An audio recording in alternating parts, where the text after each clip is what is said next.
Greetings, this is TK Trav, aka Travis Magus, here with LVX777. Today we continue our book study on Gareth Knight's A Practical Guide to Qabalistic Symbolism. And in this chapter we're going to talk about the minor arcana. And these are not just simply filler cards. These cards, of course, represent the four powers of God, split across the 10 sephiroth of the Tree of Life. So we're going to get into the mythology and the archetypes behind the four elements and really talk about why the four elements are so important in ceremonial magic, in Qabalah, in tarot, all that good stuff. So you know how we do it. Get your coffee ready, get comfortable, get your notes, pen and paper, and let's dive into this subject. Super excited, glad to have you. Let's get it.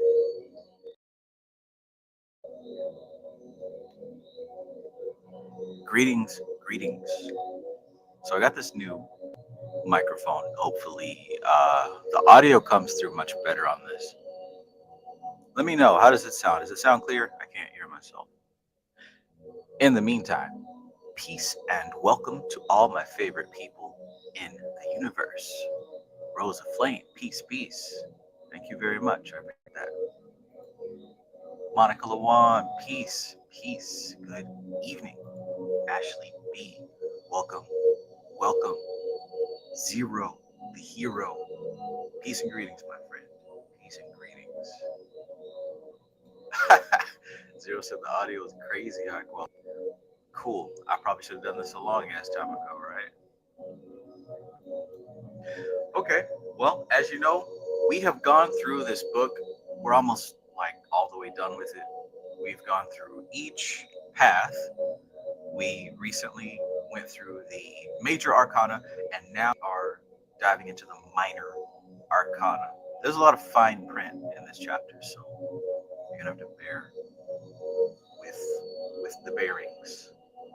I have to zoom in with my old people glasses. With my old person glasses. But anyways, let's get to it.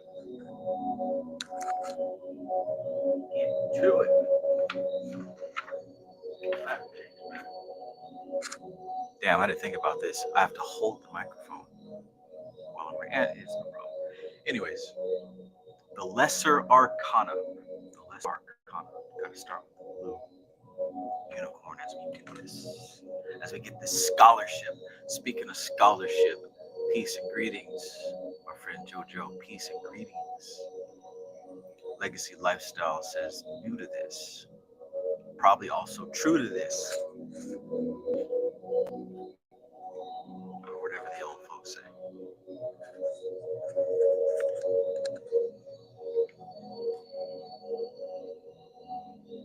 Alright, I think we're properly set up. Damn it. I'm gonna move this mouse.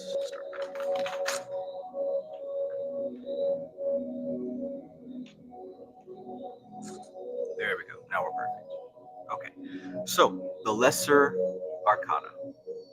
1. The Lesser Arcanum of the Tarot is divided into 4 suits: wands, cups, swords, discs. Alternative titles for wands are scepters or clubs. Alternative titles for cups are chalices or goblets. And alternative titles for discs are pentacles, circles, coins, deniers, or money.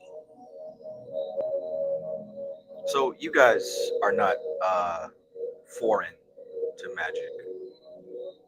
What do you think of whenever you consider these 4 elements, these 4 magical tools, right? You see the pentacle there, you see the cup, the goblet, you see the wand, sword. What do those things mean to you? Obviously, you don't think of them as face value, but when you read tarot or when you look at this, or maybe you've done rituals yourself, when you think about these 4 elements, what do they represent to you? Let me know in the chat if you care to share. Or perhaps you've never done magic before and this is all brand new. But if you have, let me know. What do you think about these four elements? What do they represent to you? And why is it that we see them everywhere, all over the place?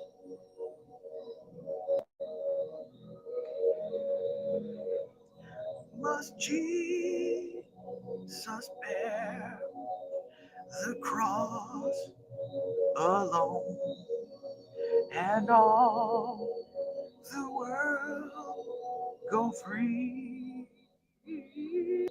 Must Jesus bear the cross alone?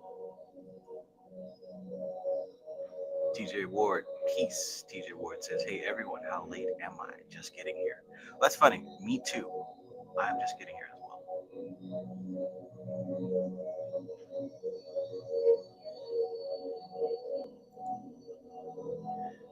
Zero says the different parts of the human system: energy, emotion, mind, and physical body. Spot on, spot on. Very well said. Rosa Flame says sensations. Absolutely, absolutely. Okay, well, looks like we've only got two people here who have an idea of what the four elements represent. That's fine. That's what this chapter is all about. So by the end of this, you should have a pretty firm, solid understanding of these four elements. Papa Flan, peace and greetings. Papa Flan says peace, peace, Trav and chat. Go to this live start. About 40 seconds ago. Aldin says peace, Travis. Is the next Goetia meeting another early one or Friday or later? Thanks. It's gonna be Friday evening. Yeah. Whatever time it is for you now, subtract 1 hour. For me, that would be 8 o'clock p.m. It's going to be that time on Friday. So Friday evening, same time as the first Goetia meeting. I'll make a post on the website for sure.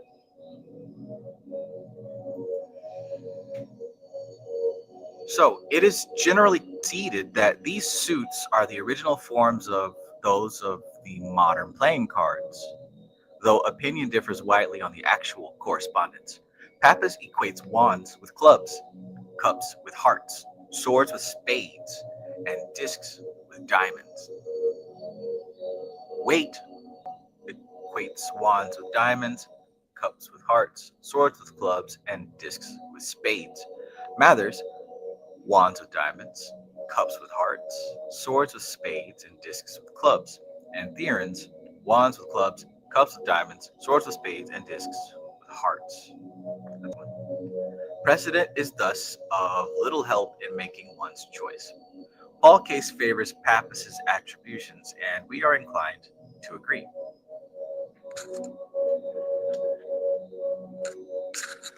However, this line of correspondences is of importance, except perhaps for those who wish to equate the two packs for purposes of fortune telling. It is the links with tradition that are important, rather than analogs with modern games.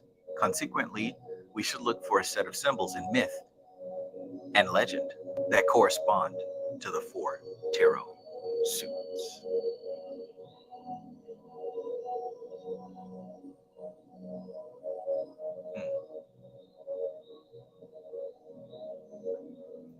Fat Tony, peace, peace. Welcome, my friend. Good to see you.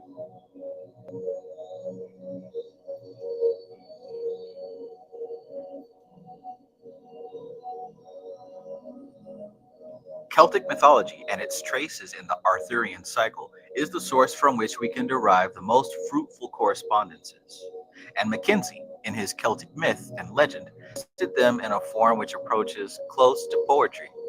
The living fiery spear of Lugh, the magic ship of Manannan, the sword of Connery Moore, which sang, Cuchulain's sword, which spoke, and Leah Fail, stone of destiny.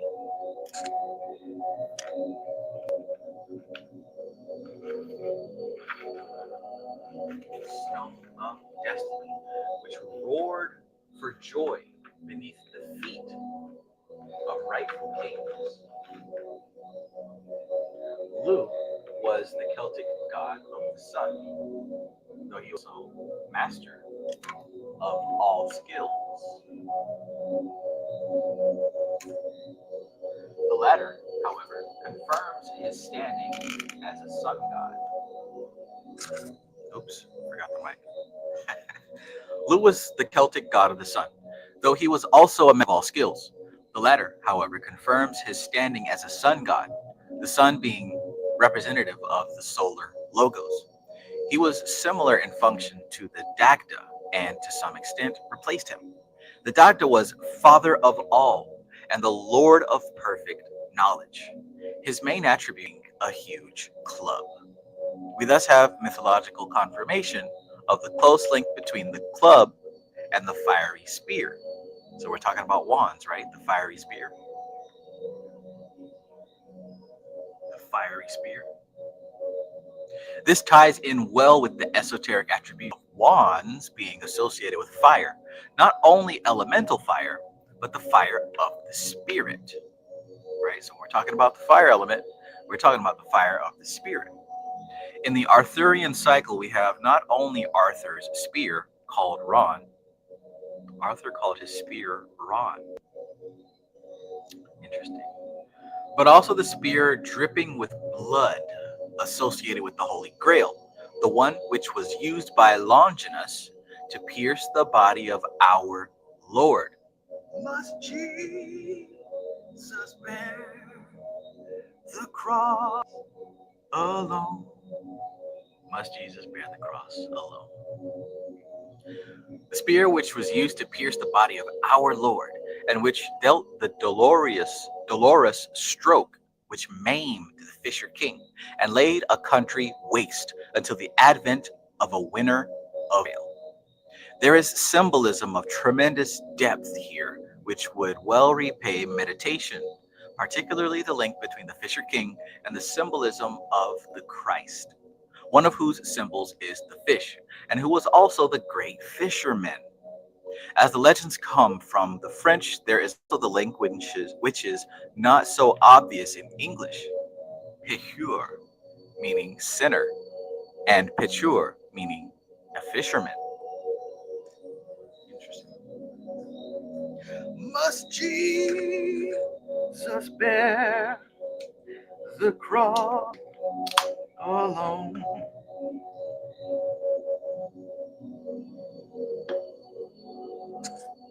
Jesus on the main line.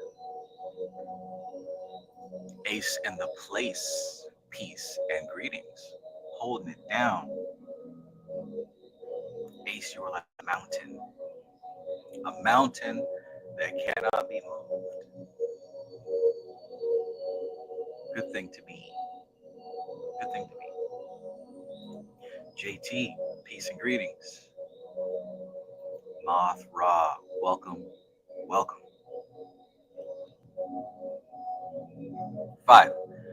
Manannan was a Celtic sea god, and the sea over which he ruled was that under which lay Tir Nanog, the Celtic otherworld, a place which has close links with the astral world of Fairy and the Garden Eden, a place of perfection held within the earth's aura to show the beginning and the ending. It is also Avalon, the inner plane place where the dying Arthur was taken in a bark by 3 mourning queens. And Lancelot, the best knight in the world, father of Galahad, the Grail winner, was brought up under the waters by the Lady of the Lake, who was in turn closely associated with Merlin, the magician founder of the Arthurian round table round. It was she who was the custodian of Excalibur, Arthur's sword, which, so Arthur had Excalibur, the sword, and Ron, the spear. Excalibur, Arthur's sword, which arose from the lake and was eventually returned there by Bedivere. The boat of Manannan needed no sail or oars, but went wherever he willed it. Its links with the cup symbolism derived through the esoteric associations of ideas between a boat and ark, the Ark of the Covenant, the moon, a chalice, a cauldron, the cornucopia, the grail, and so on. Such links may seem far-fetched to a literary scholar, but are obvious to an occultist, or an artist, or depth psychologist. Meditation rather than ratiocination. I have never seen that word before. Ratiocination? I swear. I think so far this book has shown me like 6 new words. I gotta look that up. I've never seen a ratiocination before. Let's see what that means. Must Jesus bear the cross alone, and all the world go free? Okay, ratiocination, the process of reasoning or deducing conclusions from premises, deductive reasoning. Okay, ratiocination. I don't think I'll add that to my vocabulary, but good to know. Sunshine Chick, always great to see you. Peace and greetings, Sunshine. I hope you're doing great tonight. Hope you're doing great this week, this month, this year. Blessings to you. Realm Lilith, peace and greetings. Peace and greetings. Good to see you. Hope you're having an evening. Rosa Flame says, dope. Was just reading about Matsya today. Vishnu's first incarnation as a fish. Interesting. Talking a lot about Christ here and the fish and how Vishnu also fits in that collection of symbols.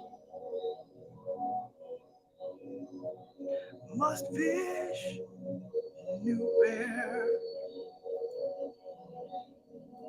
Sai and the family stone. Peace and greetings, my friend. Peace and greetings. Peace. So ratiocination. The process of reasoning or deducing conclusions. So let's run it back. Such links may seem far-fetched. Okay, so we're talking about basically all of the water element stuff here, right?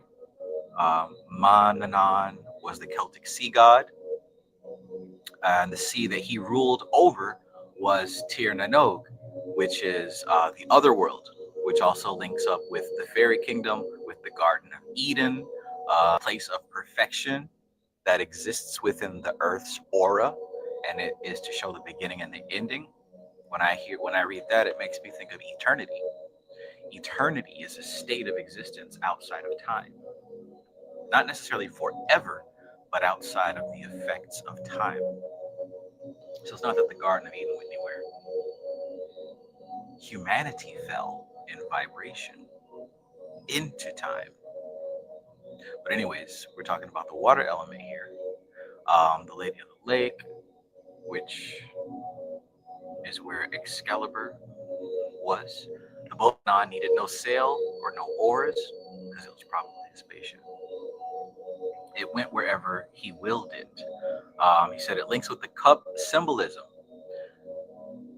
through association of ideas between a boat, an ark, the Ark of the Covenant, the moon, a chalice, a cauldron, the cornucopia, the grail. Such links may seem far-fetched to a literary scholar, but are obvious to an occultist, artist, or depth psychologist. Thus, meditation rather than ratiocination, which is the process of reasoning or jumping to conclusions, is recommended in these matters. Meditation over jumping to conclusions, basically, which is what we do to figure out what symbols mean, right?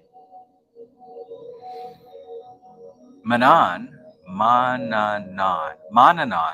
also had a flock of pigs, which returned to life after being killed and eaten, and so provided his people with limitless food.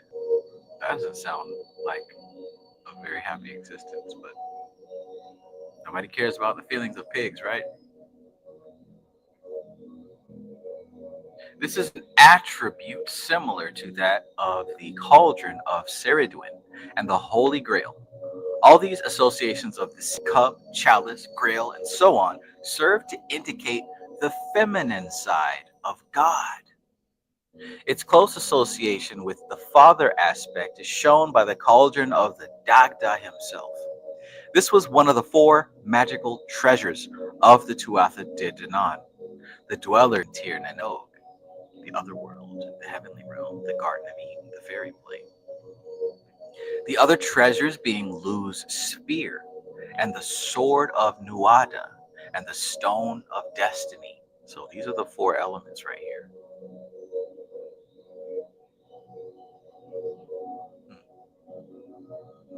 6. The sword of Nuada can be considered the prototype of all other famous swords, including the one from Final Fantasy VII. Whether of Connery Moore, Cuchulainn, or any other of the warrior heroes. Nuada was king of the Tuatha De Danann, and of a similar category to Lugh and the Dagda. His sword was so powerful that no enemy could escape it when it was unsheathed. And so it is again representative of an aspect of God, God the Destroyer. Think about when he showed up to face Frieza and immediately dispatched and dispensed with him with that sword. No amount of kung fu could stop Trunks' sword from not only slicing Frieza in half, but chopping him up into several pieces. Terrible. His sword was so powerful that no enemy could escape it when it was unsheathed. And so it is again representative of an aspect of God, God the Destroyer. Right? We're talking about the 4 elements and how each one of them are an aspect of God. We talked about the fire element, which is that bloody sword that pierced the side of the Christ. We talked about the chalice, the cup, the grail, the feminine side of God. We're now talking about the sword, God the Destroyer. In Arthurian legend, the sword is frequently associated with the stone, as for example in the meal which caused Arthur to be chosen king and the grail winner to be identified.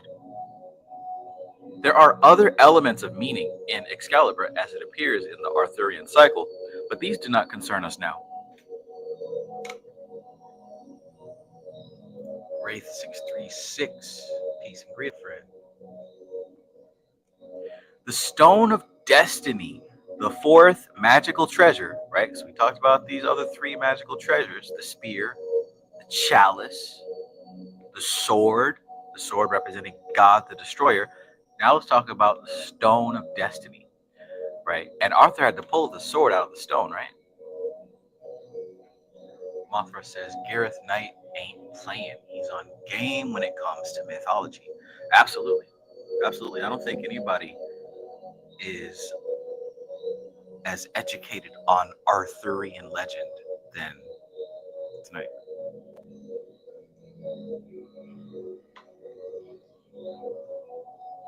Gareth Knight done pulled Qabalah out of the King Arthur legend.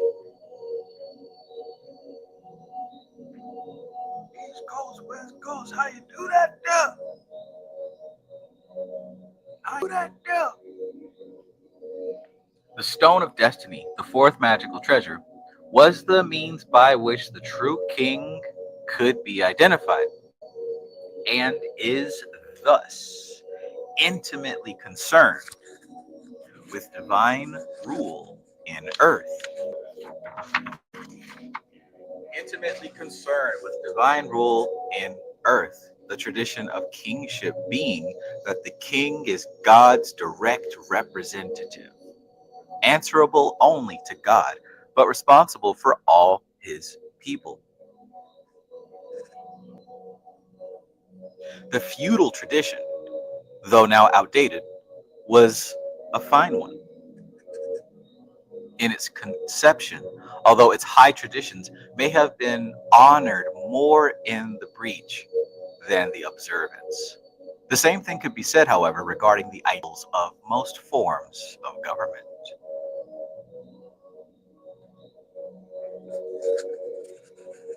Jojo says Anthony Duncan Douglas, his student, is cold with the Celtic mysticism. He wrote a whole encyclopedia which is Gems from Gareth Knight. Holy shit.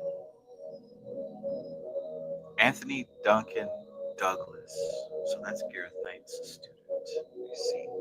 So there's a lineage here, man.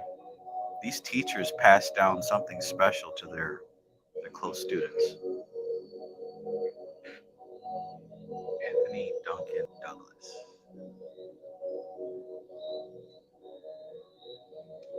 Fuck it, I'll just type it in. Was Jesus man the cross alone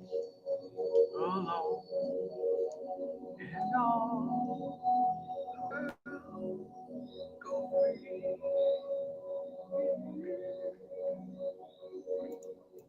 But yeah, you don't even have a Wikipedia page. What's up with that?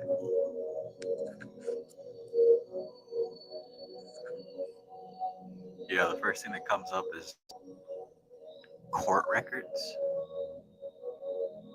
But I do have them. Encyclopedia.com. British.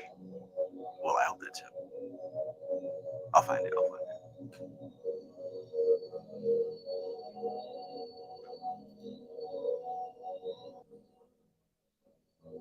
Ray636 says, just shared the session.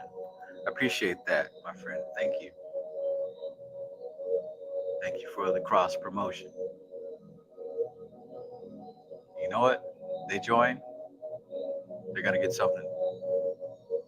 Outstanding message from our great teacher, Bobby Hemmett. Every day, not unless you dead, it gets worse and worse. With niggas out in the damn street, niggas on TV, the goddamn cracker, and just everyday life should be, you should be tired of this shit. You should be tired of this shit. I heard that, Bobby. You should be tired of this shit. You should be figuring out how to transcend this nonsense. Y'all all right? Did you guys ever see that Bobby Hemmett game? The Bobby Hemmett video game?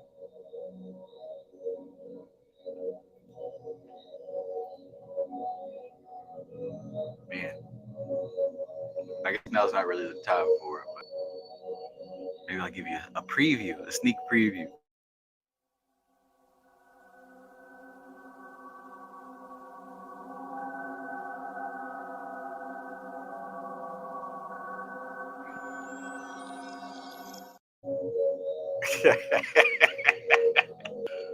Oh man, that shit is ridiculous. This shit is over.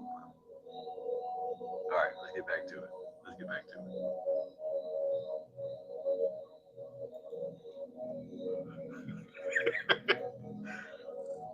Maybe another.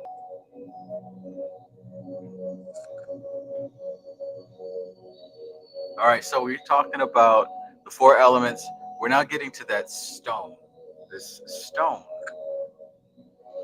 So we talked about this tradition of kingship, right? And that the king is God's direct representative. Answerable only to God, right? But responsible for all his people. The feudal tradition, though now outdated, was a fine one in its conception, although its high traditions may have been honored more in the breach than the observance. The same thing could be said, however, regarding the ideals of most forms of government. We can equate these four magical treasures, then, with the four suits of the tarot, and also with the aspects of God. Quick question. With this new mic, does it still give me a lisp, or do the S's come out like S's and not F's? If anybody can hear, let me know. Just curious.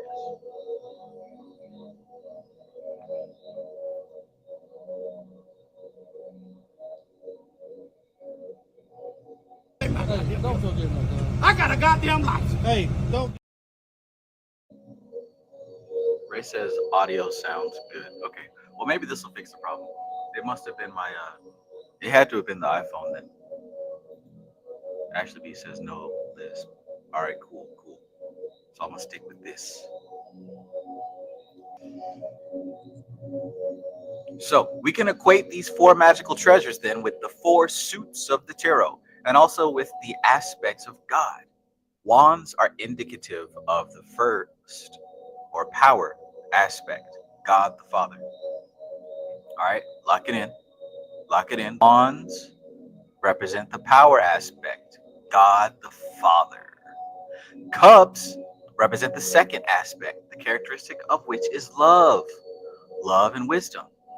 Originally worshipped through pagan goddess forms, but in the last 2,000 years represented by our Lord and the Virgin Mary. Now, as I go through this, those of y'all who do tarot know we're talking about these suits, the cards, right? So think of your favorite cards when you think about the wands, whether it's the 2 of wands, where you're standing on the knee, looking out into the world that he's about to conquer, or the 10 of wands, where the guy's carrying all of that weight on his back. The wands represent the power aspect, God the Father. So anytime you see wands or the fire element, we're talking about God the Father, the masculine active power aspect of God. You see cups, right? Think about your favorite cup cards. You see the 9 of cups, the dude sitting at the table proud of his bounty. The 3 of cups, the 3 women celebrating. The cups represent the second aspect, love, right? And that's the feminine aspect of God, the goddess. So that's why the cups represent what they do. Excuse me, the 3 of, yes, 3 of cups. Yeah. And swords are indicative of the destroyer aspect. And if you notice, all of the swords cards, the minor arcana 2 through 10, they're pretty look at the 3 of swords, those 3 swords piercing the heart. Look at the 9 and the 10 of swords. Those are terrible looking cards. Swords all in the man's back. 7 of swords, the dude sneaking away, carrying the swords by sharp end. Like, who does that?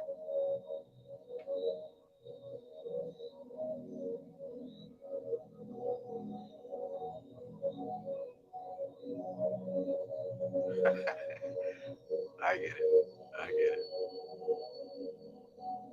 Alleged lisp.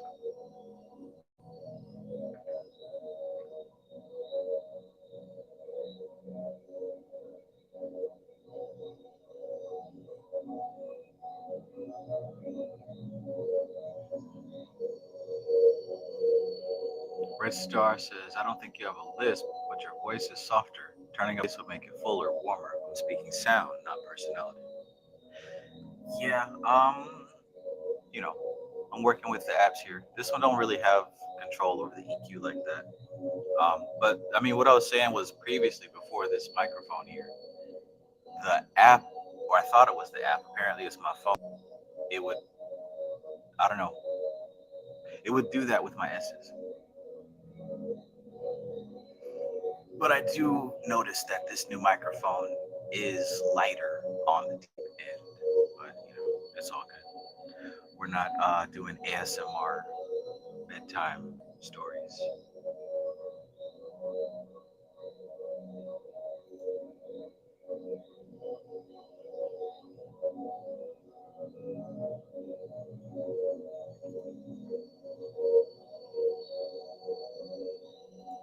If it can be fixed, it'll be fixed. But right before it Jojo says the mic definitely makes you sound like Lucifer speaking to a committee.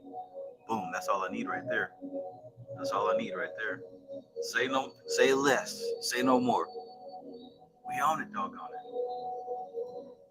We own it, dog. What's wrong with you? What's wrong with y'all? You niggas are crazy. You niggas are crazy.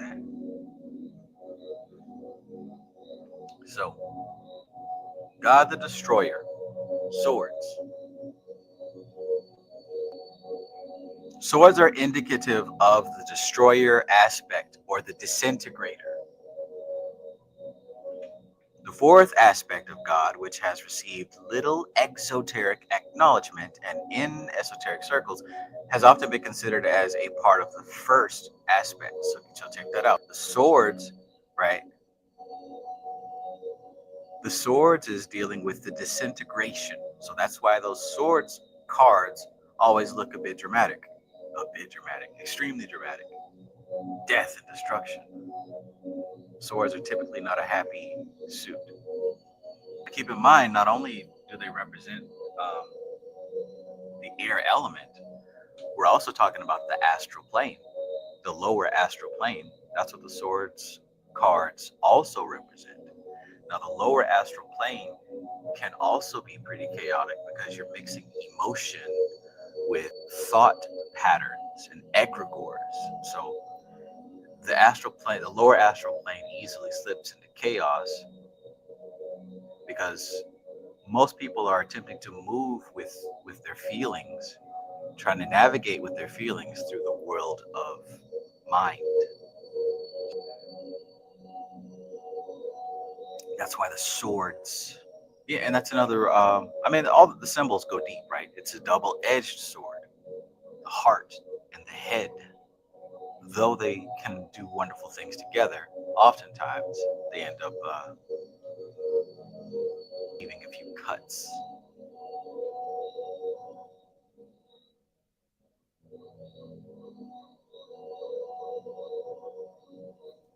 Red Star says, just a musician in me. You're doing God's work. No disrespect, sir.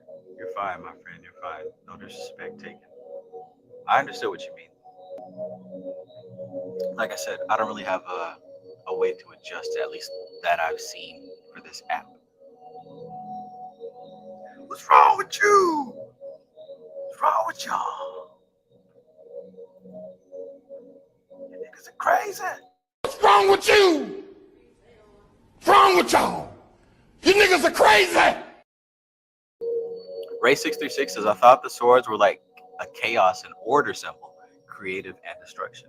Absolutely, right? You're not wrong. We're talking about the mind. We're talking about the astral plane, the lower astral plane specifically, because this is where the emotions are still tangling up with thoughts. So that can be creation and most definitely destruction. But typically we're going to see destruction because we're talking about human beings here. We're talking about human beings here. We have a wealth of evidence of what human beings do with the astral plane. Welcome to the world. There's a lot of good. The bad seems to get most of the attention, though. So there's one more element that we have not addressed here. Discs finally represent that aspect of God concerned with the actual working out of the divine plan, and thus the third aspect, God, the Holy Spirit, the aspect of active intelligence. Would you have thought that the earth element would be the rev of the Holy Spirit? I wouldn't have thought that. Framestar Films, peace and greetings. Peace, peace, my friend. Hope you're having a good night. Or good morning for you.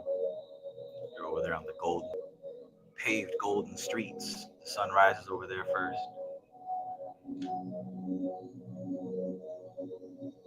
9.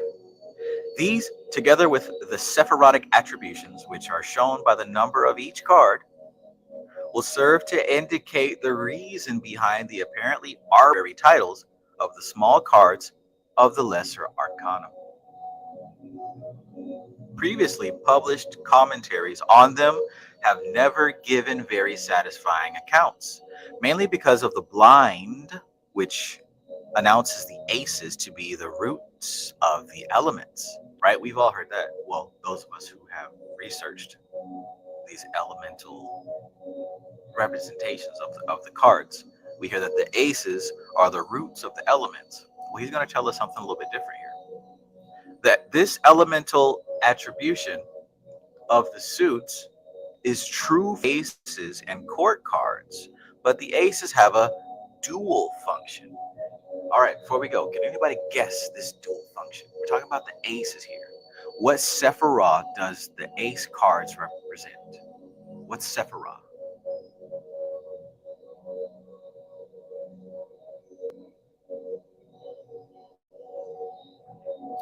The Phoenix. Good evening to you. Peace, peace.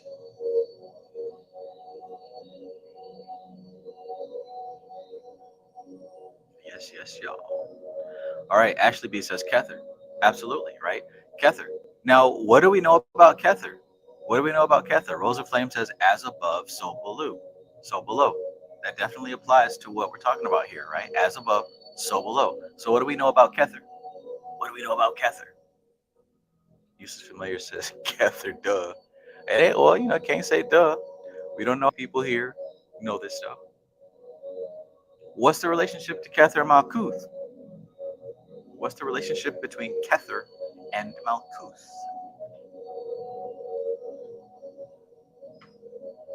Rosa Flame says one in the top and one in the bottom, as is the top and right. Eternity does not mean forever. Eternity means outside of time. Let's see what he has to say here. This elemental attribution of the suits is true for the aces and court cards, but aces have a dual function. Besides representing Kether in the allocation of the minor arcana to the Sephiroth, they also represent elemental powers in Malkuth. That's it right there. Strictly speaking, the Kether of Malkuth. The Kether of Malkuth. What does that mean? What does the Kether of Malkuth mean?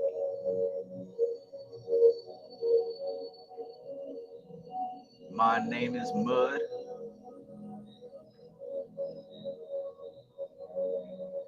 Kether in Malkuth. So, the Tree of Life diagram, right? You got the 10 Sephiroth. We got Kether at the top, Malkuth at the bottom. Kether at the top, and Malkuth at the bottom. But also, within each Sephiroth is within itself. So you see this 10-step diagram right here, right? And each and every Sephiroth is a 10-step diagram. So guess what? Within this Sephiroth right here, there is a little bitty tree of life, right? Within Malkuth, there's a little bitty tree of life, right? So within Malkuth, there is a Kether, there's a Hakma, a Bina, a Chesed, a Gibura, a Tifereth, a Netzach, a Had, a Yasad, and another Malkuth. All within. Each one of these have that. So this is not a static diagram. What we're showing is a relationship here. We're showing a relationship. So it's infinite. This tree that we're looking at that we study is within it. You could say it's within its own Sephiroth, right? So on and so forth. So within Malkuth is a little bit, just like how there's in an orange seed, there's an entire orange tree, right? You peel open that orange and you eat the fruit, you throw the seeds in the trash, but there's still the potential of a tree inside that seed. If you were to plant it and, nurture it, assuming that it's not dead GMO, another orange tree can grow out of that seed. Same exact concept is happening here. So within this seed called Malkuth, at its most fine and highest subtle level, there's a layer that you could say is the Kether of Malkuth. Right? So we could just say the vibrational part of Malkuth is called the Kether of Malkuth. Now, likewise, in Kether, there's another tree, 10 Sephiroth. So the lowest vibrating part of Kether will be called the Malkuth of Kether. I think that makes sense to agree. Must Jesus bear the cross alone?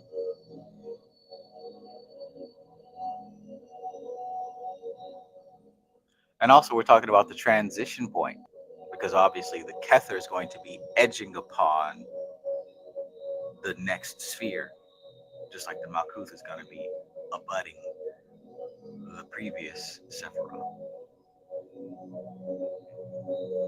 Makes sense. Fat Tony says the beginning and the end.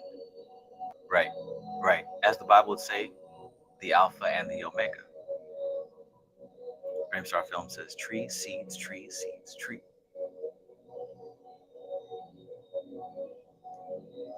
Absolutely. Absolutely. Absolutely. Absolutely. Absolutely. Absolutely.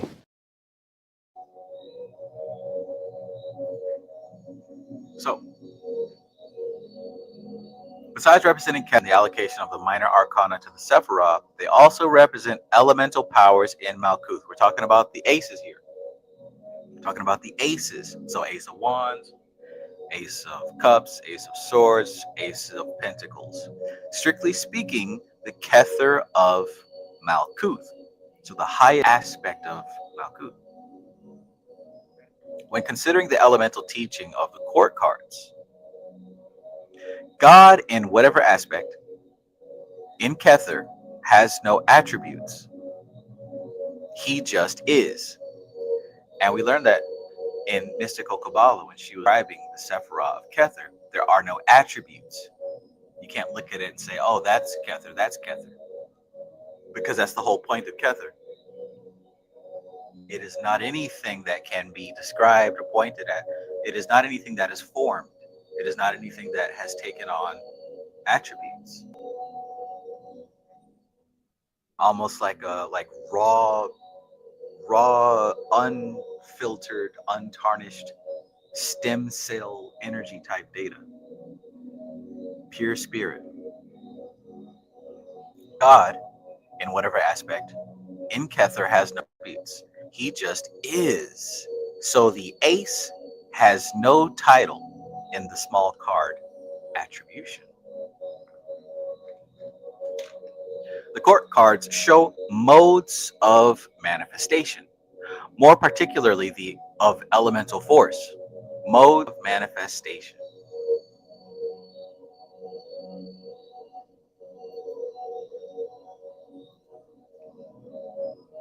Basketball Sack says, is this black magic?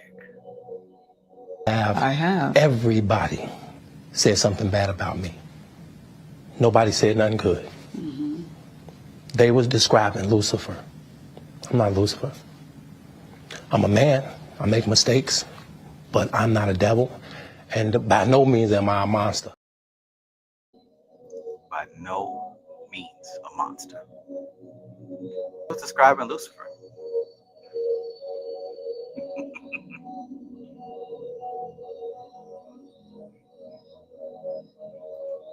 Pang Tong 78 says, could an aspect of Kether in Malkuth be the perception of it and participation with it?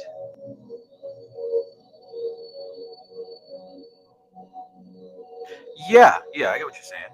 Yeah, that could very well be the observer standpoint, right? The angle of being in the world but not of the world. Absolutely, yeah. I think you're right on with that. The Jivatma, the soul in matter, the ghost in the machine.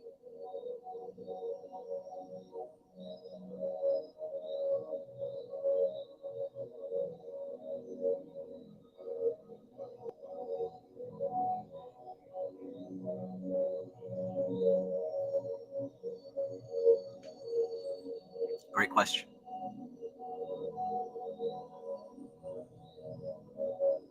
The court cards show modes of manifestation, more particularly of mental force, and it is in relation to these that the aces have the titles of roots of the various elements. The failure to understand this has resulted in attempts to explain the small cards as types of elemental force at various levels, and the explanations have not been convincing. 11. Another system inaugurated by MacGregor Mathers, though also found in French occultism, but with different attributions, is to allocate the small cards to the decans, the 36. What's 6 times 2, anybody?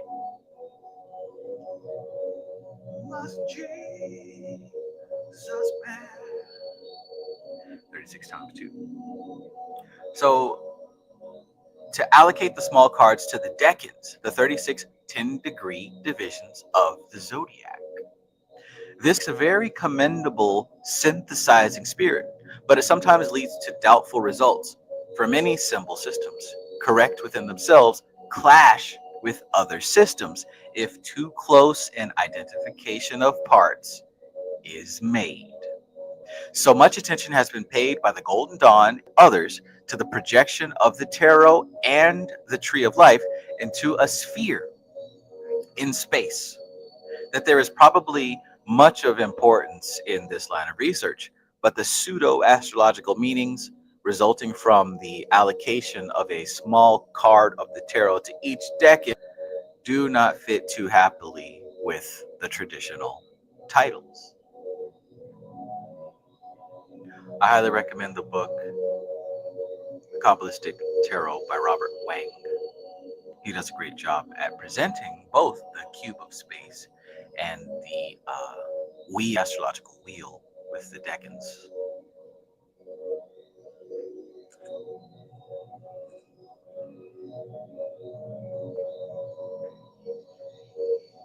Too many cooks.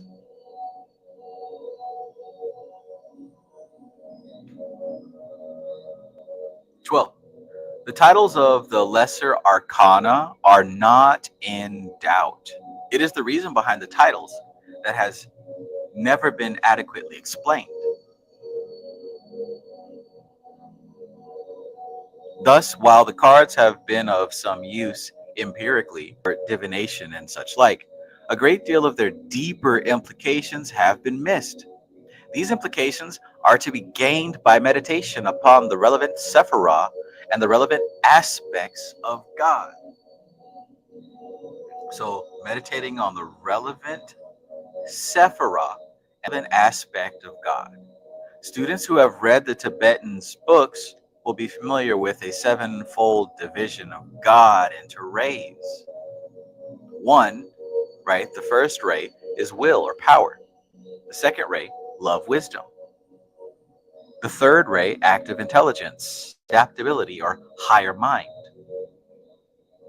The fourth ray, harmony through conflict, beauty, or art.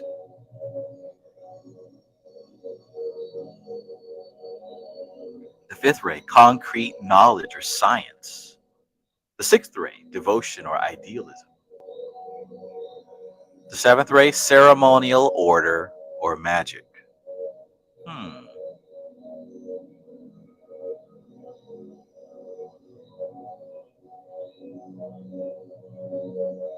Okay. Of these, 3 are rays of aspect and 4 are rays of attribute.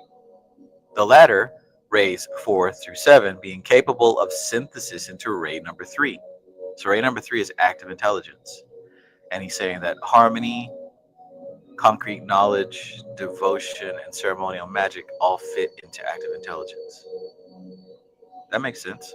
So 3 are rays of aspect, 4 are rays of attribute. The rays, admittedly, are a subject that I have not looked into, but I do know that it's mentioned a lot in these books.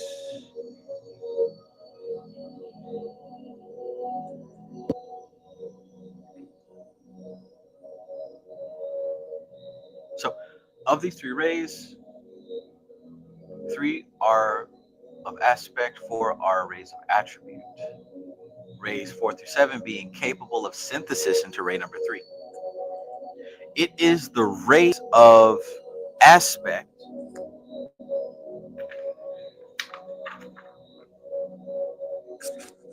with which we are here concerned, plus a 4th destroyer or disintegrator aspect, which in the Tibetan's system is considered to be of ray 1. In all cases, these names of the aspects tend to cramp rather than expand consciousness. So meditation to get at the reality behind the inadequate words will help. And also reference to volume 1 of Alice Bailey's A Treatise on the Seven Rays. I might need to look that up. Alice Bailey's A Treatise on the Seven Rays.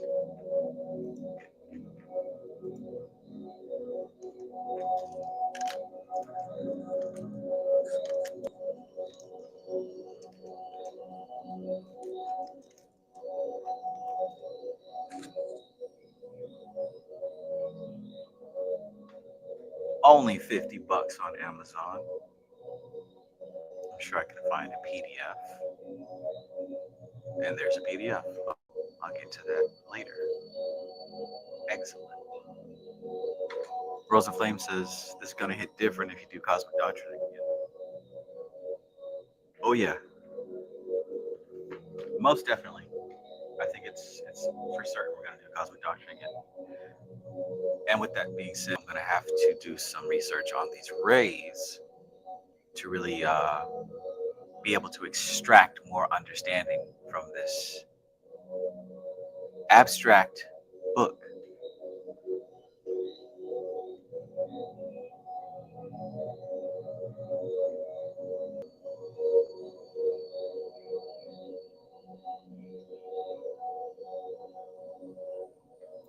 The Phoenix says, I'm feeling what you're dishing out. Thank you.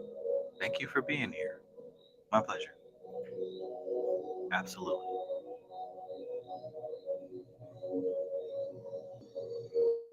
Everybody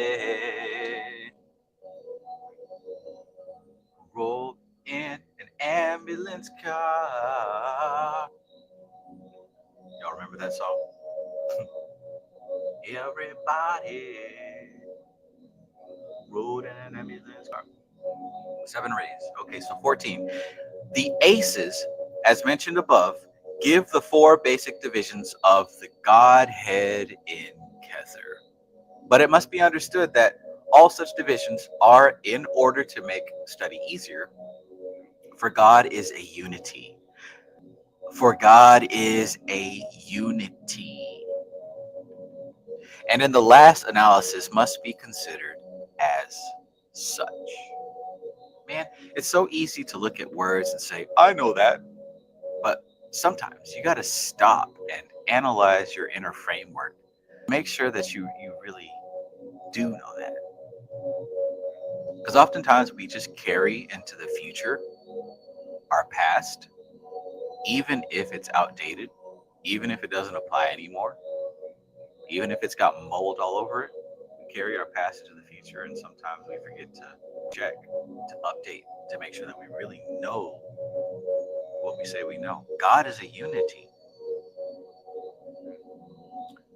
Have we made time to factor that into our understanding, or do we still see division? Do we still see things as being outside of God or outside of ourselves? What even is the self, right? What even is the self? Where is your perspective? Where's the command center? Where are you operating from? I'm God. Everything external to me is a lesser being. Well, really? Really though?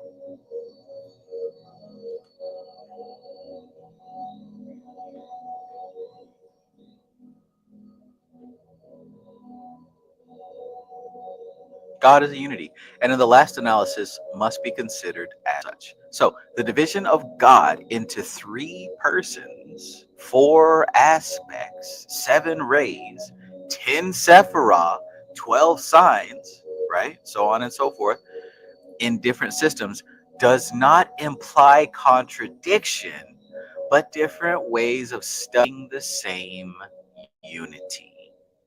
A unity so vast that we cannot grasp it in its totality, just as we cannot see all angles and elements of a pot that is standing on a table if our viewpoint is limited to one place. Attempts to paint a picture of an object from any one angle would necessarily be limited. One could only show one limited part of it, unless one were, say, a cubist painter and tried to show various viewpoints at once, at the risk of execration by those who cherished their own limited conventional reality. Attempts to give some adequate representation of the Godhead meet similar difficulties. So please remember that, right? Just because, it helps to be slow to judge. Just because you don't understand something doesn't mean it's wrong. that's funny to me. I often see people who don't understand something because they don't understand it. They assume that it's incorrect. But the truth is, there's multiple ways to reveal the same answer, right? So whenever you see Tree of Life, you're looking at a system of one God split up into 10 pieces. It's not that God is split into 10 pieces. We split it up so that we can understand it. When you look at the chakras of the human entity, right? You got these 7 chakras. We're looking at one energy broken into 7 so you can understand and work with it. Same thing with the 5 tattvas, right? These 5 elements. They're the same thing as the Tree of Life. They're the same thing as the 7 chakras. Like, these are all the same things we're looking at. But depending on the angle of study, right, their breakdown is the way that it is so that you can understand the deeper teachings that go along with it. But they're not different things. The tarot is no different from astrology, from the Tree of Life, from the chakras, from the tattvas. It's all the same stuff. None of them are in conflict or at odds. If you know what you're looking at, you can see. Everything is the study of God. Everything is the study of the same thing. There's nothing different. There's no discrepancies. It's all the study of the same stuff if you just know how to organize the pieces. If you're looking at, you'll see it's all the study of the same stuff. Even the zodiac. Why do you think that Aries is the head and Taurus is like the neck and shoulders and Gemini is the arms and the lungs and Cancer is the breast and Leo is the heart? Why is it that, even the 12 zodiac stack up as the body? Just like the 7 chakras stack up as the body.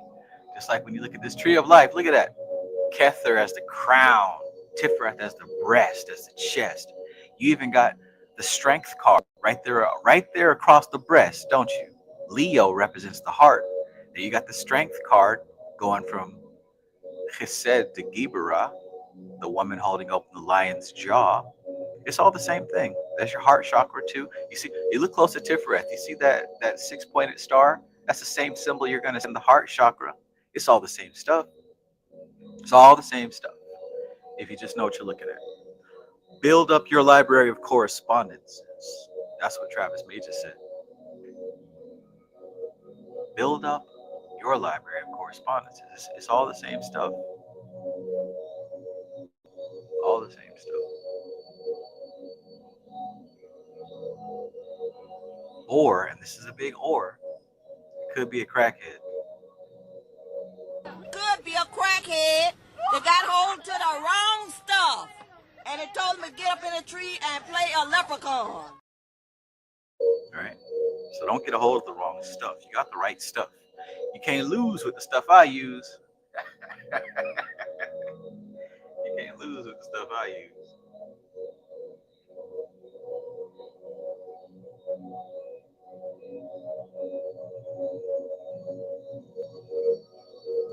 Rosa Flame says, Trav, you don't want to do a study on Mother's Qabalah book or others from that era.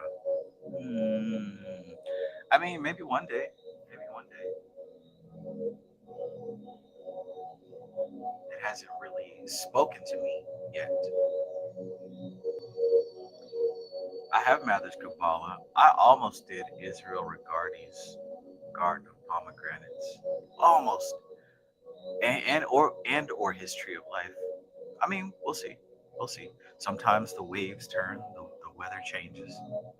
and I'm given new from on high.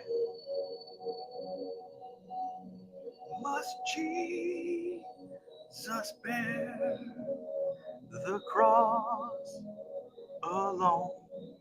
Must Jesus bear the cross alone?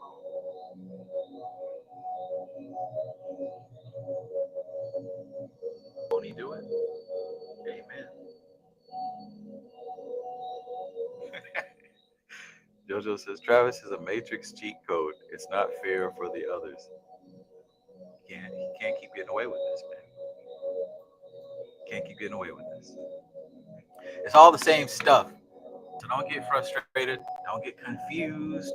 Just learn what you're learning, right? Don't get stuck and hung up on nothing. Just dig through it, grasp it, and then go to the next. It'll make sense in the end. Just keep learning. Keep your mind open. Don't do anything that closes your mind, right? Remember what I said previously about the swords and the astral plane? What happens in the astral plane is you get all tangled up. Your heart and your head get all tangled up and you block yourself. You get emotionally frustrated, so your brain shuts down, right? Now you start running off towards things that will make you happy. So we want to get distracted and get that dopamine rush. Don't do that. Do what makes you feel good about what you're doing. Sometimes that means taking a break. But don't get tangled up in the astral plane.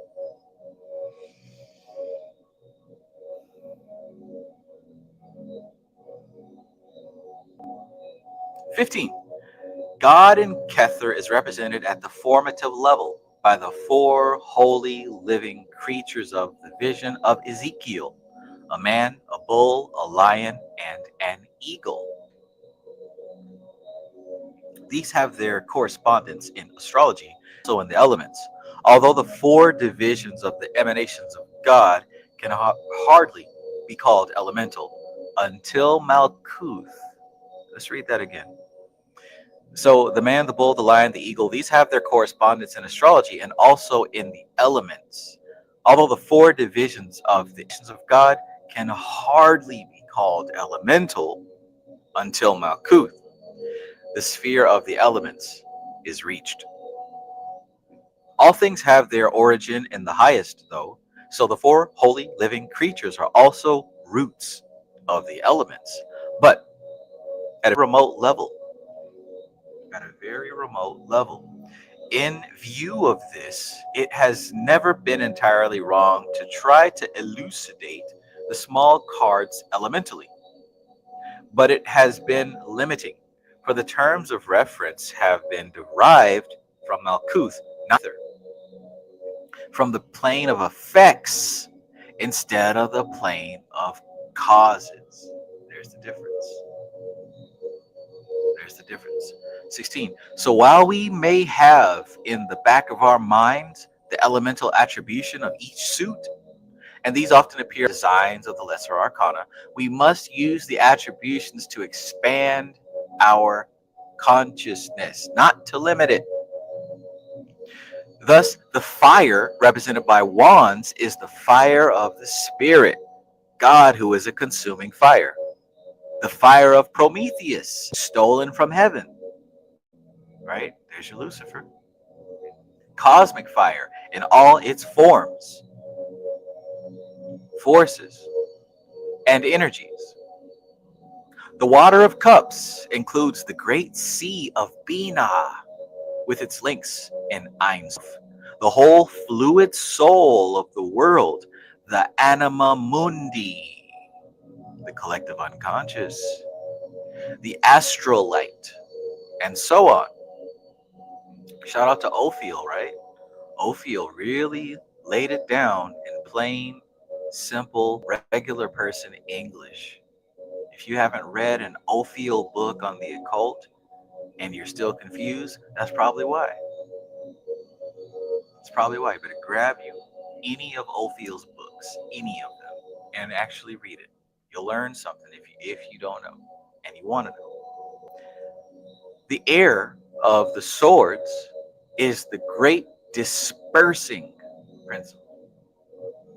The great dispersing principle, the nearest elemental approach to nothingness, rarefication, which led to its extreme form, becomes unmanifestation, and thus, from the point of view of manifestation, a disintegrating or destroying factor, which withdraws life from the form so that the form disintegrates and the life disperses. The earth of the discs is, on the other hand, the manifesting pole, the body of God, and the ways in which cosmic forces are adapted to manifestation, from the comparative freedom of the supernals to the dense concrete forms of Malkuth.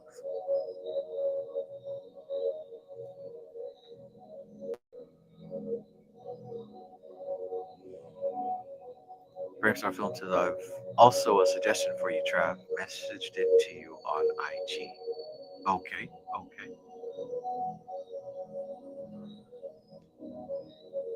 I saw that Hellraiser meme and immediately thought, because if I'm not mistaken, I think that's I think that's your accent.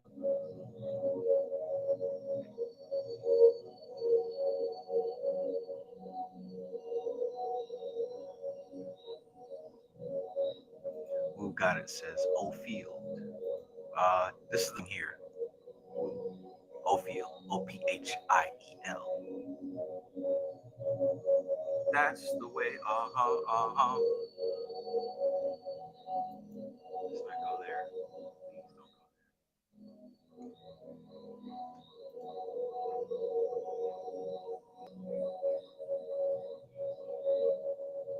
Everybody. I'm waiting for Starline to show up and say fuck the books.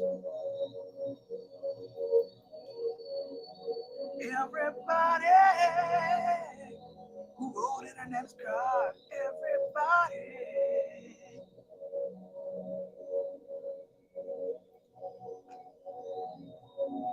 So these four elements we just talked about, right? These four elements. Fire is the fire of spirit, the consuming fire. God, who is a consuming fire. Think about Prometheus.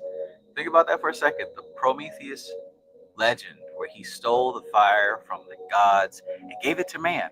That fire transformed not just the man and woman he gave that fire to, it transformed their entire destiny. It shifted them to a completely new paradigm. It shifted them into a completely new multiverse of existence. They were animals before, damn near animals. And the fire of Prometheus shifted the consciousness of man into a completely new reality. And you will become less, right? That fire, right? That's the fire. Now the water, right? The water of cups. We talk about the great sea of Binah, the fluid soul. This is it right here.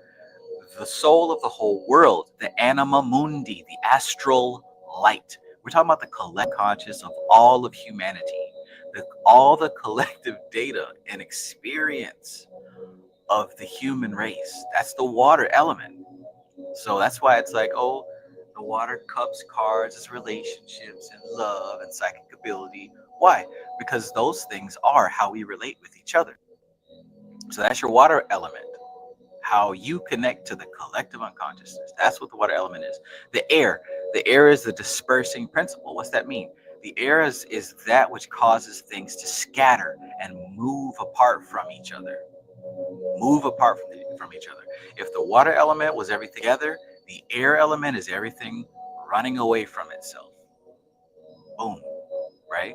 So that's why it's called the disintegrating principle, the dispersing principle, the destroyer, nothingness.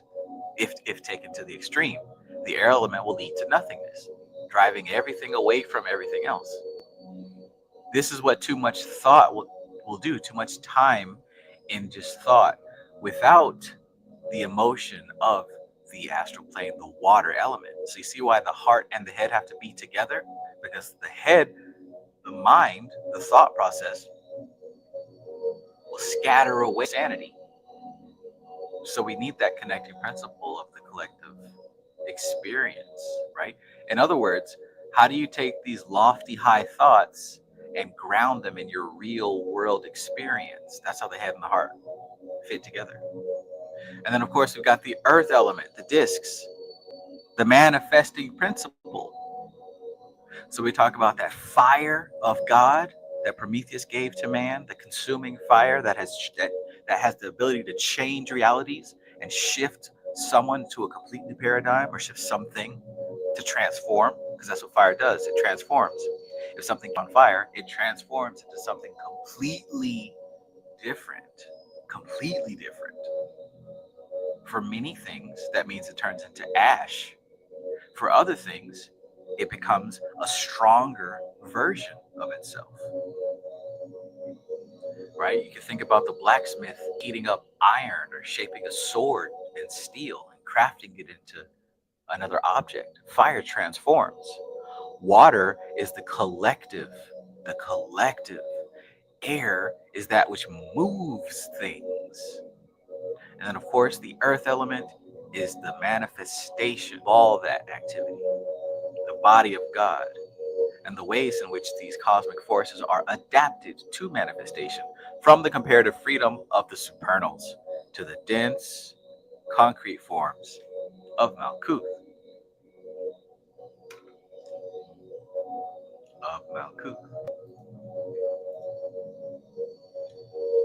YT says, is this the gay Bible? How you gonna ask me a question like that? So these are the four elements.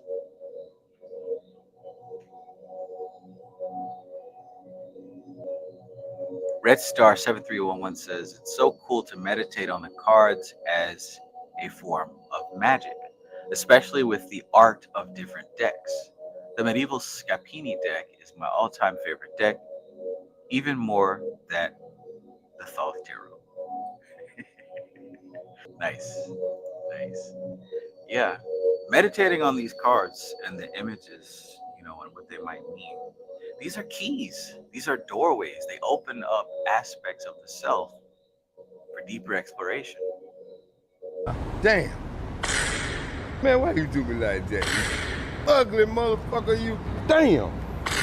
You fucked me. Man, why you do me like that?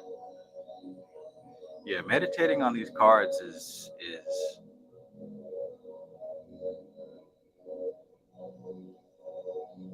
a very reliable way to receive downloads. So put it like that. A very reliable way to receive downloads. Atropa says Liber T and the auric eggshell meditations with tarot is something to look into.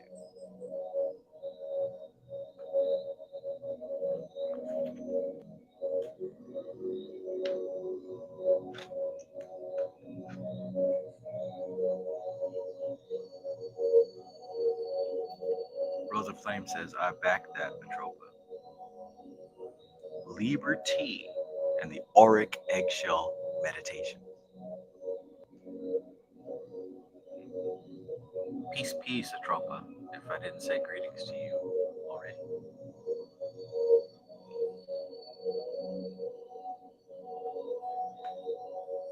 Hello! I'm showing them who was the high now. And stanky chicken. All right, so there's your four elements. 17. The Ace of Wands, then, stands for the first manifestation of the powers of God the Father. The first aspect of power, will, strength. The double allocation of the aces to Kether and Malkuth, remember, they represent both, the Alpha and Omega, the beginning and the end. The double allocation of the aces, the ace cards, Ace of Wands, Ace of Cups, Swords, Ace of Pentacles, reveals a profound mystery, the intimate tie between these two sephiroth. God the Father is Chokmah. God the Father in Chokmah is represented by the Two of Wands, right? Father in Chokmah is represented by the Two of Wands, the Lord of Dominion. And as Chokmah is the prime masculine sephiroth, There's your divine masculine. The attribution is obvious. This dominion is on a firm footing when the powers of this aspect manifest through Bina. For the first triangle of manifestation has been formed. Thus, the Three of Wands is the Lord of established strength. So now he's telling you how they get the names for these cards. 18. Chesed, the next Sephiroth, is concerned with the establishment of the true imprint in the lower worlds. So that's your Chesed, that's the Jupiter, that's your demiurge, because this is the first existence outside of the supernals within manifestation, under the firmament, under Doth, under the abyss. That's the Jupiter, that's the Chesed, that's the ascended master. Chesed, the next Sephiroth, is concerned with the establishment of the true imprint in the lower worlds. And you want to know something? That's also why Chesed is symbolized as the king sitting on the throne.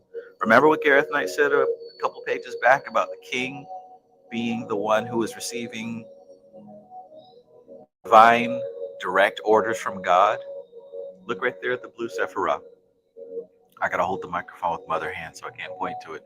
Look at the blue Sephiroth. You know that inside of that Sephiroth, the image is of a king sitting on a crown. He's got his pyramid. He's got the symbol of Jupiter on that pyramid. He's got the orb in his hand. He's got his sister. This is the divine king. Why? Because God is in heaven. God is not down here. God is up in heaven, chilling. But the king is here, dwelling amongst men on the throne. The king is the only one who retains the data from the supernals. He's the first emanation within the abyss. That's what gives him the right to be the king.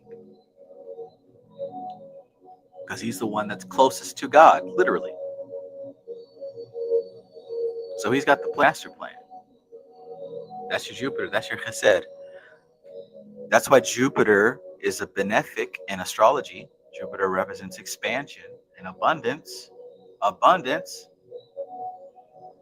Because Jesus came to give you life and give it to you more abundantly. Must Jesus bear the cross alone? I'm the Virgin Mary. I'm walking around this motherfucker and had none in 500 years. Oh, Jesus. Oh, Lord Jesus. Oh, Jesus. Oh, Jesus. Oh, Jesus. Oh, Jesus. Oh, Jesus. Oh, Jesus. Oh, Jesus. Oh, Jesus. Oh, Jesus. Well, let's see what the fuck the Virgin Mary does. What's wrong with you? What's wrong with y'all? You niggas are crazy. So the king, Jupiter, right? The first one that came across the abyss, closest to God. That's why it's the demiurge. That's why it's the demiurge. Red Star 7311 says the first personification of the primal energy. Absolutely. Within manifestation. So Chesed, the next Sephiroth, is concerned with the establishment of the true imprint in the lower worlds, and hence its association with rulership and the title of the Four of Wands, Lord of Perfected Work. Lord of Perfected Work. The function of Gibera being the preservation of balance and eradication of excrescences naturally gives rise to the Five of Wands, right? So look. We're talking about four, whether that's the Four of Wands, of Swords, whatever. We're talking about Chesed. The four. The four is representing abundance. Now for abundance, we're talking accumulation, and things are building and building and building. So what has to happen for balance, right? Because this Sephiroth also deals with balance. What has to happen if things are accumulating? At some point, you're going to have to start slicing and dicing and cutting things off and removing things, right? That's where we get the next Sephiroth, the red Sephiroth, Mars, the king that is on the chariot, ready to go to war.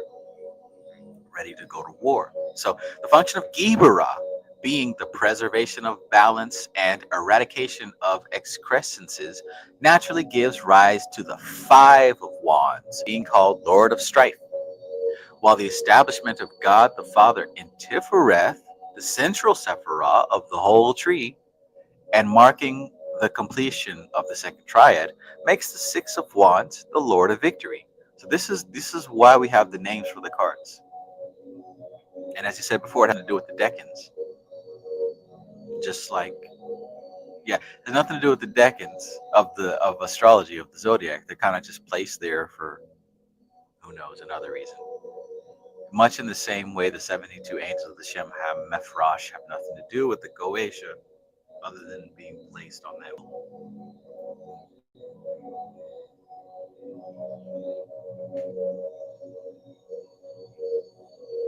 Veronica Archaga, peace and greetings, Veronica.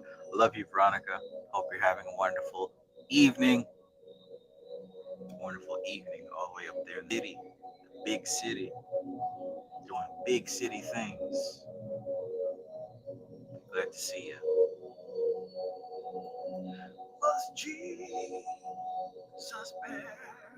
That's my new favorite church song, by the way.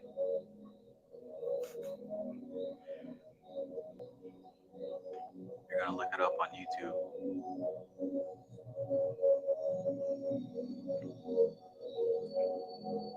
All right, so we're down to the 5 and the 6 of Wands. In the microcosm, the complete individuality has now been projected by the power of the spirit. Now remember, the individuality, we're talking about the soul. So think again what was said here about the 4 of Wands, the abundant king, the Lord of perfected work, right? Now, in order to hold on to balance, the burner of God, also known as Qabala, has to eradicate the excess, right? So there's your 5 of Wands, the Lord of Strife. So when you think about the 5 of Wands, Lord of Strife, what do you see? You see all those kids on that hill with their sticks, you know, smacking each other around with their sticks. Why doing that? Well, because somebody's got to fall. Everybody can't be the top dog. Everybody can't be the king, right? So somebody has to stand after everybody falls down. Then the next one is the 6 of Wands. That's the picture of the guy riding his horse, and he's got a wreath on his head. It's called Lord of Victory. Lord of Victory, because they've achieved a balance. They've achieved a harmony. So in the same way that the major arcana kind of told a story, these minor arcana cards, the 1 down to the 10, the ace down to the 10, they also tell a story when you look at them. So I don't know if you've never done this before, but organize your tarot deck. Get all the wands together and put them in order. 1, 2, 3, 4, 5, 6, 7, 8, 9, 10. Do the same thing with the swords and the cups and the pentacles, and see if you can piece together a story.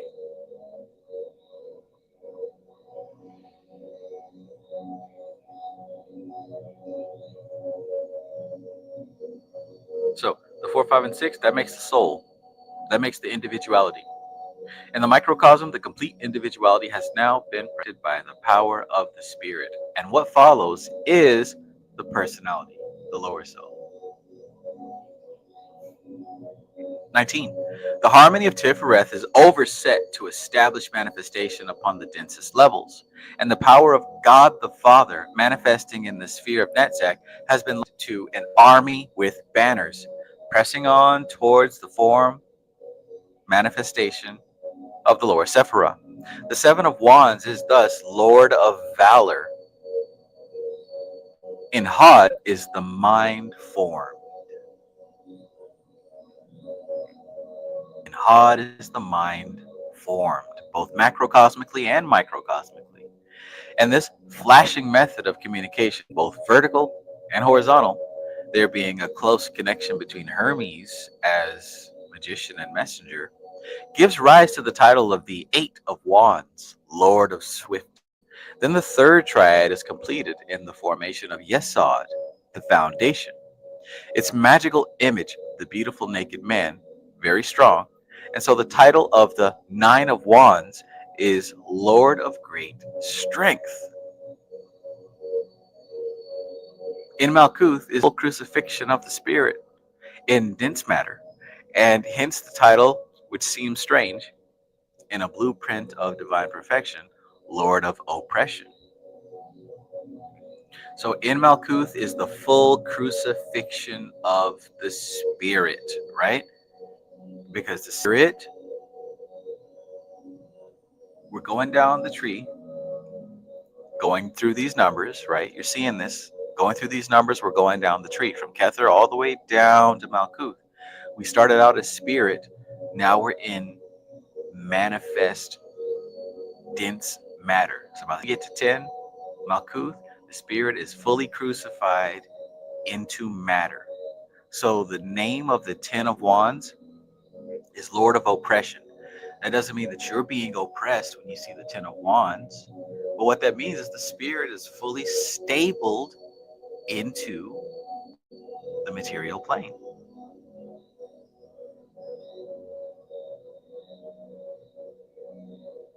Now, none of these cards are good or bad, but depending on the reading, if you pull a 10 of Wands, that could mean that you might feel burdened by the tasks and things that you have on your plate to the point that your inner self feels restricted and bound and oppressed.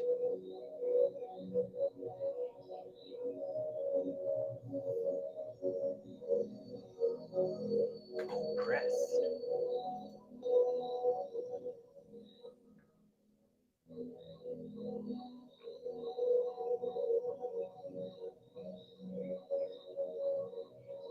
Nobody wants to feel that way. 20. So we've got the wands there. Let's go on to cups. Let's go on to the cups. So we just went through all 10 of the wands. Let's go through the cups.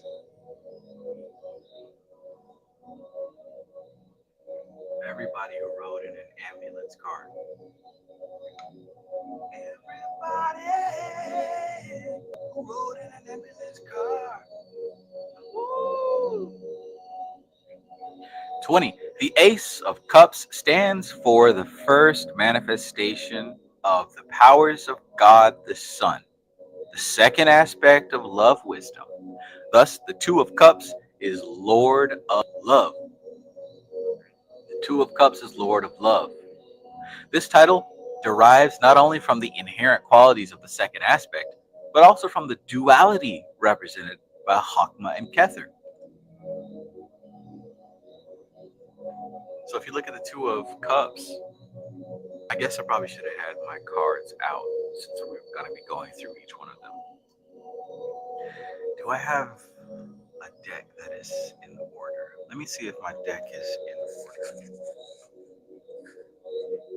Everybody! Let me go check my cards and see. In the meantime, I'll show you why I keep singing that song. All right. Everybody who rode in an ambulance car, throw your hands up.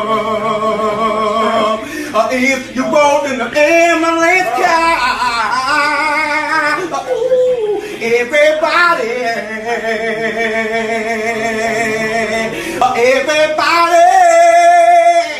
who rode in the ambulance car, everybody, everybody,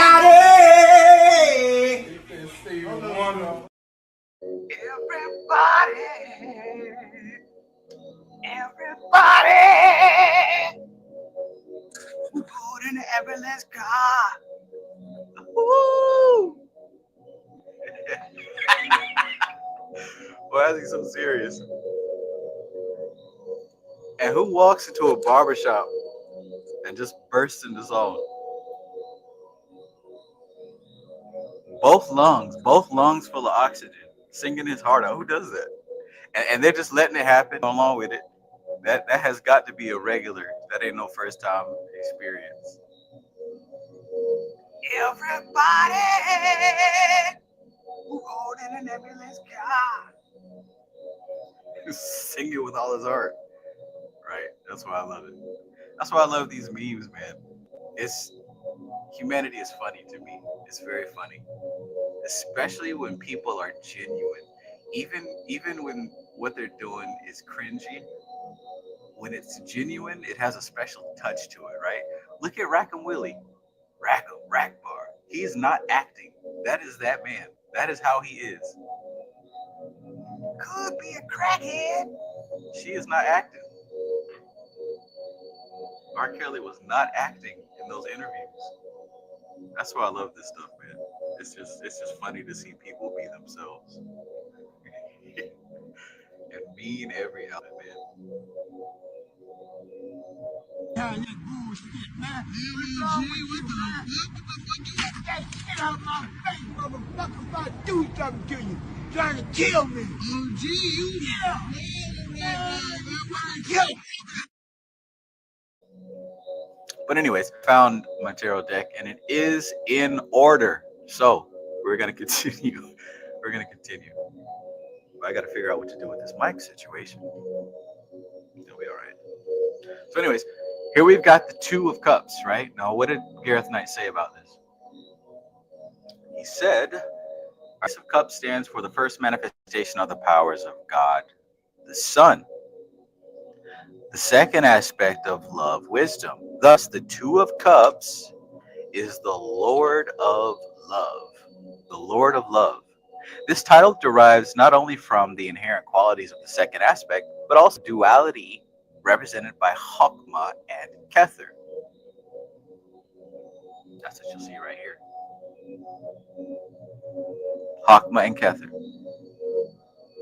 Reflections one of the other, both called after their fashion crown of creation, first and second glory.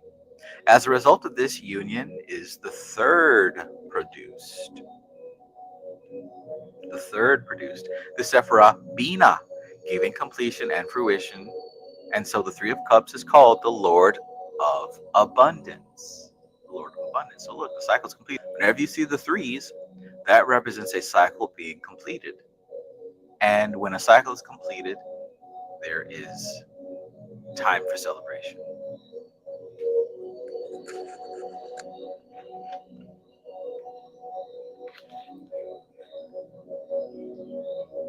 Standing on business, like Justin Bieber. 21. From here, the pure love of God, of the supernal, seeks manifestation and comes into form in Chesed. So we're back in Jupiter.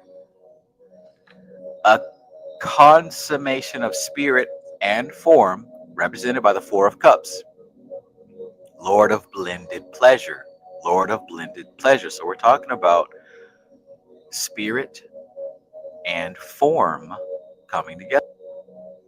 It gives us certain unbalance, which has to be corrected. So what Sephiroth are we dealing with? Gibra. So we have Gibra, the Five of Cups, Lord of loss in pleasure. But inevitably, harmonious manifestation in form is attained, represented by Sephiroth. So this is harmony. Of course, that's what the name of Sephiroth represents, beauty and harmony. But inevitably, a harmonious manifestation in form is attained, represented by Sephiroth and the Six of Cups, the Lord of pleasure.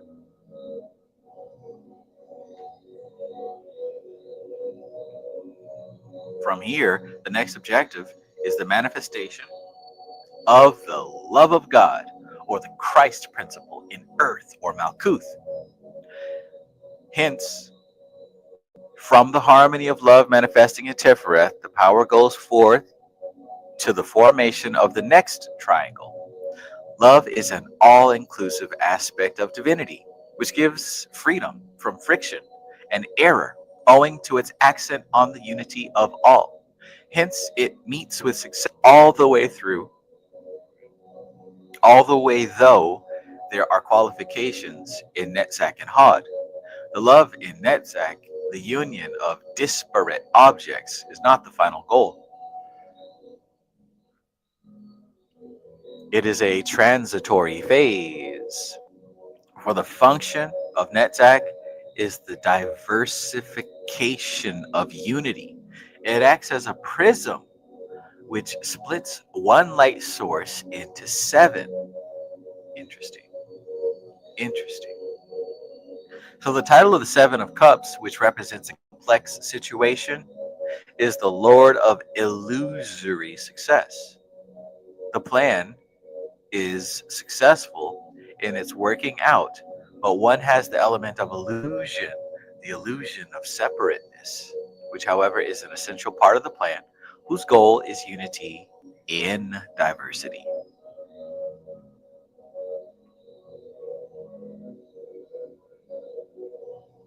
The Sephiroth Hod produces a similar situation, for the sphere of the mind is essentially one of differences. It is analytical rather than synthetic, and the differences are implicit. Otherwise, there would be no need for the divine messenger. Hod, in its most synthetic form, is a linker of differences.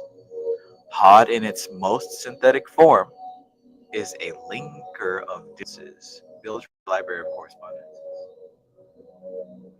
The magician is one who deals with a universe of differences, bringing such and such a force into such and such a form, and so on.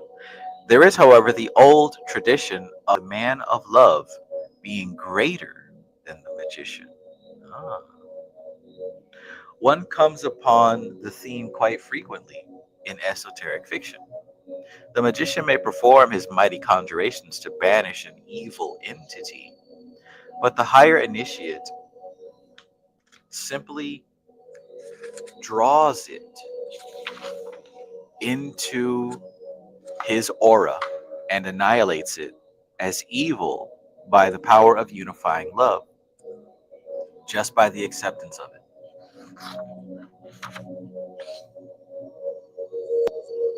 So the man of love is more powerful than the magician even.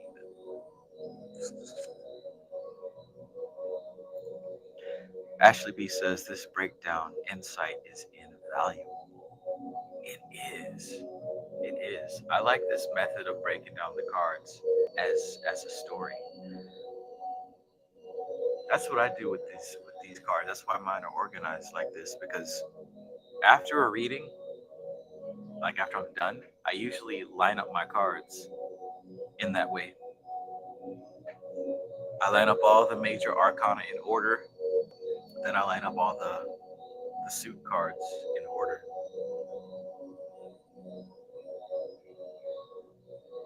Good stuff.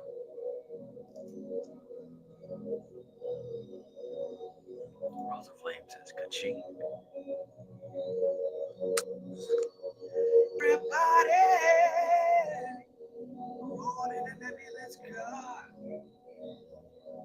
But yeah, that's what I do after I finish my readings. I arrange them, and sometimes if like I really want to spend time, I'll lay them all out in the pattern of the Tree of Life, because I mean, as you see the way he's breaking it down, all the aces would go where the Kether goes. All the 2s would go where Hakma goes. All the 3s would go where Bina goes.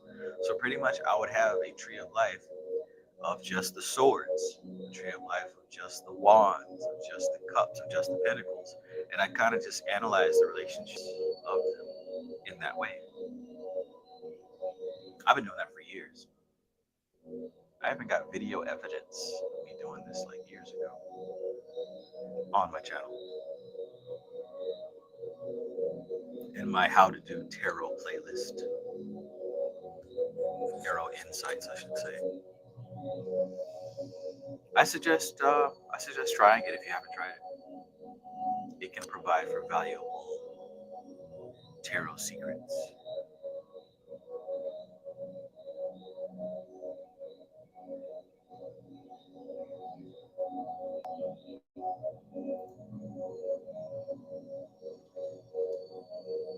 So,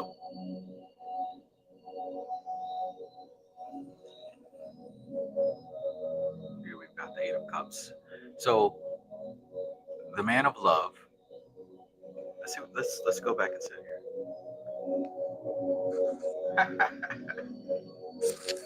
Tony says that's a low key flex. Yeah, well, you know.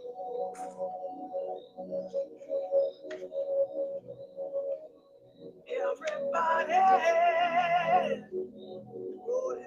let's go.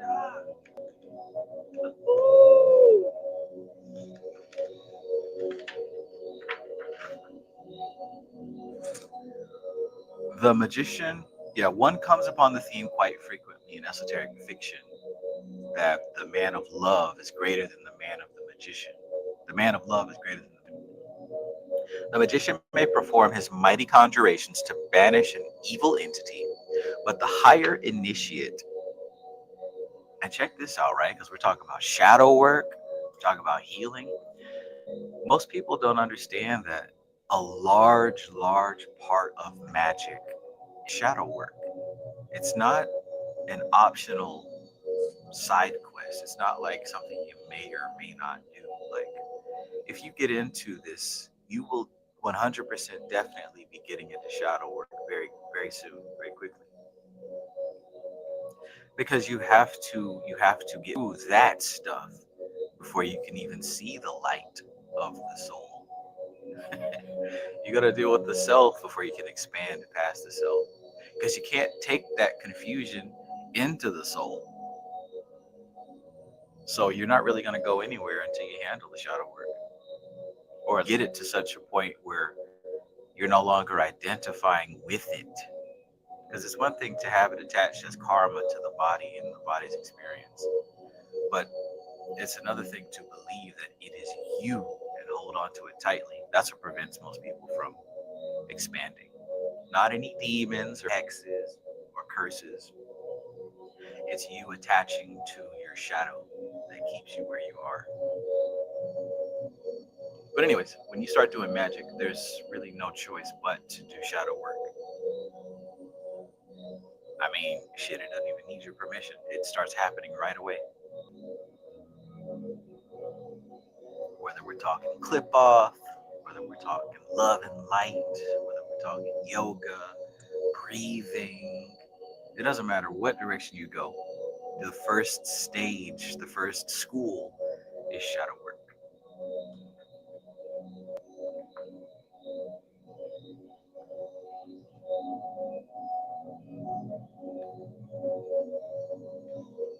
So he says here, the magician may perform his mighty conjurations to banish an evil entity, but the higher initiate simply draws it into his aura, annihilates it as evil by the power of unifying love, just by the acceptance of it. Just by the acceptance of it.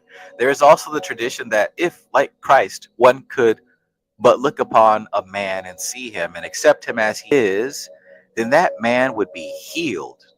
But y'all ain't hearing it. You're not hearing it. You don't want to believe the truth. You don't want to believe it.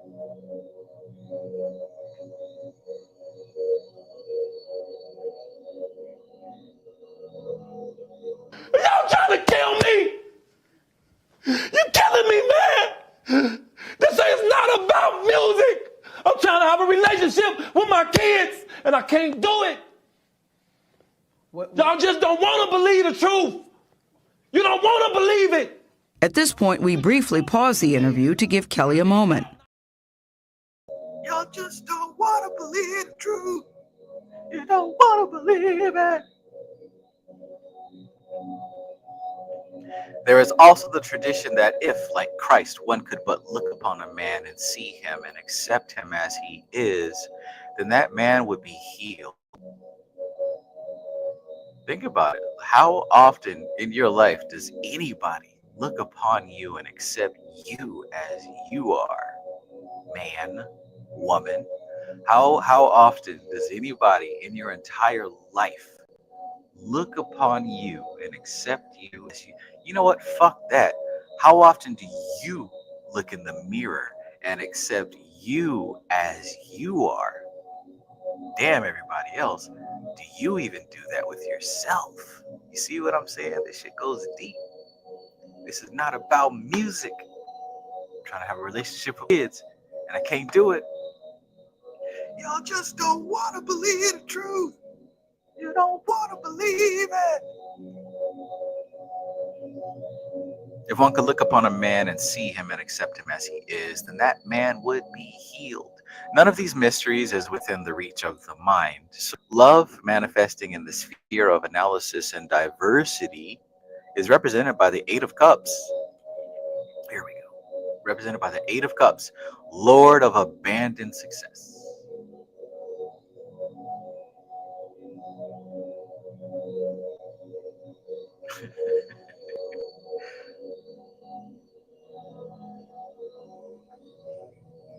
What's up with that? Haha. I'm showing them who was the high now. Pimp, nasty, funky pimp, and stanky chicken. Black bar. I'm showing who was the high now. Pimp, nasty, funky pimp, and stinking chicken.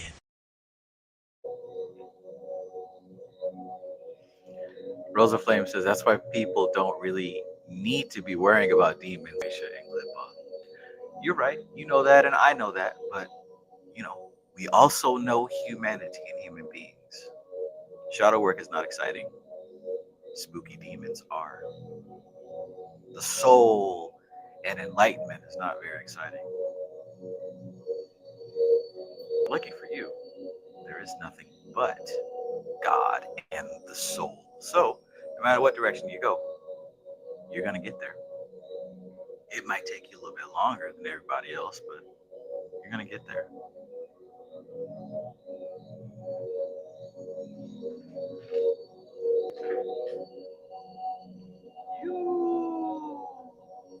Cosmic puzzle, peace. Peace and greetings, my friend. Peace and greetings.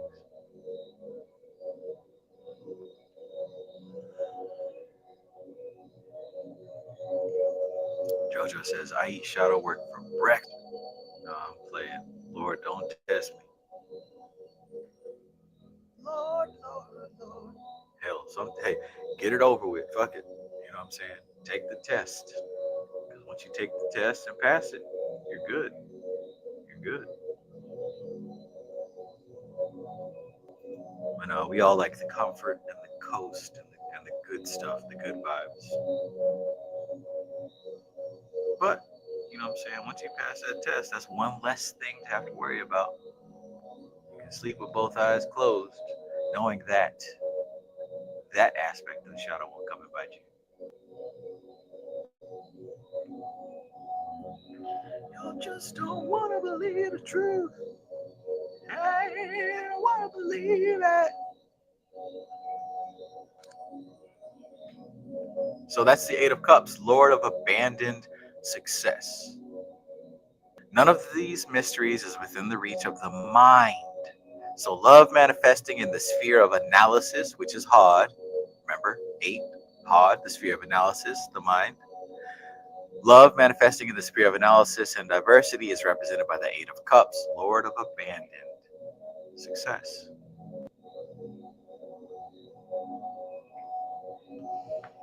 I like that line, and I think that's definitely something to be thought about for a while.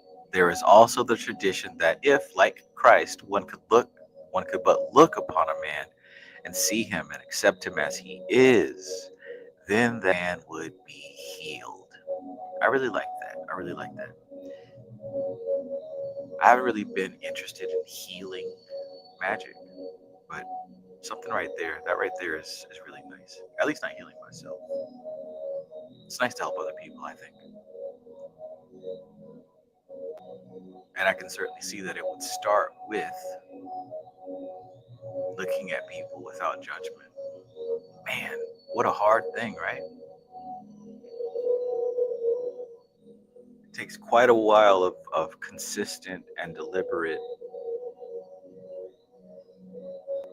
intentional transformation, but I think it's possible.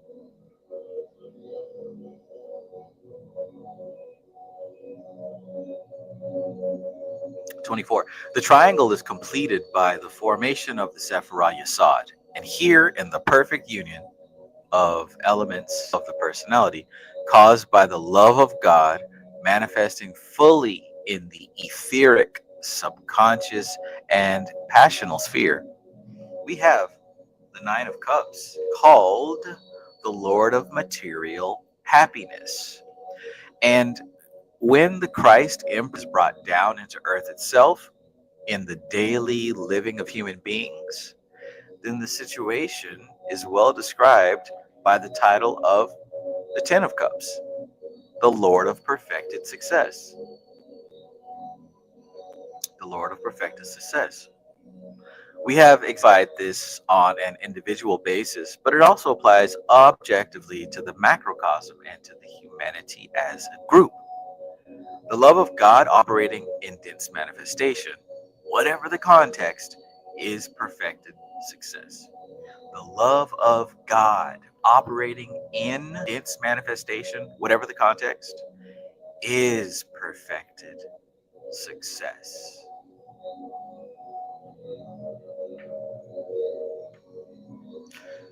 The third aspect of God. Y'all all right? Y'all all right?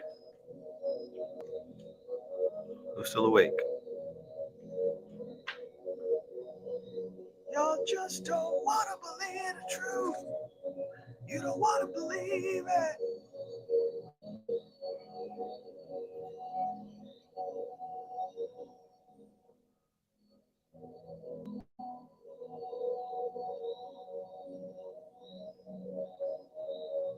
Everybody who holding an ambulance car, everybody. Ooh. All right. We got quite a few. So let's talk about the third aspect of God. Let's talk about the source, the disperser, right? The disperser. Let's get through. The third aspect of God, the Holy Spirit, or active intelligence, is represented in its first manifest form. Oh, wait a minute, hold on. So we go into pentacles before we go to swords. All right. Let me fast forward to my pentacle cards then. Everybody.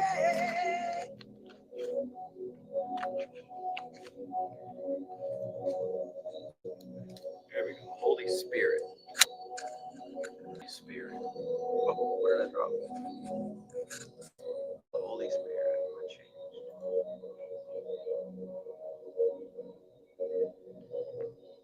Kind of spit when you talk, Willie. That's not me. I don't spit it. Willie, Go long talk. Willie, you kind of spit when you talk, man. That's the Holy Spirit. I don't spit it. So that's the Holy Spirit spitting, not you? Automatically, systematic. That Holy Spirit spitting a lot. The Holy Spirit spitting a lot. The third aspect of God, the Holy Spirit, or active intelligence, is represented in its first manifest form by the Ace of Discs. In Chokmah, the Two of Discs is the Lord of Harmonious Change, indicating the operation of the relationship between the Logos and his projected universe. Nice. The Logos and his manifested universe, his projected universe.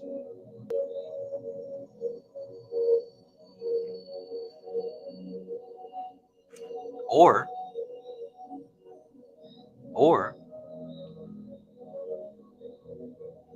the cosmic atom of man and its reflected manifest spark. According to whether one wishes to assess the matter on a macrocosmic or microcosmic basis, there is in this duality a mutual process of harmonious change as the creator regards the created, the contemplation causing changes in the creator reflected in the created reflection, thereby causing further change in the consciousness of the creator, and so on. This is a function of continuous harmonious change. So think about that now. We've got the creator and the created, the observer and the manifest. And it seems like when the observer changes the manifestation then changes the observer. And now the observer changes the manifest, and then the manifest changes the observer. And it continues to reflect back and forth.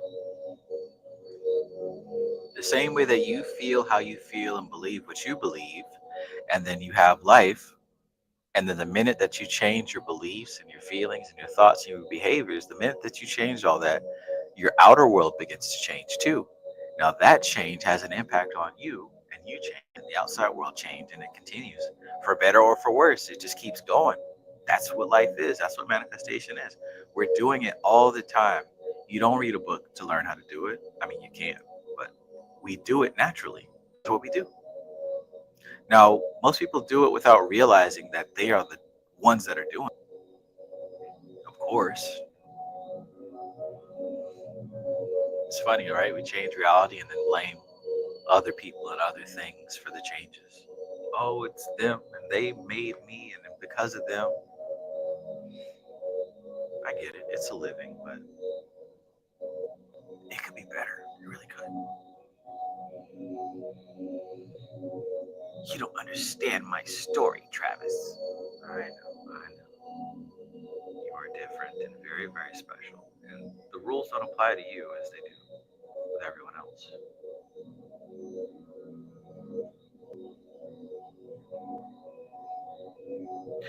There is in this duality a mutual process of harmonious change as the creator regards the created, the contemplation causing changes in the creator which are reflected in the created reflection, thereby causing further change in the consciousness of the creator, and so on. This is a function of continuous harmonious change.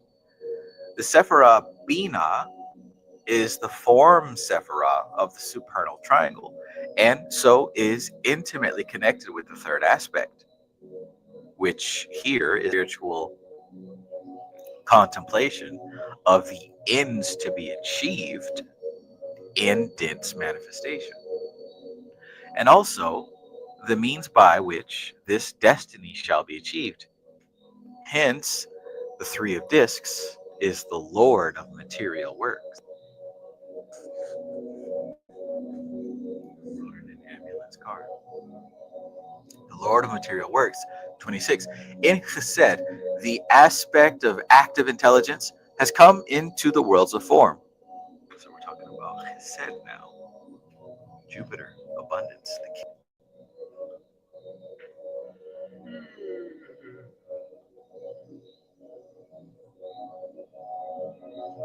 Manifesting as the more detailed aspects of the ruling principle of Chesed, which governs form manifestation. Thus, the title of the Four of Discs is Low Earthly Power. The close concern with the causes of unbalance and the remedial action needed in Qabala gives the title for the Five of Discs, Lord of Material Trouble. That's this one here. So the close concern with the causes unbalance and the remedial action needed in Qabala gives the title for the Five of Discs, the Lord of Material Trouble.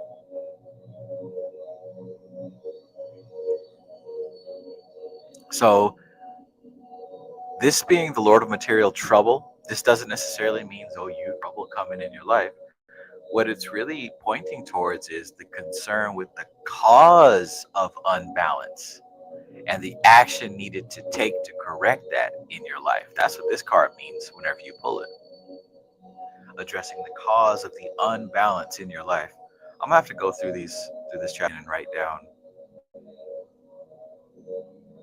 the key words for each card. Oh, this is good.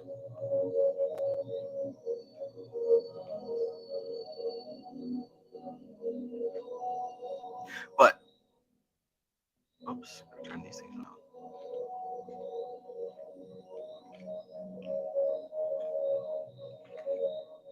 So it says, but achievement of balance is consolidated in Sephiroth, right? And it makes sense, right? Look at the balancing scales he's got in his hand.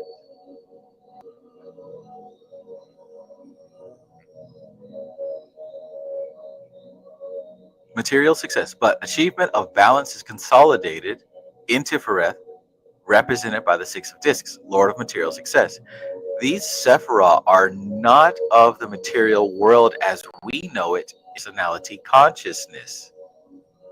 So this doesn't necessarily mean that if you're broke, somebody rich is going to give you some money. That's not what this card means.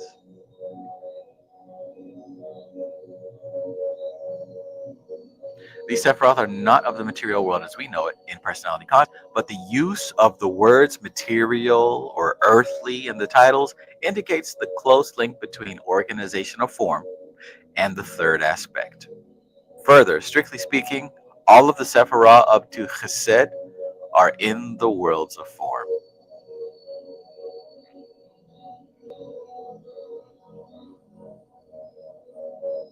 Netzach is, however, like Qabala, very much a Sephiroth of forces, enough within form manifestation, and so active intelligence in this Sephiroth is concerned with action, which has results at another level.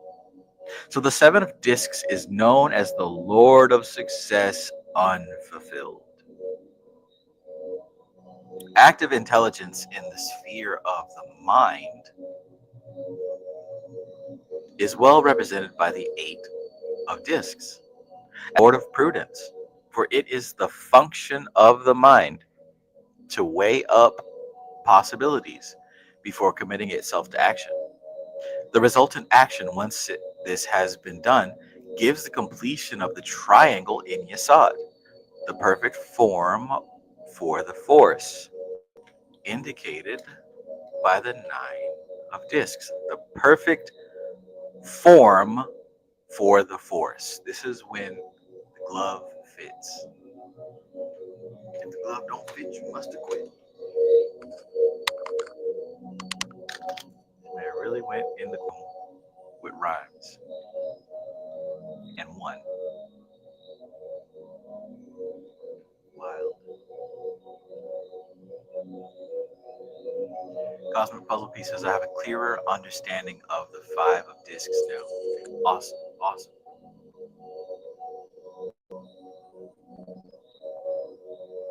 And that's the whole thing, right? That's the whole thing.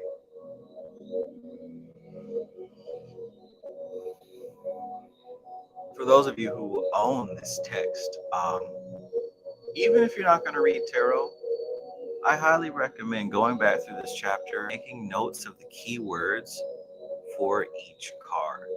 That's going to help a lot, right? You can have those notes right next to your tree of life, because not only will this help you understand the cards, this is also going to help you understand how the tree of life operates in the different worlds, the different dimensions.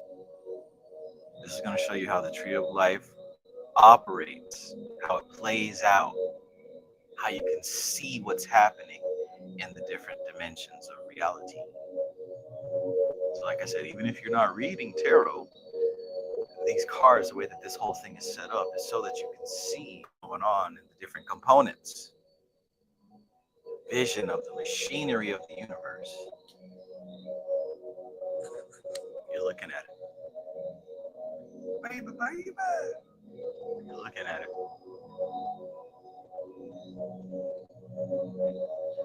So, The Nine of Pentacles. When the vessel is perfect for the energy. I love this card, man. I love this card.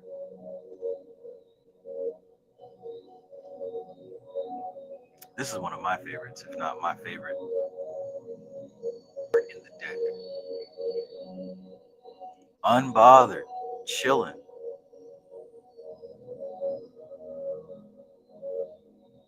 No uninvited guests, no stress. Just hanging out in the garden of pomegranates with Nancy Bird. Wonderful. So what does it say here about this one? So weighing up the possibilities before committing itself to action. The resultant action that you do take, once the possibilities have all been weighed, gives the completion of the Triune Yesod, the perfect form for the force. So the Nine of Pentacles is the result of the right tool for the right job, the right vessel for the energy.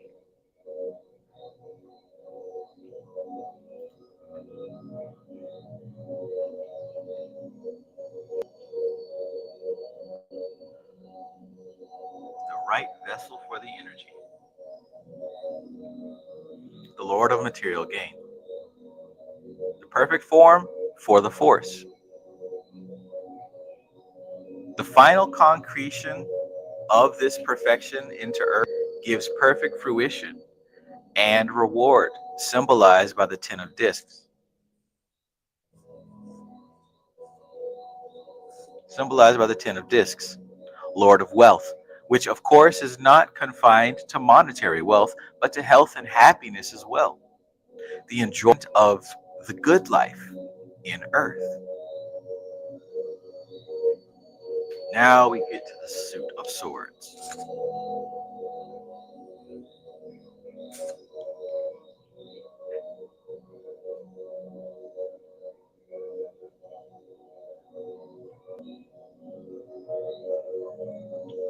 Now we get to the swords.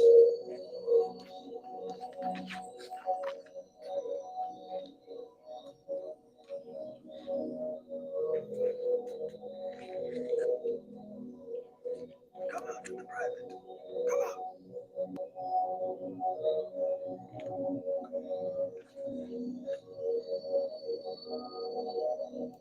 Cosmic Puzzle Piece says this breakdown so smooth. I agree. This is good stuff. Like I said, if you got the text, man, this if no notes came before, this is one where easy notes can and should be taken. So let's get on to the fourth aspect. The Suit of Swords refers to the disintegrator aspect of God. And as its direction of action is thus towards unmanifestation rather than manifestation, it is perhaps better to examine the cards in reverse order. Oh, there's a concept I haven't thought of before.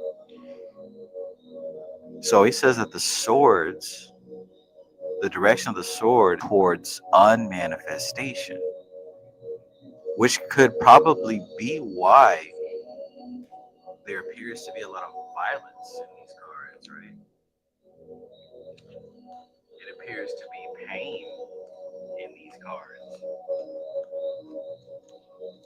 It appears in these cards because they're leading you towards unmanifestation. Nothing will lead a person to a spiritual journey faster than going towards some pain, right? Lord, if you just do this for me, I swear I'll, God is me again. I know we talked in 20 years since Easter, third grade, when I did that Easter play from my grandma's church.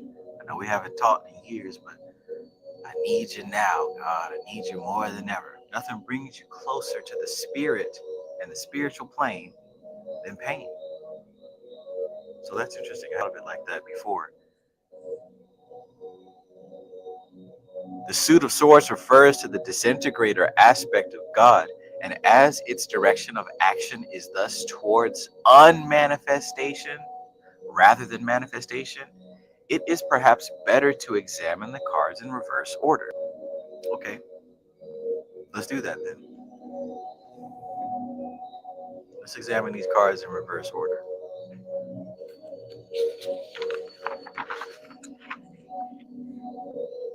Right, Tony says, this is the one I'll watch over a few times. Yeah, man.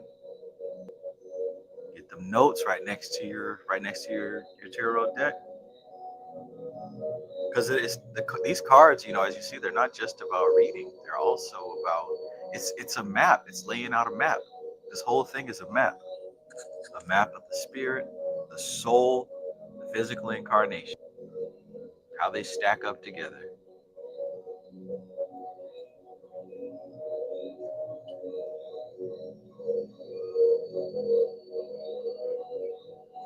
Who would have thought so much life-changing information could be in one book? Rolling in every little car, everybody.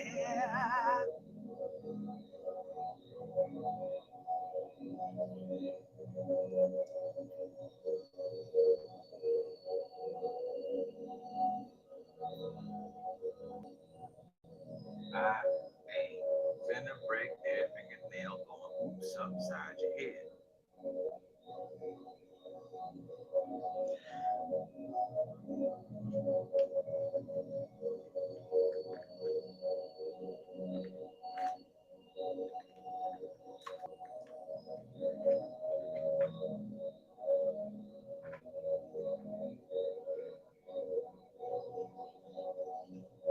All right, so the withdrawal of life forces from the dense form inevitably produces the ruin of the particular form. So the Ten of Swords is the Lord of Ruin. Boom, right there. Right there. So whenever you see this card, it's called the Lord of Ruin. Now, the average human mind is going to think, oh, okay, this is a bad card. It means ruin is on the way. It means I'm going to get stabbed, right? When you see this card, the worst comes to mind, right? But this is why I say I don't understand how tarot readers who don't know anything about Qabala, how are they able to read tarot? I don't know. And I'm sure people do, but I mean, yeah, we see it all the time. I just don't know how they do it. Perhaps it's the strength and the power of the collective unconscious, the archetypes, the symbols, the cards. Perhaps there really is an invisible, unspoken power that allows people to see. But anyways, you can't take these things at face value. Pulling this card does not mean that you're going to get backstabbed. It does not mean that you're going to die. Remember, it's a symbol. It's a metaphor. And look what he says here, right? Since we're talking about Qabalah, the Qabalistic meaning is the withdrawal of life forces from the dense form inevitably produces the ruin of the particular form. So the Ten of Swords is the Lord of Ruin. This ruin is, however, not evil if under the presidency of a divine aspect, but a necessary precursor of new life. For one can pour new wine into old bottles. It is thus more in the nature of opportunity when viewed from a higher level, though still ruin when viewed from the plane of its effect. Shit, this even ties into what I say, there are enemies. Right? There are no enemies. What do you mean by that, Trav? Obviously, I have people who don't like me and I don't like them. Well, what I'm saying is from the perspective, of course, if you're on the same level as them, you're going to say, oh, these are my enemies. I need to fight them and I need to put myself against them. But from a higher level, you see that whatever you're calling your enemy, whether it's a health thing, whether it's a money thing, whether it's people, it's another tool that you are using for your own growth and development. So when I say there are no enemies, I'm not being naive. I'm not being, oh, love and light, everything is perfect and good.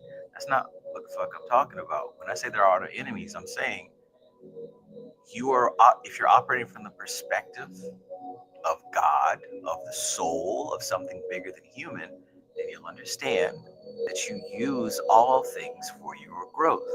Everything that exists in the material plane is a symbol, a representation of energy that flows through it. So whatever you're experiencing is a symbol that is representing the energy that's flowing into your life. And you deal with it on the level of energy, not on the level of a scrambling and scraping human, right? You don't want to scramble and scrape. Diddy likes it when you're scrambling and scraping. Personally, I prefer not to scramble and scrape. I was coming off of being in Miami a night of partying. I don't really remember what I was saying. You know what I'm saying? Would you like a reminder? Yeah, sure. Play some. Hey, yo, listen, yo, I love it all. I love it all, man. I like when you like this, Daddy. Where you put my bag? Daddy, I like when you scrambling and scraping for shit. No, I like that. That was you. Scrambling. What? You said, I like when you do it like that, Daddy. When you scrambling and scraping for shit. Hey, man. Like, I don't know what I was talking about. Hey, man. Hey. Hey, man. Hey. Hey. So if you're operating from the level of human and fear and scarcity, you're scrambling and scraping. Diddy likes that. Hey. But, you know, I prefer to operate from a level that understands that all things work to the benefit of those who love God and are called according to their purpose. Hey.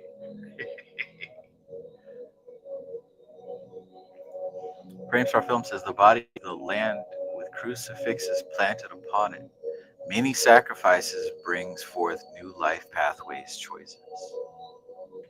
Ah, okay. Let's read that again with this image. The body of the land with crucifixes planted upon it. Many sacrifices bring forth new life pathways choices. Yes. Wow. Yeah.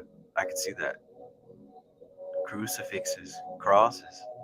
And they're almost growing out of that body like mushrooms or other plants. Oh, that's interesting. And even look in the background, man. The sun is rising. It's like dawn. Something new is blossoming. That black sky is dissipating, right?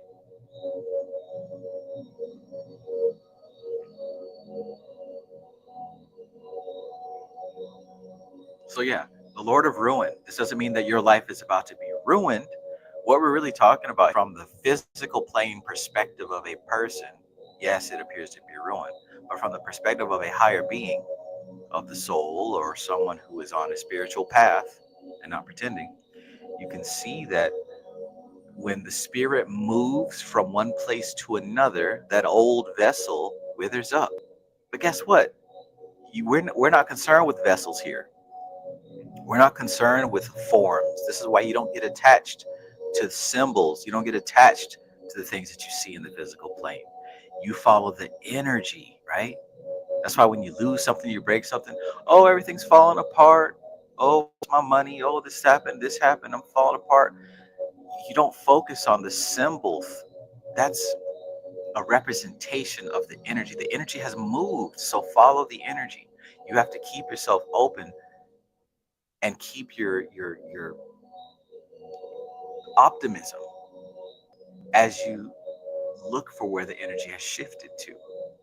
Because where it's moved to is going to be a more suitable vessel. A more suitable vessel. Because, listen, if you've ever been somebody spiritual who's lost something, and then you trusted that everything was going to work out, right? You did everything that you could, and you also knew in your heart that things were going to work out. Eventually, when it worked out, you completely forgot about the pain that you just went through. When everything worked out and everything's good, all of a sudden you forgot all them tears and the smiles are back. Well, what happened? The thing that you were clinging to that you lost, the energy that was supporting you and that was expressing itself through that symbol grew to the point that it needed a new body. It needed a new vessel. So when you lost the old vessel, oh, everything's ruined. No, wait for it to come back to you in a stronger, more suitable vessel. I love it, man. This is great stuff. Do you see that? Have you ever lost something and then cried about it, and then it came back to you better? So much better that you completely forgot about what the hell you were bitching about before? I have. Have you ever been hated or discriminated against? I have. That's what Eminem said. So if you're currently going through something right now where you lost something or things are falling apart, it ain't working for you, could it be that the energy is moving into a more suitable for you? How many times has that happened in your life? It happened to me recently.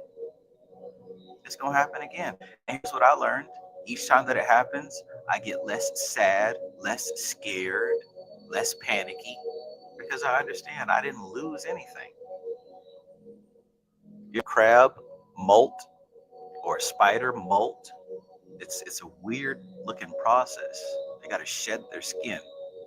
They got to wiggle out of it and leave it behind. And that old crab shell, that old spider skin, it's just there, dead. That's what this is. But the crab, it isn't dead. The shell is left behind. It has now moved off into a bigger body. That's what's happening here.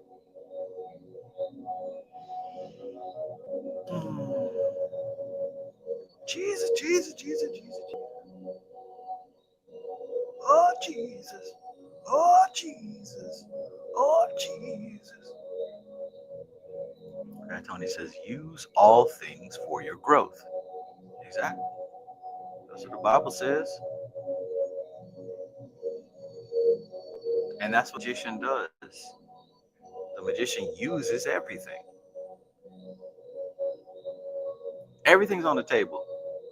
Ain't nothing off the table. Everything's on the table. You're only limited by your imagination, by what you believe is possible, by what you believe you're capable of doing, by what you give yourself permission to do. That's a big one right there. What you give yourself permission to do. See, sometimes you don't give yourself permission to be great. You don't give yourself permission to be outstanding.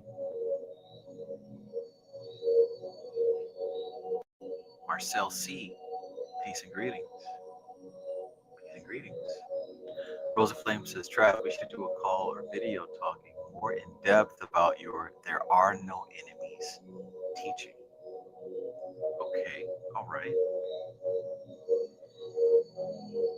You see something that I don't see. Quite possibly.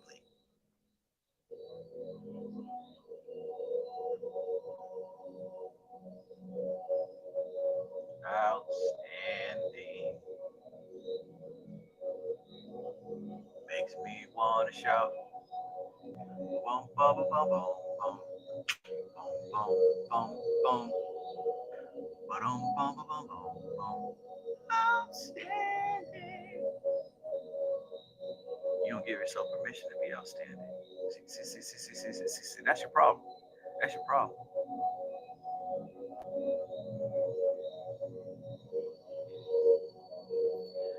Marcel says, total collapse is definitely heavy. It's like being distilled. Absolutely. Barbecue music, right. You can smell the smoked ribs. You can smell the ribs on the grill. Make me want to shout.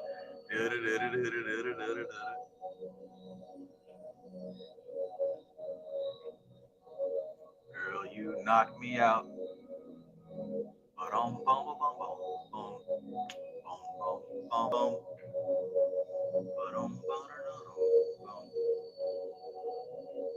Yeah, man, they don't make music no more. That's fine. I just listen to the old stuff. Cosmic Puzzle Piece says life and death happening simultaneously. Look at that.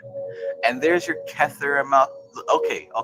So Cosmic Puzzle Piece says life and death happening simultaneously. There's your Kether and Malkuth, right? Kether and Malkuth, Your life and death happening simultaneously. And guess what? If the aces represent Kether, what's the 10 represent? The 10s represent Malkuth. So you could say the 10s are very much like the aces. You could possibly make a case for the 10s are just like the aces. Life and death happening simultaneously. That's big right there. Boom, boom, boom, boom.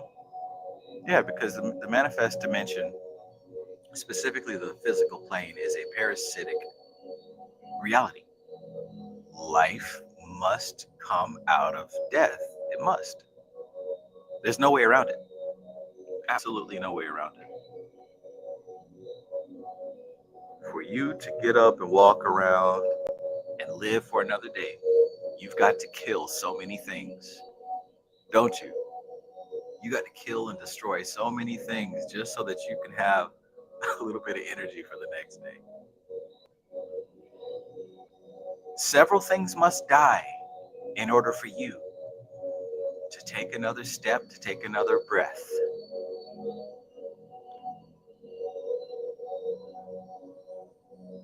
You leave a trail of death in your wake. You trail of death in your wake. How did that feel to you? How did that feel to you? I asked my brother, I said, John, I said, how did that feel to you? He said, Jane, wasn't no fun. They did him like a dog. Rackbar. How did that feel to you? Hey, hey. Hey. Bebe's kid, peace, peace. But that's how it is. That's just how it is. There should be no judgment, no morality call. It is what it is.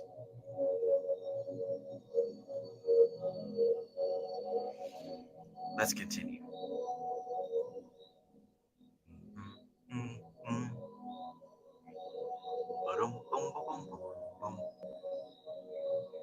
By the way, give yourself permission to be outstanding.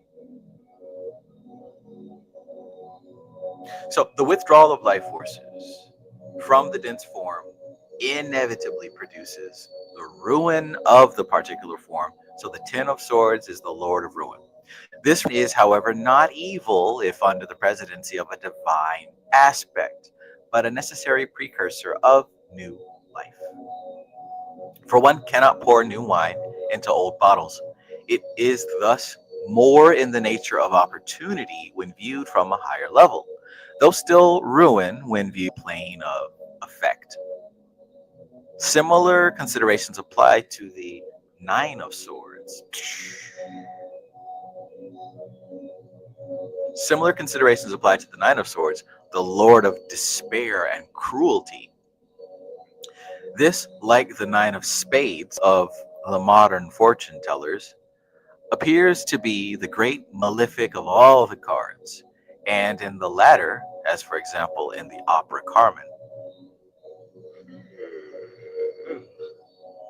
stands for death, though the Ace of Spades is commonly credited with this meaning, its tarot equivalent being the Ace of Swords, the ultimate in disintegration, return to the unmanifest. As the disintegrator acting in Yesod, that's this one here, the disintegrator acting in Yesod, the etheric plane, means the complete breakup of a form, and also the roots of the personality when applied to man. The applicability of the title of this card will be obvious. It could be regarded as a somewhat short-sighted nature, but there is a great mystery here. It is hinted at by the cry of our Lord on the cross, my God, why hast thou forsaken me? Damn. You ever thought about why Christ on the cross said that? Like, think about what Christ is and represents. Think about what Christ is and represents, right? God in the flesh. God walking around amongst human beings, teaching and showing humanity a better way to live with themselves and with each other, and how to connect with God, just like he did.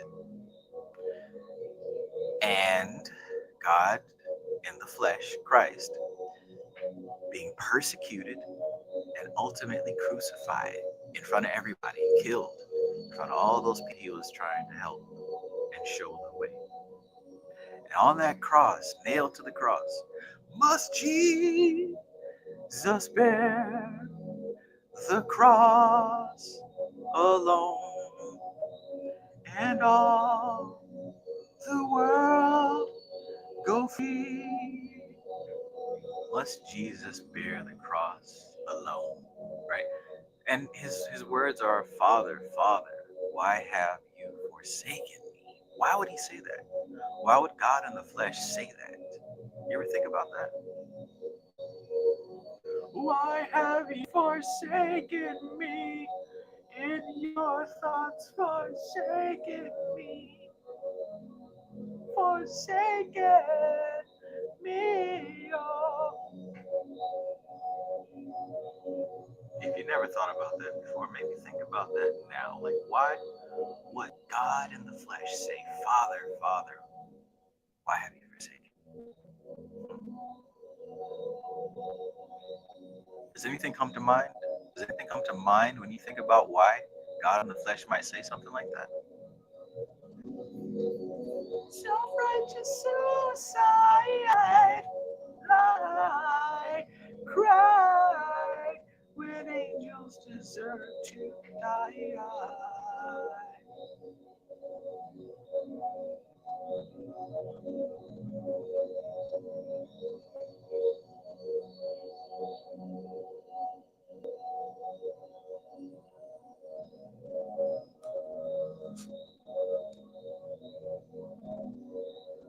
Okay, well, I'll assume you're deep in thought about that subject. Let's keep going.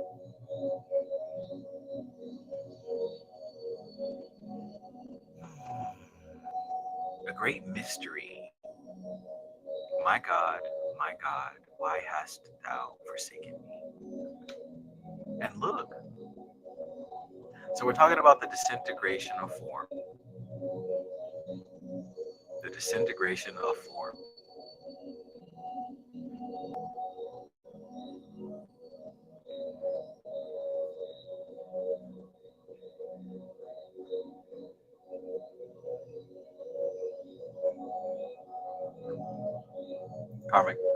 Cosmic Puzzle Piece says, forsaken me with thought. Fat Tony says, his self down. Rose of Flame says, forsaken to flesh out the karma.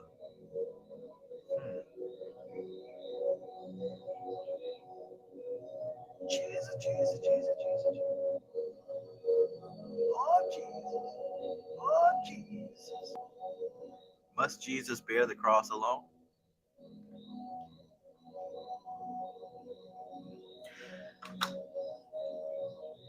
Moving along, the 8 and the 7 of swords. So just get a good look at it. We've got this young woman here, blindfolded and tied up, Shibari style. 1, 2, 3, 4, 5, 6, 7, 8 swords surrounding her. So she's got to be careful because she might step in something dangerous, and she can't even see. So dangerous is the situation that she's not even moving. She's not taking a step. She's just gonna stay there. And then we got this dude here. I don't want to make any judgment, but I'm tempted to call him a bad word. Look at him sneaking away. Look at him. He's literally tiptoeing away, looking over his shoulder. He's holding these swords. I have reason to believe they don't even belong to him. I could be wrong. In the deep background, you see a collection of people. They might be a campfire or something. But he's creeping away from these tents and these teepees. And look at how he's holding the swords. swords. Like, what are you even doing, man? Who holds swords like that? He's cruising for a bruising is what he's doing. But anyways, this is the 8 and the 7 swords. Let's see what is said here. The 8 and 7 of swords are the lords of shortened force. That's going to be Gemini and Jupiter and Gemini. I know that one. The lords of shortened force. Let me make sure I'm right. That's the swords. Yeah, that's Jupiter and Gemini. That's the 8 of swords. And then the 7 of swords is the moon in Aquarius. So the lords of shortened force and unstable effort. These indicate the withdrawal of force on the level of mind and the disruption of the form-giving forces of Netzach, so that no lower form is made or maintained. So we're talking about the withdrawal of force, the withdrawal of spirit from the form-giving forces and the withdrawal of spirit from the mind. So yeah, you would seem blinded if you felt like spirit left you, if you feel like the spirit moved away from you. So perhaps this is being in the perspective of the form, from the perspective of the form as the spirit leaves. Of course you'd feel blinded. If you've walked a spirit-led life, then you know what it feels like when it seems as if the spirit has left you. It seems like you don't know where to go next. I've even spoken about this feeling. Video game where you enter a new area and the map is clouded out and gray. And it's like as you walk around the map, then it's slowly being uncovered. That's the 8 of swords.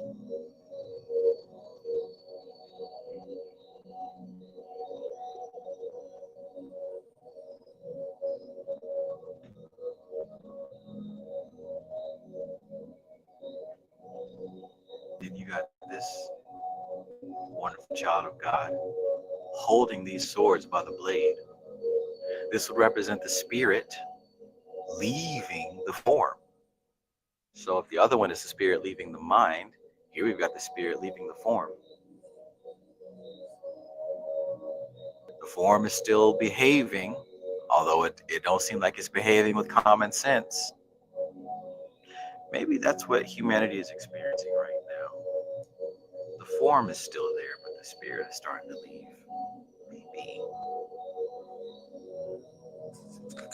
And you know what I'm talking about, right? Let's see if I can give a different example. Kind of like how you could say music, right? How maybe there was a time where music was full of soul, full of spirit, full of innovation and creativity, and just listening to it did something to you. But see, after years and years and years, you'll hear sounds coming out of the speakers, but it's not the same. It's not, or even like the mainstream church. How once upon a time the mainstream church that's where you would go to have a spiritual contact. But things have changed. It's not the case anymore. It doesn't seem like you're going to get much from most churches. But people still go. The form is still there, but the spirit ain't there. Not like it used to be, right? My brother was telling me how sports have changed and how, it's been deeply affected by gambling and betting. How before people kind of played for the love of the game, but now since the whole gambling and betting thing is like so widespread and has such a large impact, yeah, there's still two grown, teams of grown men running up and down the court with a ball in their hand, but the spirit is gone. So on and so forth. Many, many examples of the 7 of swords in practice. A lot of things are being acted out, but the spirit is gone. Remember when movies used to be movies? when video games and all sorts of entertainment used to really have something special to them.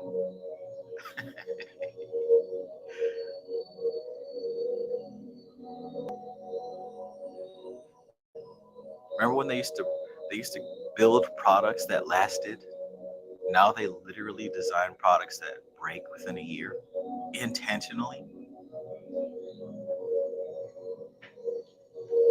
I remember having action figures in the 90s, having X-Men figures, and they were made of like this dense, hard, thick plastic.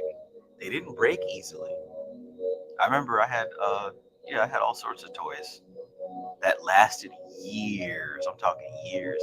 We had this one little Santa Claus toy, and he'd press a button on his belt and he'd say, "Ho, ho, ho, Merry Christmas." That toy lasted forever. We threw him, kicked him around, and the voice still worked and everything. Toys used to be built to last and to be beaten up by kids. Now, shit.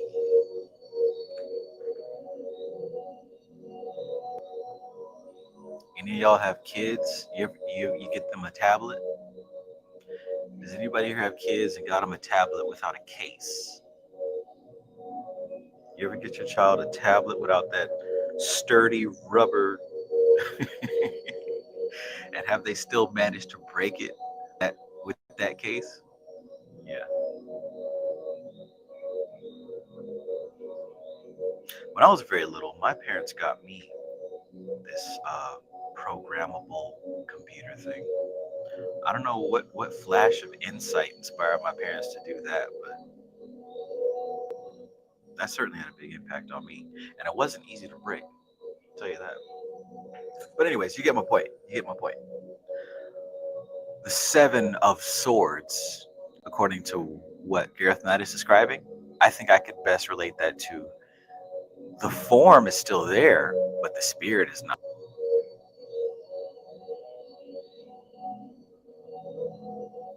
Ashley B says, yep, now most things just feel like a hollow cash grab. Hollow, right? Yeah, that would be a great word for it. Hollow.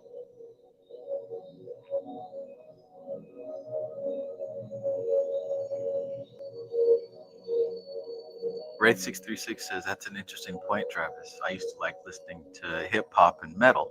Now I find myself listening to jazz and instrumental music. Yeah, man. I don't even check for new music no more. I like discovering stuff, man. There's still life and vibrancy in these old songs. I mean, obviously, I'm a big fan of funk right now. Parliament, Funkadelic, and all that good stuff. You know, and all the songs from the 80s and 90s, that time era, they produced a lot of good music. It had the spirit in it, man. It had the spirit in it. I don't know. I don't hear that in today's music. Any genre. Now, that's not to say it can't happen. I'm sure that, you know, every now and then an artist will come up with some flavor, but it's certainly not the norm. We can agree with that. It certainly ain't the commonplace. But yeah, all these are just examples of the 8 and the 7 of swords. Ray says, yep, my son is on his tablet. Man. Spend that extra $20, $30 for that case, that child-proof case. And the one part that's not protected, big ass crack. Like, how did you manage to break the spot?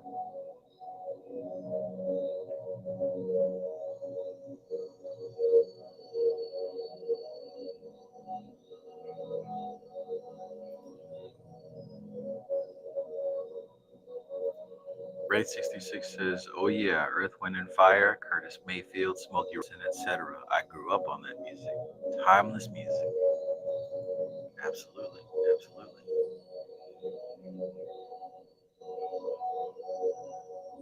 Petroba says, music went flat in all genres. Yeah, it's a curious phenomenon. And very telling. Because as we talk about this, and it's funny because me and my brother were talking about this earlier, this could be happening on a macrocosmic scale. Like, listen, it might not just be music and sports and art. This is probably happening to the human race. It's probably some of reaping going on here. The spirit might be leaving the human race to move into a more suitable vessel. I think that is happening right now. I think that's happening right now. Bobby Hemmett said, "This shit is over." It's my estimation, right? You don't have to believe it, you don't have to agree with it, but it's my estimation that the spirit has completed its task with humanity and is moving on to something else.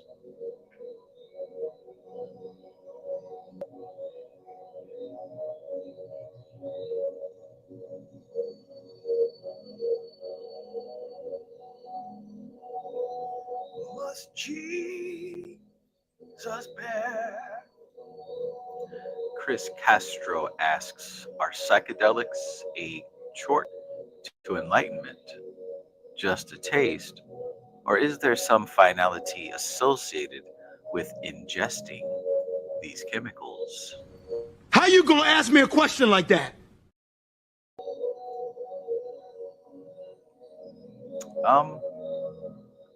You got about it, right? What is enlightenment? What is enlightenment? Is enlightenment a chemical state? Because if it's a chemical state, then of course you can achieve it with a chemical adjustment. Is enlightenment anything physical? Is it a state of consciousness? Is it a realization? Is it a level of, like, what is it? You got to define what enlightenment is first. You know what psychedelics are. You know what mushrooms and LSD and all that other shit. You know what those things are, but do you know what enlightenment is? I think that's the question to ask. Figure out what enlightenment is.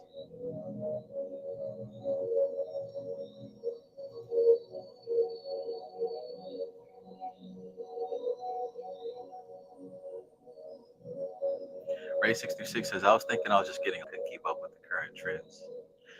Yeah, that thought crossed my mind, but I don't know, man. I think it's deeper than that. The new batch of humanity is already here. It's a new batch of people. These ain't the folks. These ain't the same folks walking around. These are not the folks Martin Luther King dreamed of. I tell you that. It's a new batch of folks out here.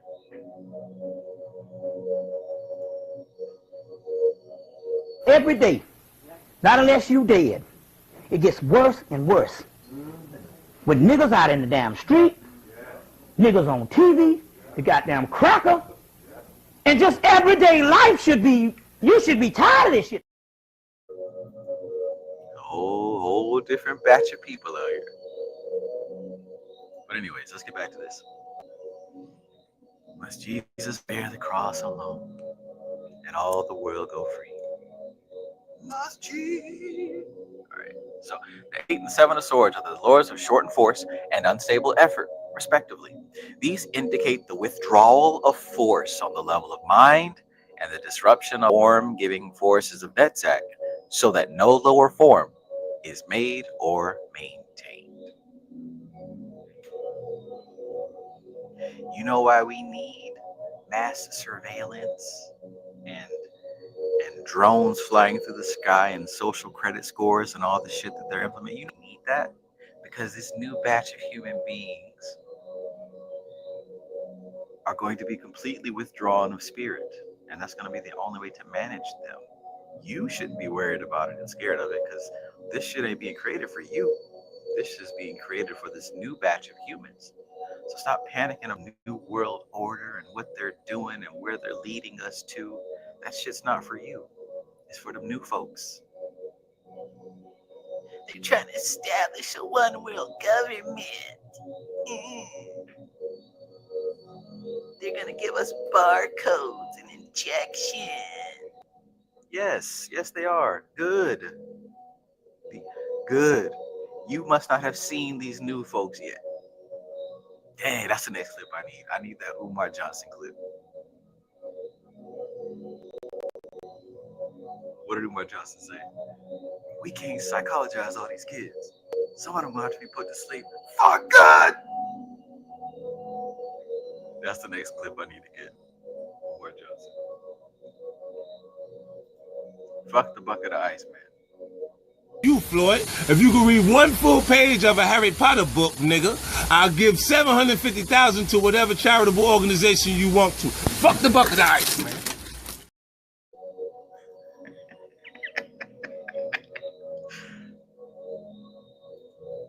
We did an economic plan. Right.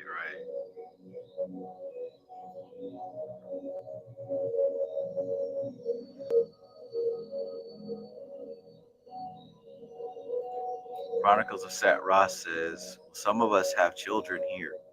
I mean, define those terms, right? Do you have children? Are they yours? Do you own them? And what is your job? What is your duty, responsibility to those children? What is your responsibility to those children?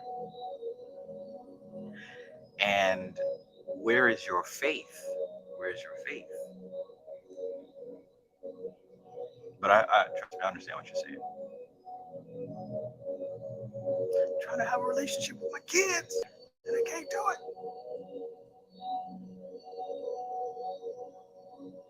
Fuck the bucket of ice, man. All right, now we're almost at the end of this particular chapter. How many pages we got?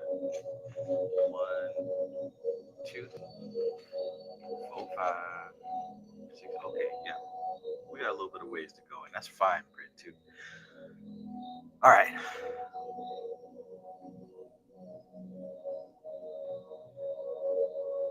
Well, yeah, all that's not for gloom and doom. I'm not saying that for gloom and doom. I'm saying in such a way that the things that we're seeing happening is not one off. It's not random. Like, all this stuff is connected. All this stuff is connected. There's a bigger picture, much bigger picture.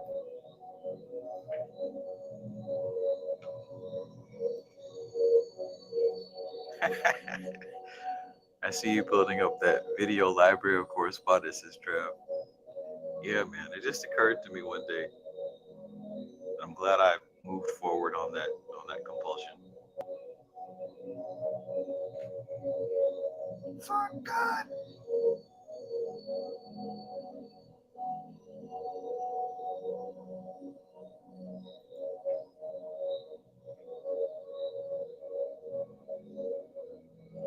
Raid 636 says, I have children, but I own them or who they will become. I can only help and be a blueprint for them. Exactly, right? Exactly. There's a level of sanity and understanding what you can do and then doing it.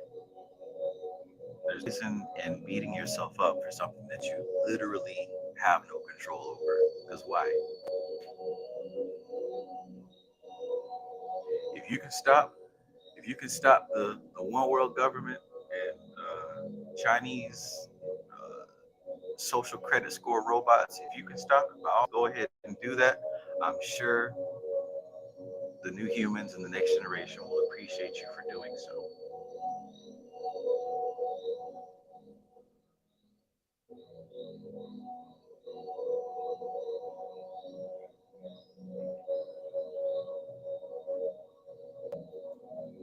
All right, anyways, let's get back to this. So,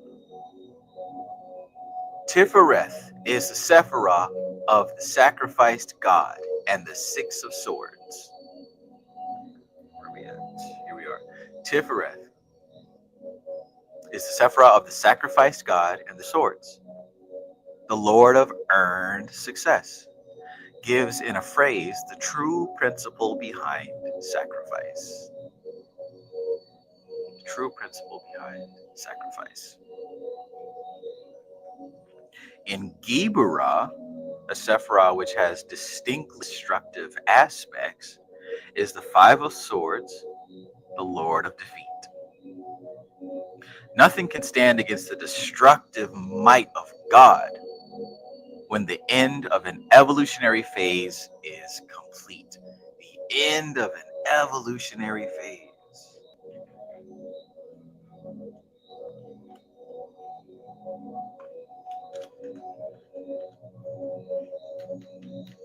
The card of Chesed, the Four of Swords. Sheesh, this might be the most pleasant card in the Swords suit.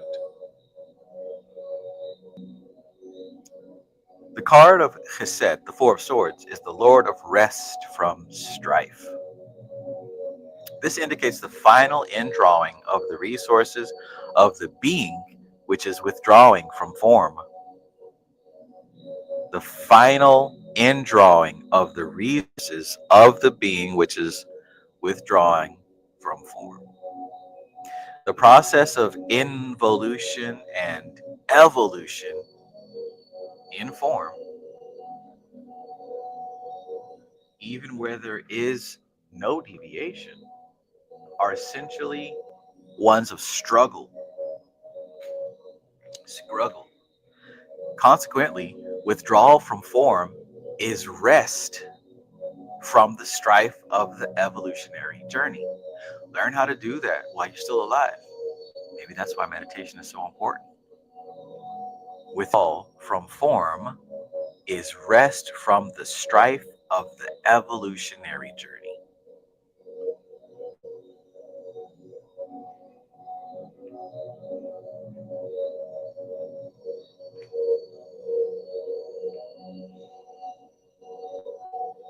Lady Justice, peace and greetings. Sheesh, it is already midnight. How did we get to midnight? Time flies, doesn't it? Inez Azevedo says hello. Greetings, Inez. Inez says, can I make a question, please? How you gonna ask me a question like that? Sure, you may make a question. How you gonna ask me a question like that? Wait, didn't you just make a question just then? I'm calling the police. I'm calling the police.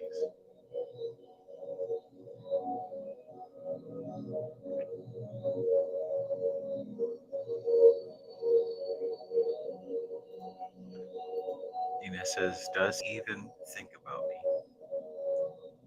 Let's go with the very next card.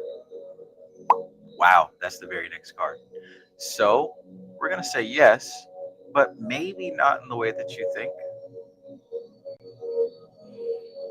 Let's see what happens here with this card. 32, the Lord of Sorrow, the of Swords, relates to Bina. And of course, the spiritual experience of the Sephiroth is the vision of sorrow.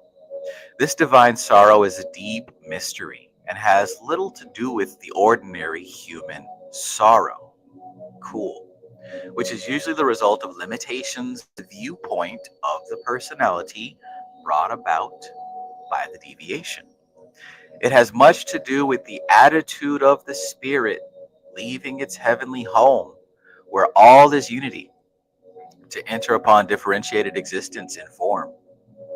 This sorrow may have caused the human spirits to try to avoid the full implications of immersion in form to a greater or lesser extent, and thus to enter into sin or imperfection. As a consequence of this, the sorrow can also refer to the sorrow of the Logos at the rejection of the way, the truth, and the life of the divine plan by the spirits of the present human evolution. Cool. Cool. So when we see this card here, it doesn't necessarily mean human heartbreak, but what it does represent is the soul leaving heaven and going down to experience imperfect, incarnated reality.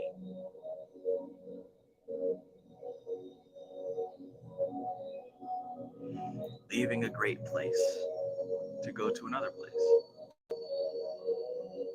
That's great in a different way, but but certainly not as pleasant.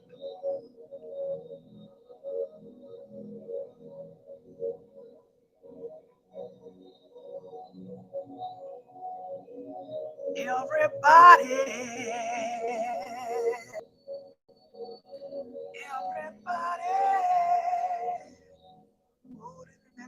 God. In Hokmah, isn't that how the moon looks tonight? I think. Anybody seen the moon lately? In Hokmah, we have a similar situation to Chesed, but at a higher level, where the spirit contemplates its creator. Microcosmic or macrocosmic, before returning to its cosmic origins, enriched with the experience of manifest life.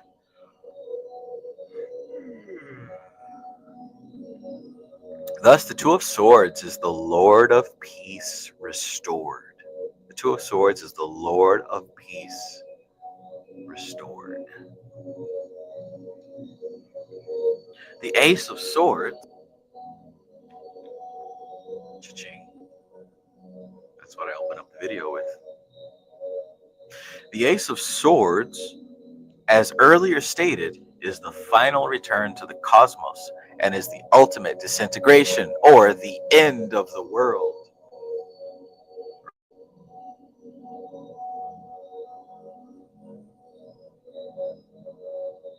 Nice. So that was all 4 of the suits as far as the 2 through 10. 2 through 10.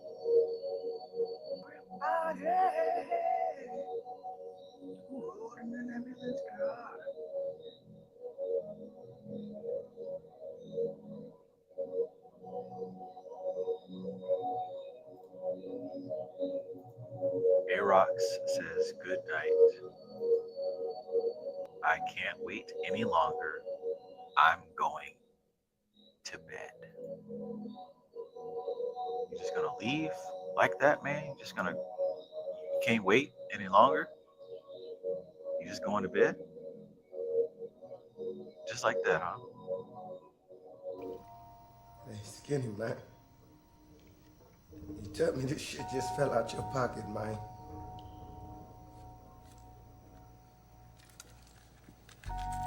Skinny. Hey, bitch. You tell me this shit fell out your pocket, man. Hey, man. Hey, what, man? You know what you could do. Boy, what can I do, man? You tell me what I can do, man. Hey.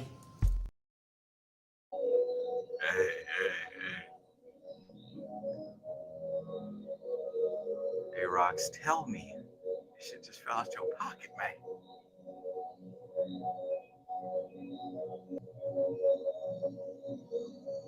My mixtape in the toilet, man. Do my live stream in the toilet, man. Do my live stream in the toilet, man. Hey, Rox, man.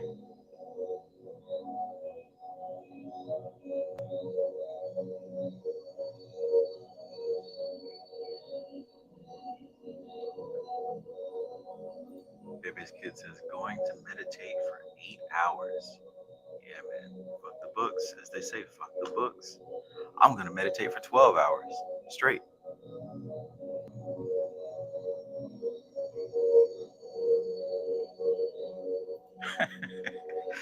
Bro, I'm having fun.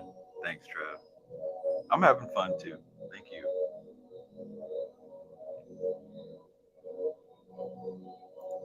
Bramestar says, hey, seems to be an admission. I think so. Looking for the words to justify their actions, but all they can say is, hey. Shrugged shoulders and open palms. Yeah.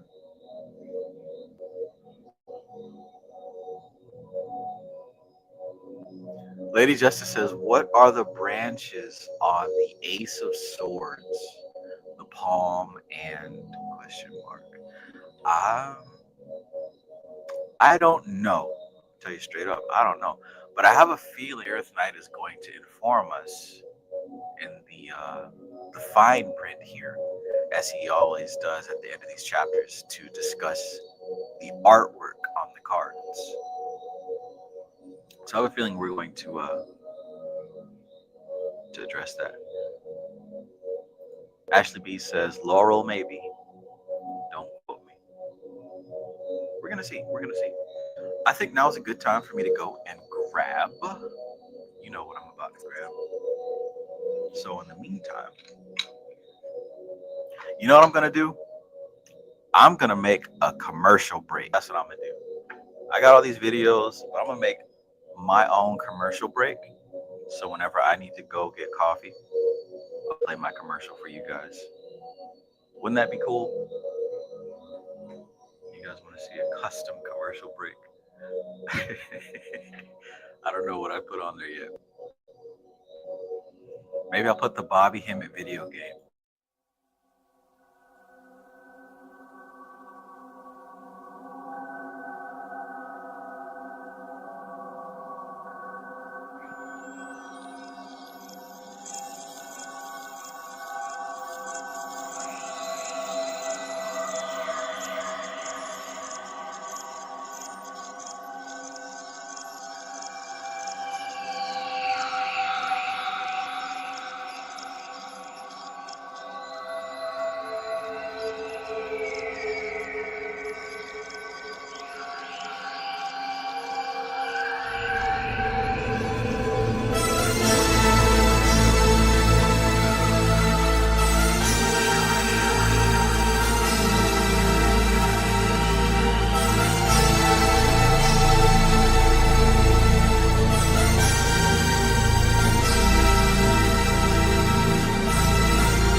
That's all you're gonna get.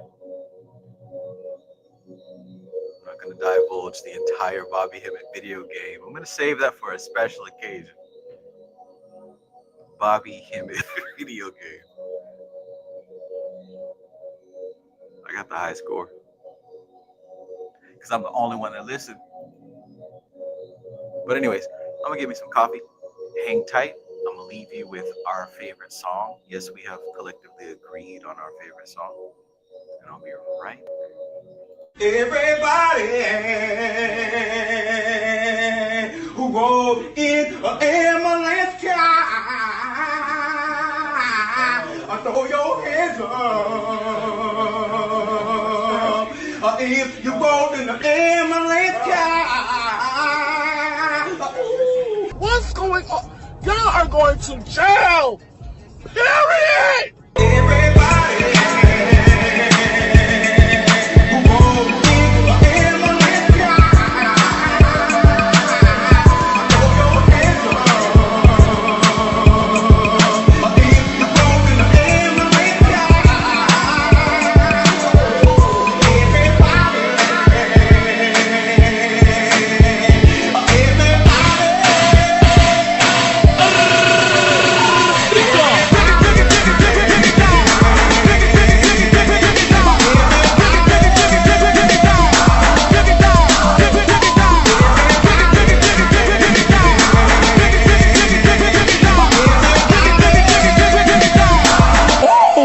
Being so ready.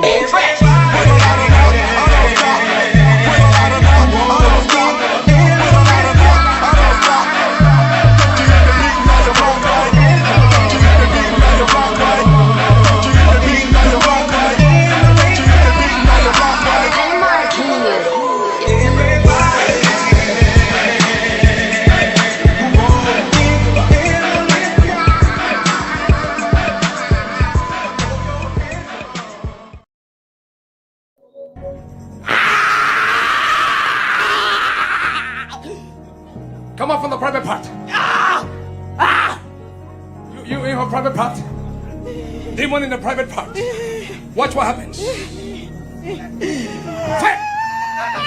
Fire! Fire! Fire! Come out from the private. Come out from the private. Come out from the private. Come out. Out from the private. Go, go, go, go, go, go, go.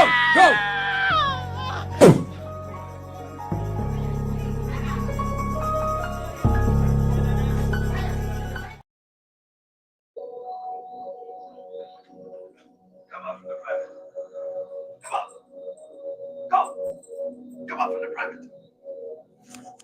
Come out from the private. Come out from the private. All right. Coffee made. I've come out from the private. Ridden in my ambulance car. Let's get to the fine print. Woo! Everybody walk in the ambulance car.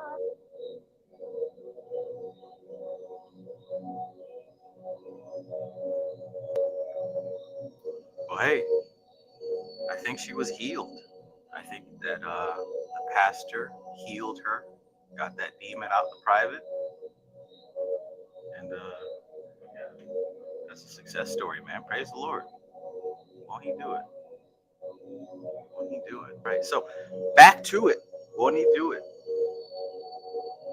Everybody. Phoenix Wolfette. Peace, peace. Phoenix says everybody is a bop. It is. It is. Every couple of months, I swear, the song just comes back to me.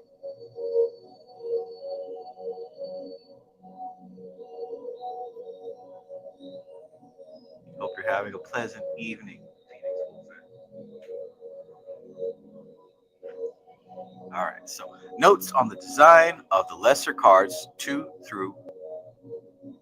As in the whole of the Lesser Arcanum, the inner implications of each card are revealed by its title, suit, and number, rather than by any pictorial element. So look, when it comes to these cards, the 2s through the 10s, we always thought that the picture was important, but the true meaning of these cards are the number and the element. That's what is important about these cards. And if you understand the number and the element, you can read any deck. You can read any deck. Because, you know, most decks, anyways, most decks are copy the artwork from this deck here. Just going to copy this artwork or take elements from this particular deck.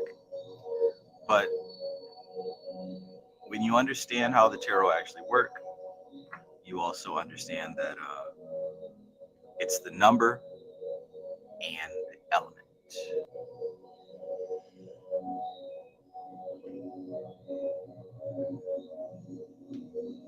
What's up with that? So a close examination of all pictorial variants is not of such importance as with the trumps.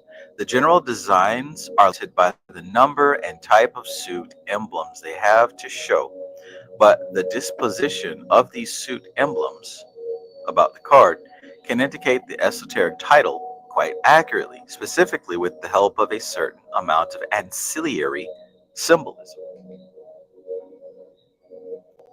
Kevin Wise in the building. Peace, peace, Kevin Wise. Hope you're having a good night.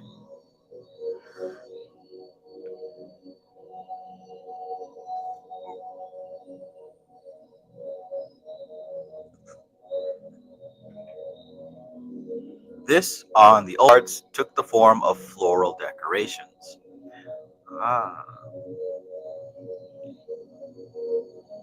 So we get right to the floral decorations. In most of the exoteric packs that have come down to us, this flora, and to some extent fauna, proliferates wildly, but was rectified and put to good use by the Golden Dawn. The use of floral symbolism is, of course, in line with the deep implications of the garden. The garden appears in many guises in symbolism, from the Garden of Eden to the Garden of Gethsemane. And the flowers used in the tarot are the lily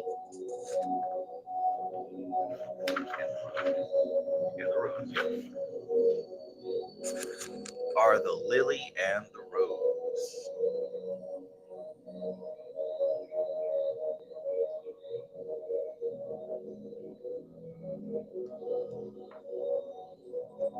I got a hold of the wrong stuff and told him to get up in the tree and play a leprechaun. The lily, sometimes under its eastern form of a lotus or a compromise between the two, a water lily. Most esoteric modern pacts take a very simple line. The emblems are ranged in bare geometric figures, in much the same way as in modern playing cards. Waite is a notable exception in that he provides pictures for all the cards to suggest the divinatory meaning. The divinatory meaning is, of course, merely a corruption of the esoteric title.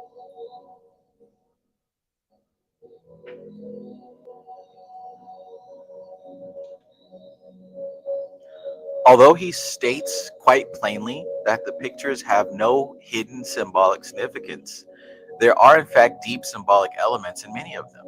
The Three of Swords, to mention but one, shows a little known magical image of the Sephirothic. That's the Three of Swords. Yeah, okay, so that's the heart with the three swords going through it. Shows a little known magical image of the Sephirothic. The general disposition of the emblems in the packs we have been considering is shown in Figure 7, though the ancillary realism cannot, for reasons of space, be shown. The more important aspects of it are described below, suit by suit, and for the most part, the aces are dealt with later in conjunction with the court cards. All right, so we're going to start wands. Let's get my stack here, right there. Everybody holding an ambulance car. Everybody, each and every person, no exceptions. I don't think I rode in an ambulance car, so I don't think that song applies to me. Maybe I'm not allowed to sing it.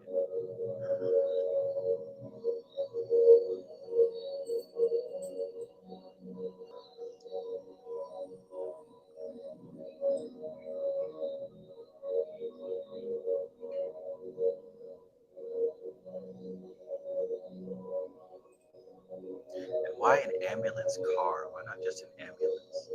Like, isn't it redundant to say ambulance car? I don't know. I'm not the songwriter. Here we go. The Suit of Wands. The Suit of Wands, and we start with 2. All right. So this suit in the old follows a more or less conventional pattern. The huge club of the ace is replaced by scepters divided into 3 divisions by 2 encircling rings about the shaft and with ornate ends. The main addition to basic design is in the form of leaves rather than, and in the exoteric packs appears purely decorative. By the way, you can already see the lily and the rose there on the wall because you'd mentioned that before.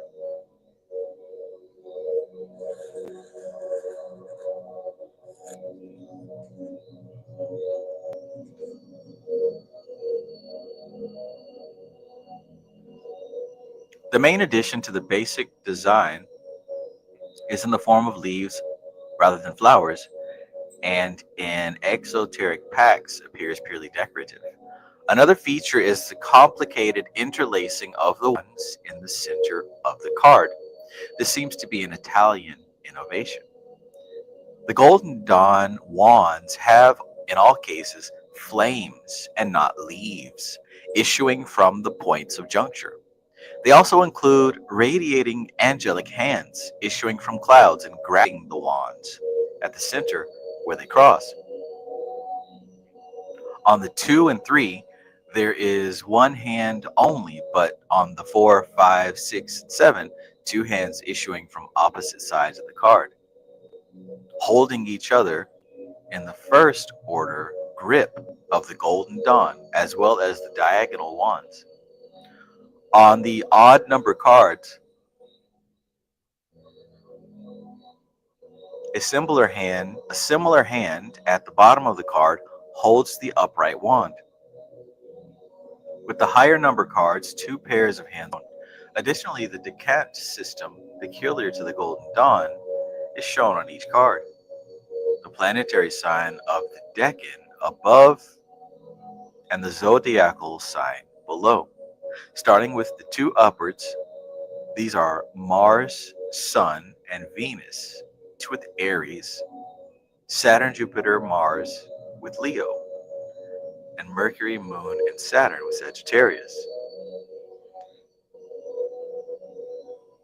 Yeah, that's right. So the 2 of Wands is Mars and Aries. The 3 of Wands is the Sun in Aries. The 4 of Wands is Venus in Aries. 5 of Wands is Saturn in Leo. 6 of Wands is Jupiter in Leo. 7 of Wands is Mars in Leo. 8 of Wands is Mercury in Sagittarius. 9 of Wands is the Moon in Sagittarius. 10 of Wands is Jupiter in Sagittarius.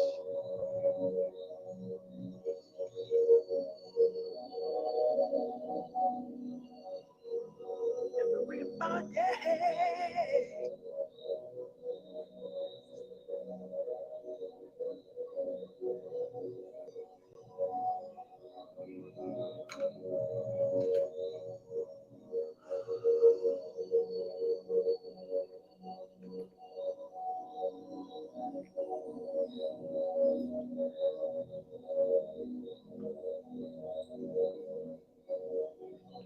The Quaris version also shows these decant symbols, but dispenses with the angelic hands.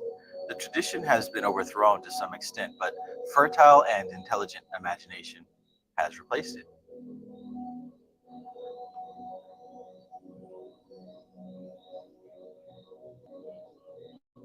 The actual shape of the wands indicates to some extent the meaning of the card.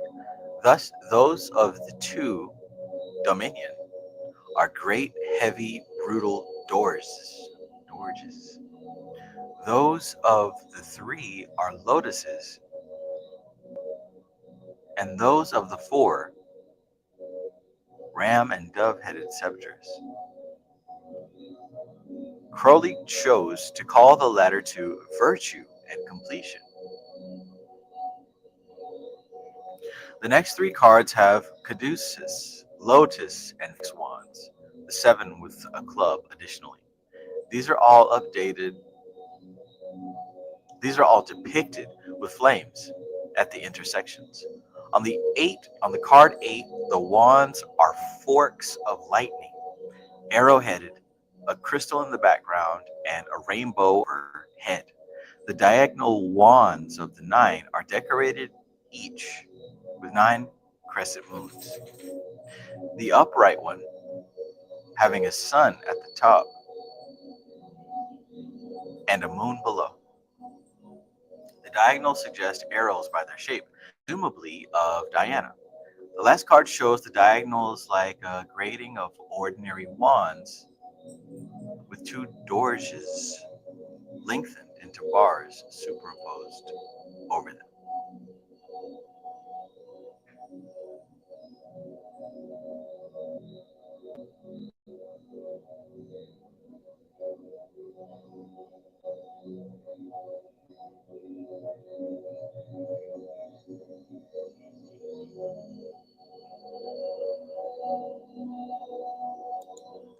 Rose of Flame says Mars starts and ends.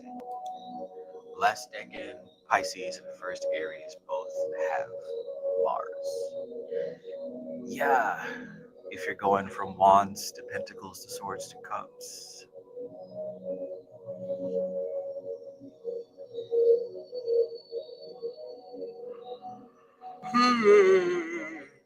Oh no.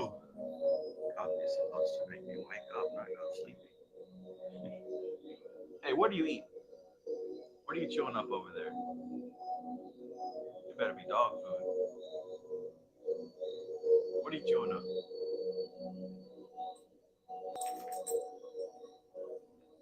What do you have to say for yourself, mister?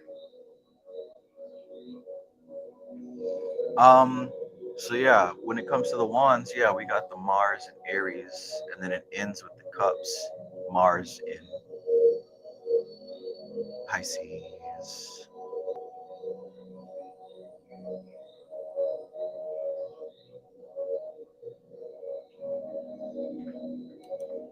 Going around the zodiac, yeah. I mean, same thing.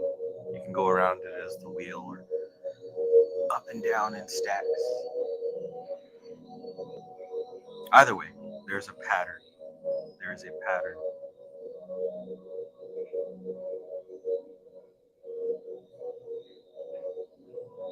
I mean, a good way to think about it also is that the wands being the fire card, all the fire signs are going to be related to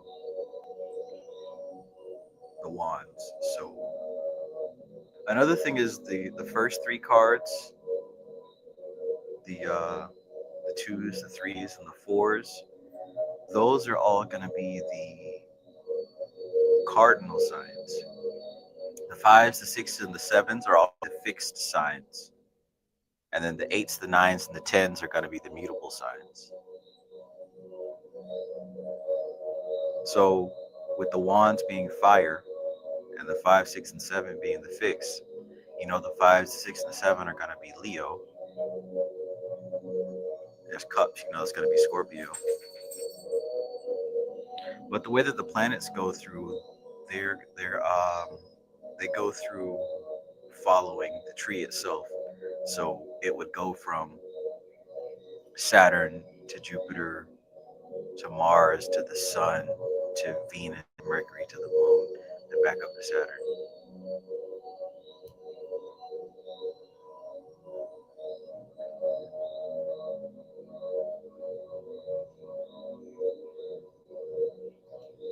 Just where the wheel starts and ends, looking at tarot is both with Mars and with fire. Yes. I understand what you're saying. I do. If you felt like it, you could write down like a chart. You know, I don't know if you're looking at a chart, if you're just doing that from memory, but like you can take it as you see it going around that wheel, and you can also line it up in a chart, right? Where on one row you'd have wands, one row you have pentacles, one row you have swords, and the last row you have cups. If you just line that up and do those corresponding sound 2, 3, 4, 5, 6, 7, 8, 9, 10, 2, 3, 4, 5, 6, 7, 8, 9, 10. If you do that across, you'll see another pattern too.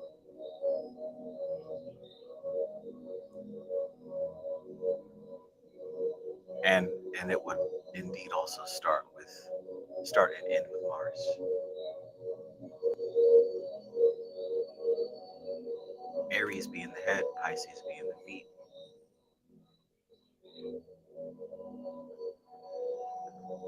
Kether, Malkuth.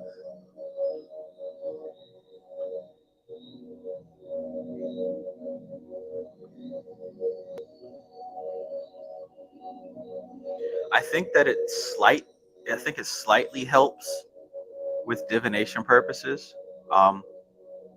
There's a lot of cool patterns in the occult with these symbols, and just to keep it real, I don't think anybody will ever say this. At least from what I've seen, most of these patterns don't really do much. Don't amount to a hill of beans, other than being cool to know. But that could also be the meaning of some of these patterns just hasn't unlocked for me yet. But there are a lot of patterns that are cool to know, but aren't really people. At least maybe not on my level. I'm not saying that these patterns that they put together are useless because, hell, more than likely, there's something about these patterns that I haven't quite figured out yet. But in terms of practicality for the compson, most of these patterns don't really. No, I can't say most of them. There are some patterns that are cool to know, and not too much more than that. But I think that knowing the planetary astrological correspondence of these cards, it can help with divination. It can help with divination, but it doesn't add much to the explanation of what these cards are representing. As you can see here, what he's been describing in this chapter, the explanation of the cards lean more towards what's happening with that particular sephiroth.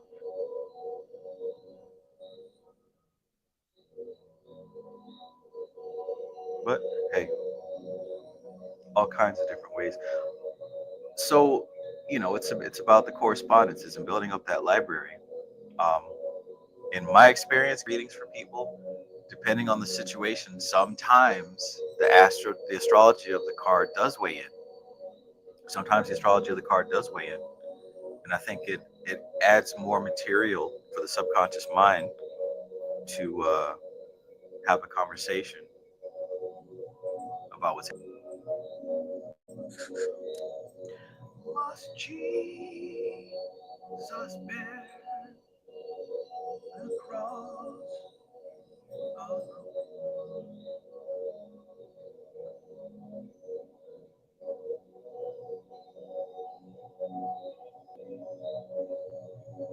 I got a license. I got a goddamn license. Hey, don't. All right, back to it. Where did we leave?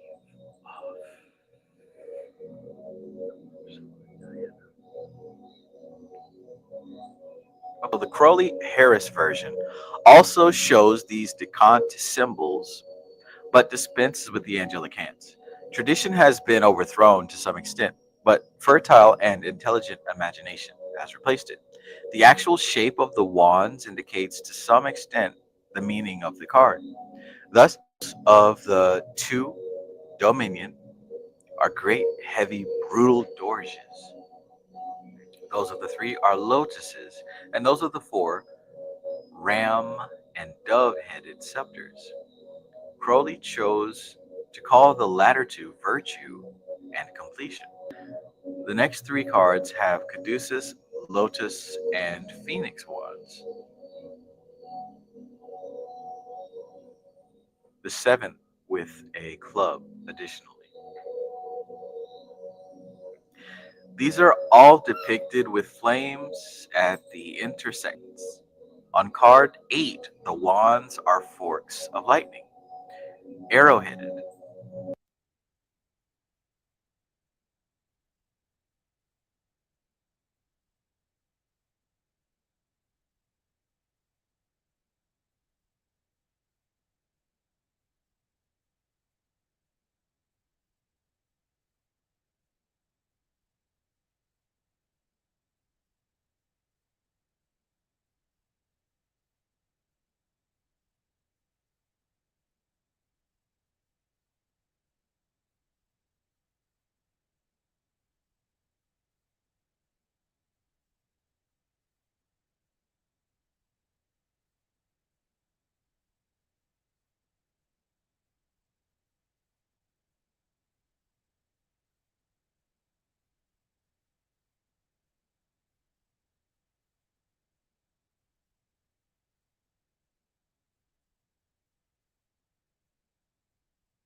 Testing, 1, 2. Can you hear me?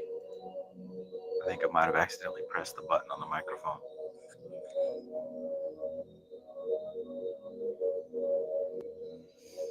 I got the hookup. Holler if you hear me.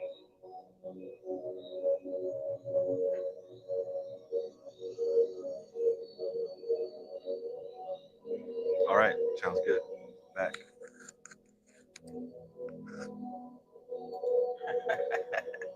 I think I squeezed the microphone power button on accident.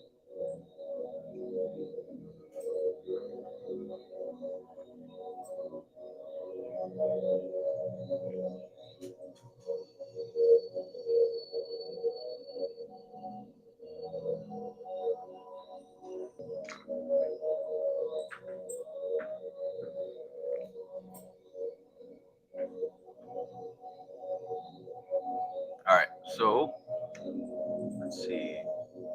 Don't know where I left off. We'll just go back over that. The Crowley Harris version also shows these Decante symbols, but dispenses with the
Must Jesus bear the cross alone? Must Jesus bear the cross?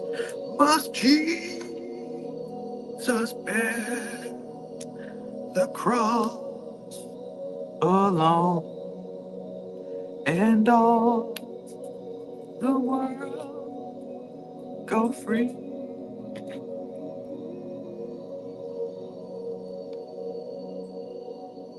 All right, so yeah, I figured it out. Maybe I didn't press the microphone button.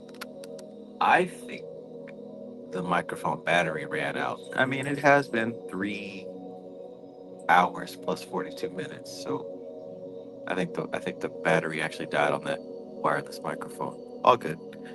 Now I know everything has a limit, and I have pushed it to the limit. All good. This phone has a fine microphone. Must Jesus bear the cross alone, then all the world go free.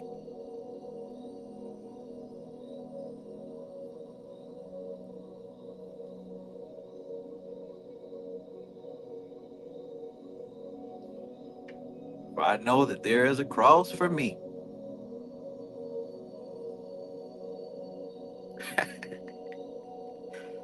Man, church songs. Church songs. There is a cross for me. I don't want no damn cross.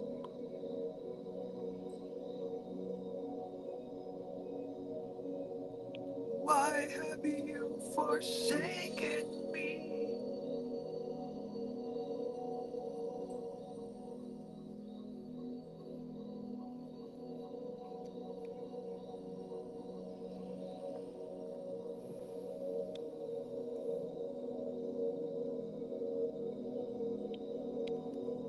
All right, so let's get to this part. The weight pictures are as follows. The two shows a man standing between two wands, looking from his battlements out to sea and holding a globe in his hand. While to his left is a lily, rose, and cross emblem. The 3 shows a man standing on a cliff top with 3 wands, his back turned to us, gazing at ships passing over the sea. The 4 shows a garland suspended on 4 wands, with a castle and maidens, with more garlands in the background. The 5 shows 5 youths. The Ute. 5 youths having a melee. Smash Brothers having a melee with staves. Where do you get staves from? Does anybody know where you would get a stave, a sturdy stave to have a melee with?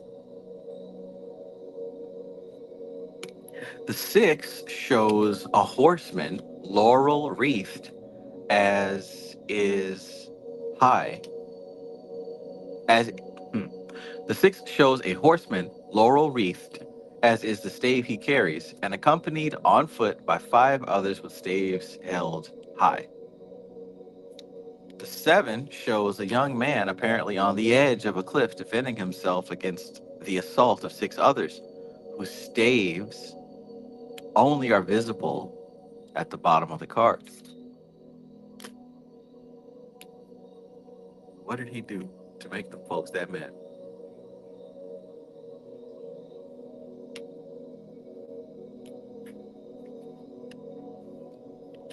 The 8 shows merely 8 wands flying through the air, open country in the background.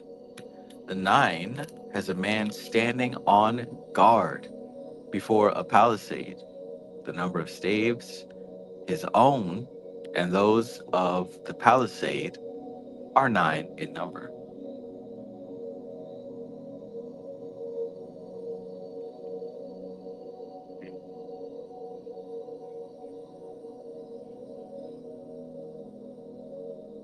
Lastly, the 10 shows a man staggering under the weight of a bundle of 10 wands, which he is carrying.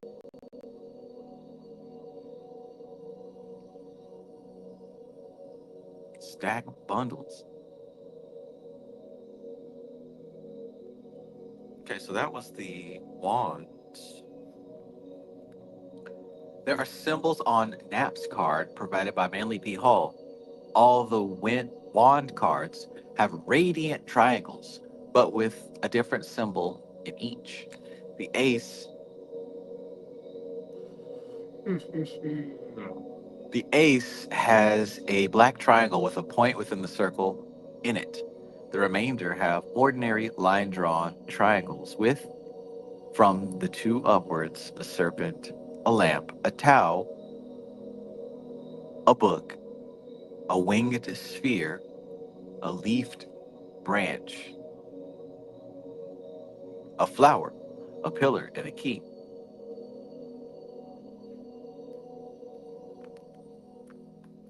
And this is he's describing the Manly P. Hall and Nap deck. I don't have that one. Plan on getting it though.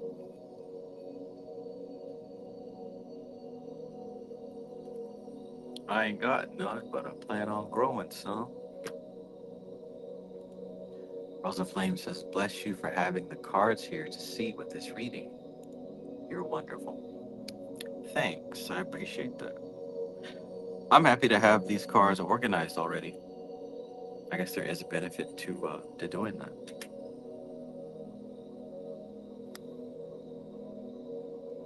Must Jesus bear the cross? I don't think he has to.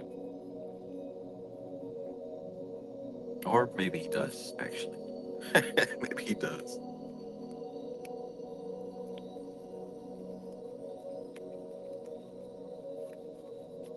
Because I don't think any of us would take his place. That's why Jesus is Jesus.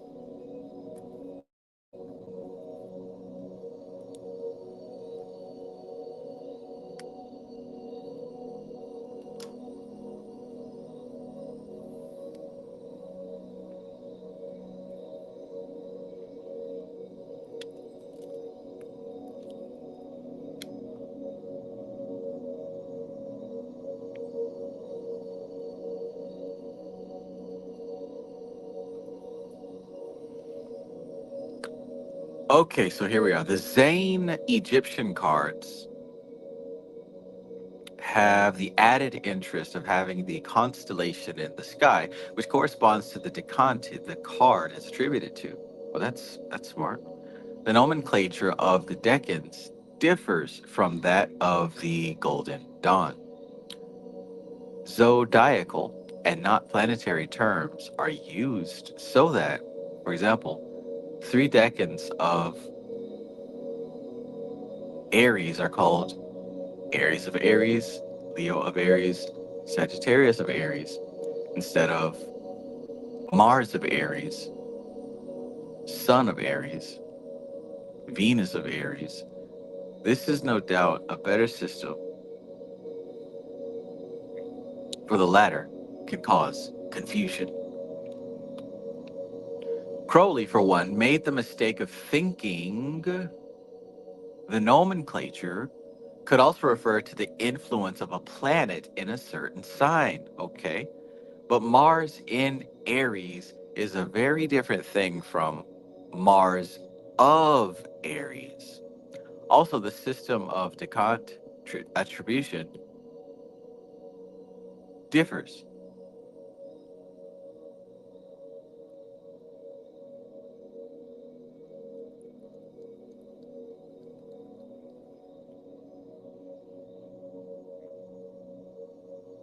Yeah, there it is. Differs from that of the Golden Dawn. Whereas the Golden Dawn system allocated the 2 to 10 to the decants and considered the ace to rule over a whole segment of the sky, the Zane system, which follows the French tradition, allocates the ace to 9 to the decantis and allocates the 10 to general governorship of the triplicity. Consequently, every zodiacal attribution is at variance in these two systems, in spite of the general agreement of attributing the wands suit to the fire signs Aries, Leo, and Sagittarius. I got an example of that in this book, the Qabalistic Tarot.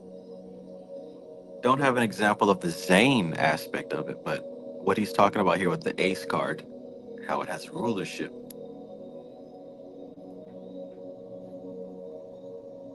Let's see if I can pull that out.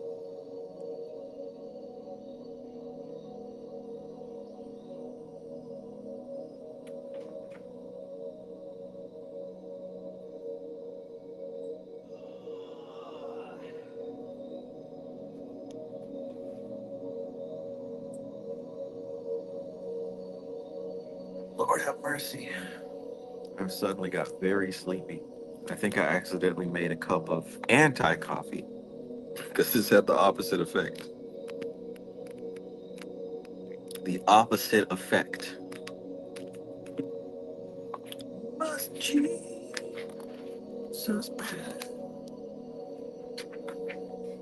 Here we go. Pip tally-ho. All right, so check out this wheel.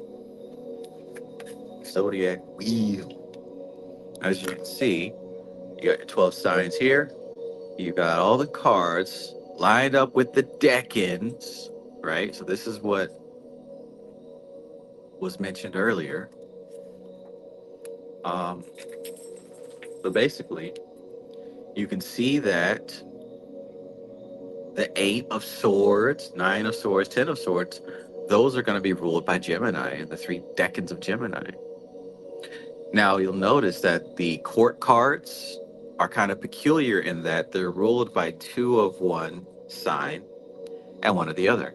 So a King of Swords is going to be ruled by 1 decan of Taurus and 2 decans of Gemini, so on and so forth. But see, when we get to the aces are ruling a much larger quadrant. So the aces actually rule 3 whole signs. You can say the Ace of Pentacles rules Gemini, Taurus, and Aries. The Ace of Wands rules Cancer, Leo, Virgo. The Ace of Cups rules Libra, Scorpio, Sagittarius. The Ace of Swords rules Capricorn, Aquarius, Pisces. So this is the Golden Dawn's attribution of how the cards line up with the zodiac. And like I said, personally, I have found that it's interesting to know. It's interesting to see it lined up. I'm sure there's more to it than I have been able to, that has been revealed to me. Um, it has a slight impact on readings, slight impact.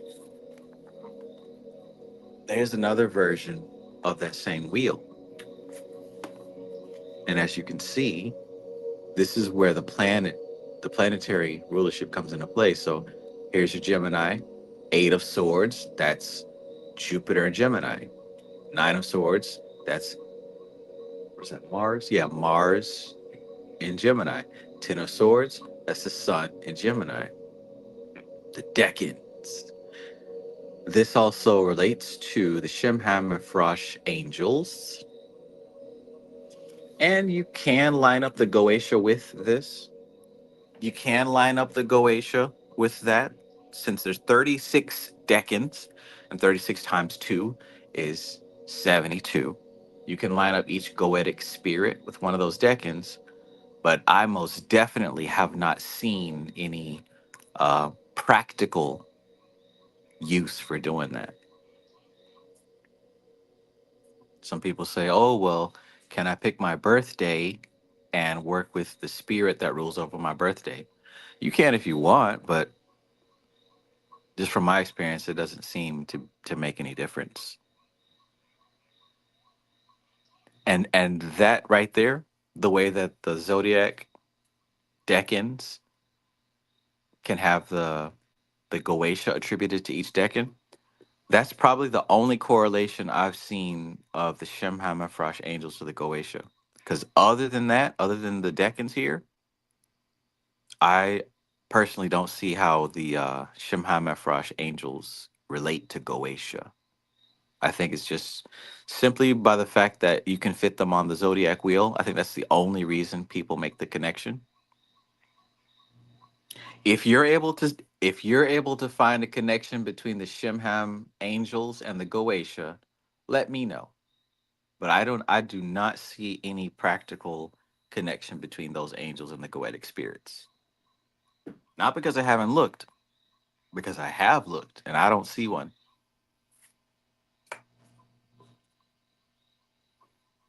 Oh, well, the angels balance out the demons. No, that's something that we made up because it sounds good. It sounds good, but there's no scholarship to that. But if you find something, please let me know. Let me know if you find a relationship between the angels and the daemons of the Goetia.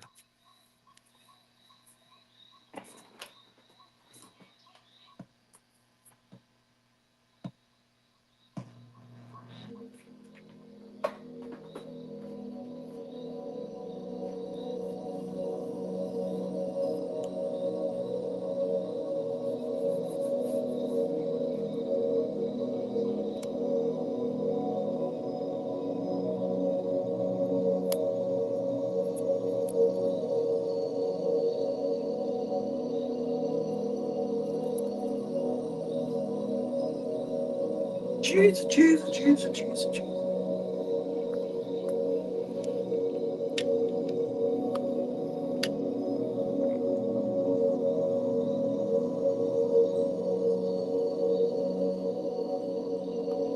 All right, so now we're talking about the cups. Let's get to the cups.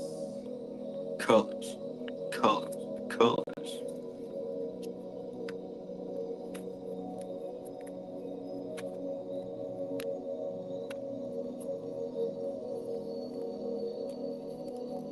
There we go.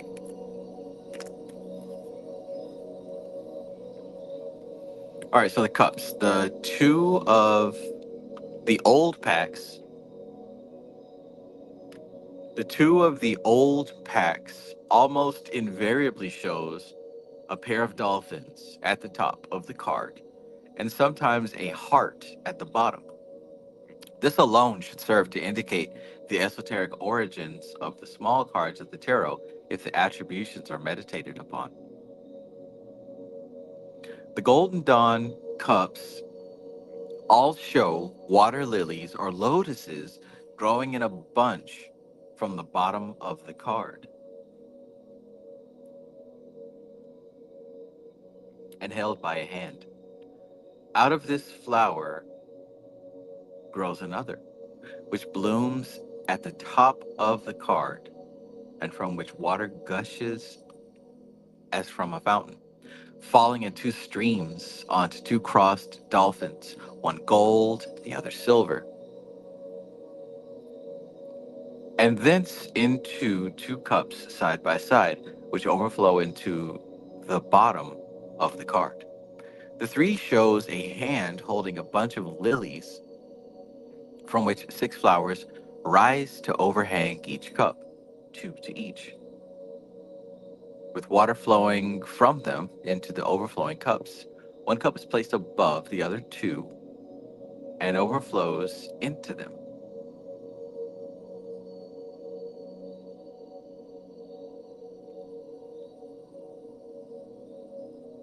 These, in their turn, overflow into the bottom of the card. The 4 only has 1 flower rising from the bunch held by the hand. This pours water into the 2 cups, which overflow into 2 others, which do not overflow.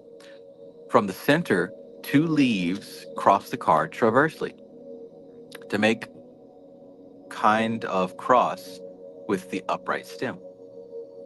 On the 5 flowers are falling from the bunch held by the usual angelic hand, and so there are only leaves overhanging the cups from the fountain-shaped bunch. There's no water flowing, and the cups are empty.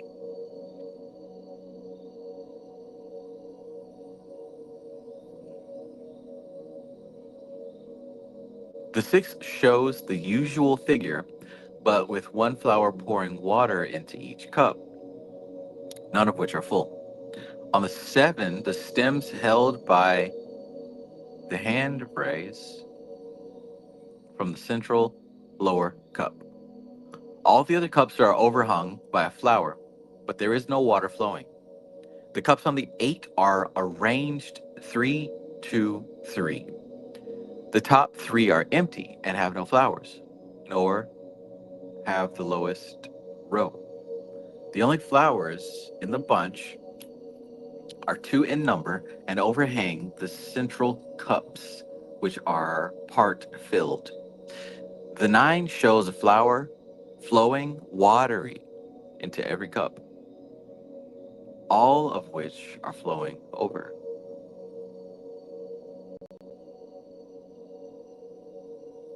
The same applies with the 10, but with an additional flow of water from the topmost sideways tilted cup.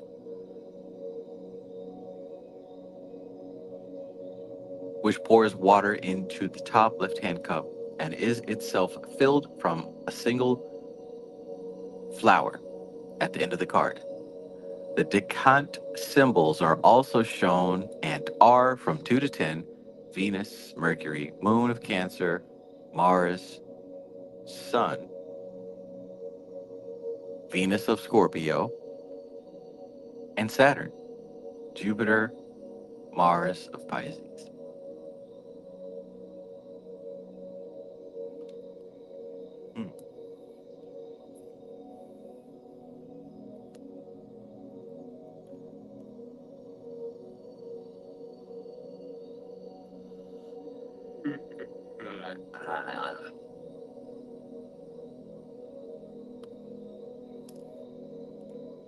Ramsar says, been looking into Boer, and the 2 of Cups corresponds somewhat according to some.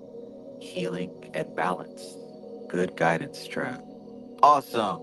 Awesome, awesome.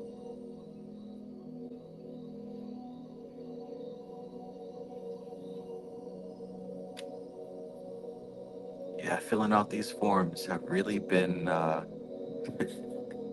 Form's been kicking my ass, man. It's mainly my own stubbornness, though. I want to get them all out to everyone at the same time. So it's like, yeah.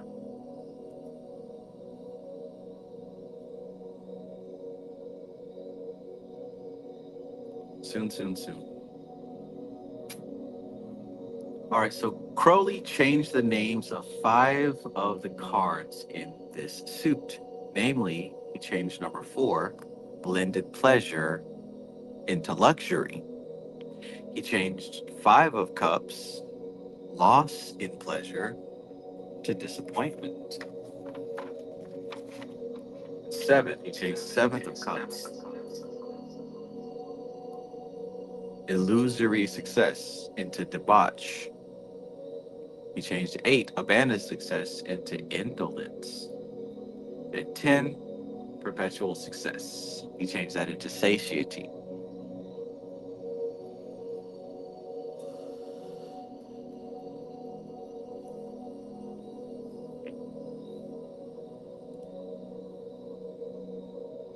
This reveals himself rather than the inner meaning of the cards, though the Harris pack reflects the meanings very well, erroneous or no.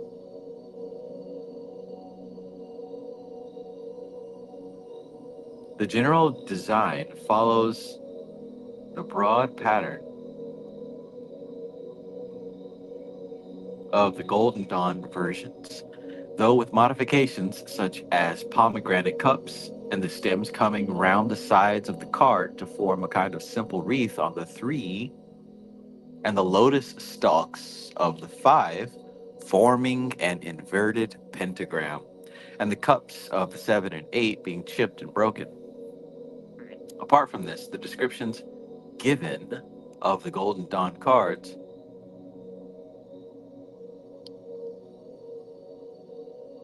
serve quite well, except that on the 10, the cups are arranged as the sephiroth on the Tree of Life, and the 7 shows a rather peculiar, evil-looking design. This 7 is a thoroughly vile card, showing poisonous lotuses, green slime instead of water. And the sea below, in Crowley's words, is a malarious morass. This is Crowley's interpretation of the love aspect of God as it manifests in the Sephiroth of beauty. And it comes about partly from his faulty quasi-astrological interpretation.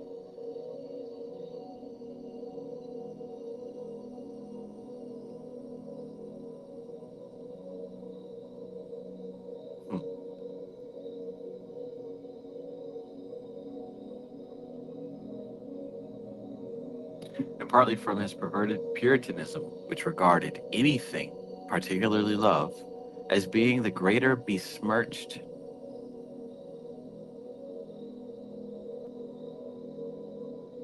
as becoming the better besmirched the closer it got to earth.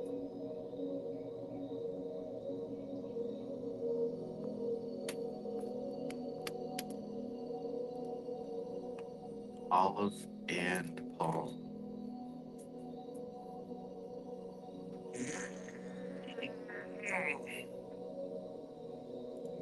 Joy Empress. Peace, peace.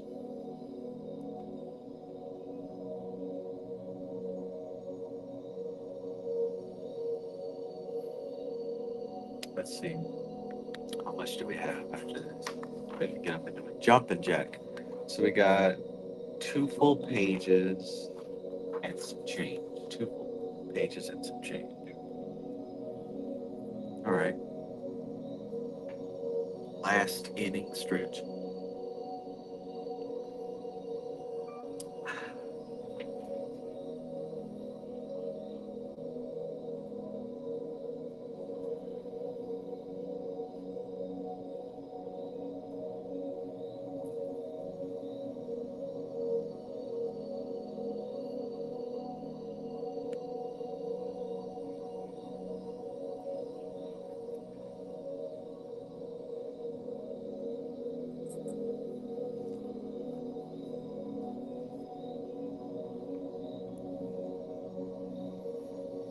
Okay, all right. Let's see how this works.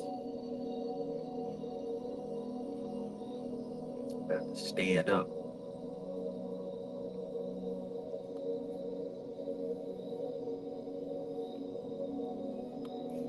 So, weight follows a variant tradition in his Two of Cups and shows a caduceus surmounted by a winged lion's head, while below, a youth and maiden wreathed pledge each other with 2 cups. The 3 shows 3 maidens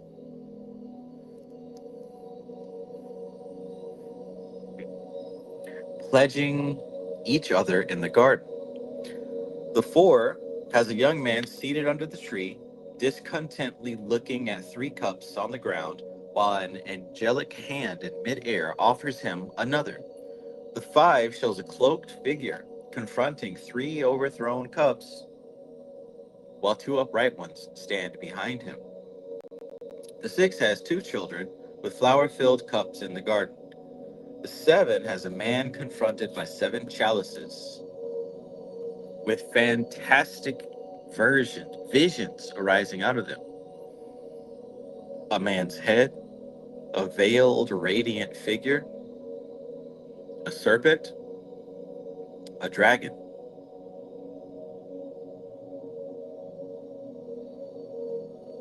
The 8 has 3 cups on 5 lined up in the foreground, with a man walking discontentedly away between bleak rocks in the moonlight.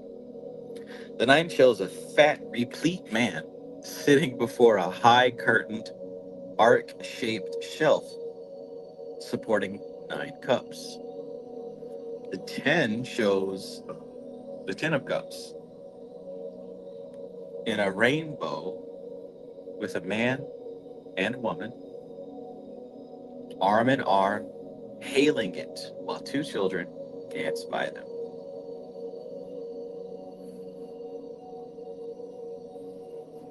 Thank you, Cosmic. Appreciate that. Thank you, my friend.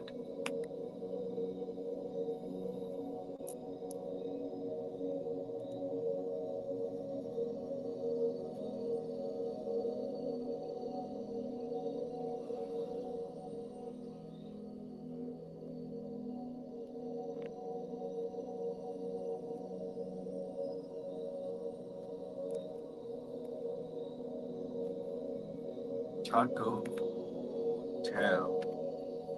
Taco Town. So boom, that's the cups.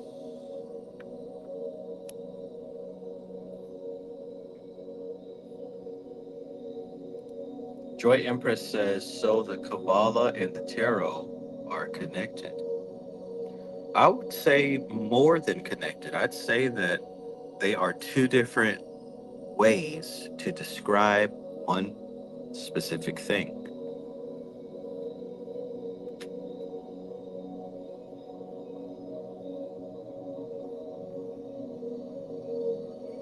Two different ways to describe the same thing. Lady Justice says the tarot is the Qabala.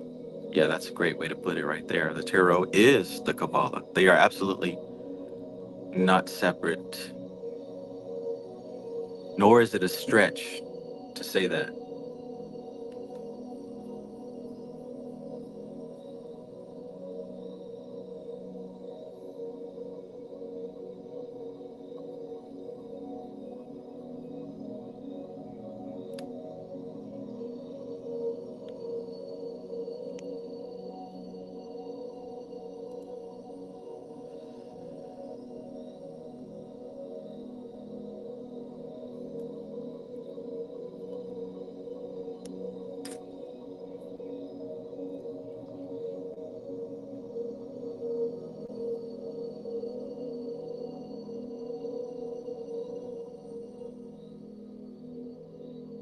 All right, so swords.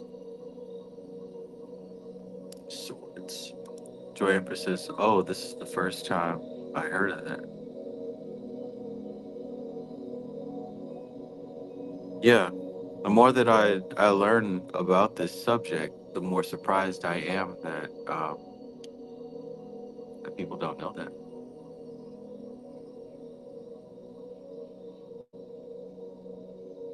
That's how it goes. Dramper says usually people link tarot to just astrology and numerology. Well, yeah, that's very very close, right? Qabala, tarot, and astrology are three heads of the same dragon. There are three sides of the same triangle. Qabala, tarot, and astrology. I don't know how deeply you want to get into it, but if this was a subject that interested you enough to actually spend some money to learn about, there's a book called The Qabalistic Tarot.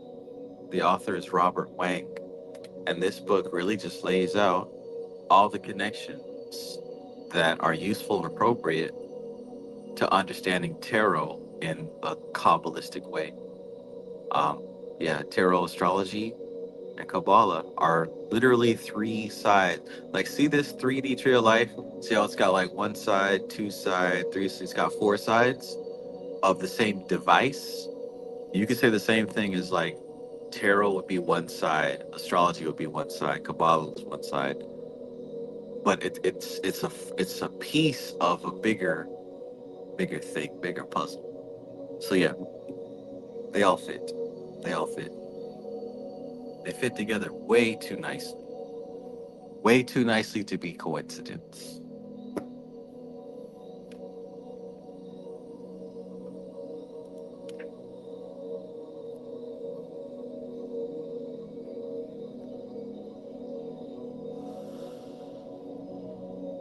Yeah.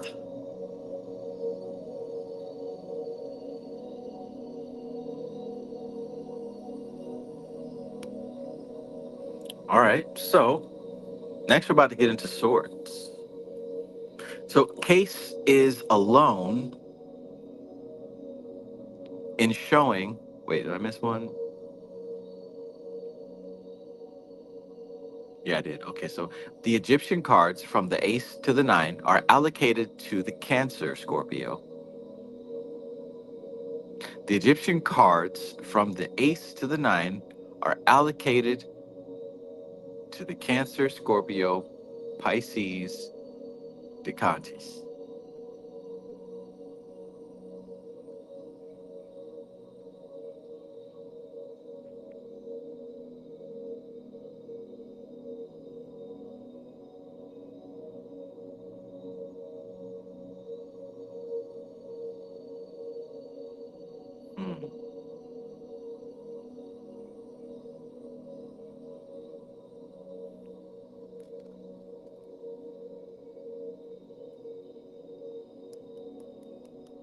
The Egyptian cards from the Ace to the 9 are allocated to the Cancer, Scorpio, Pisces, Decantis of Cancer, right? Because those are all the water element signs.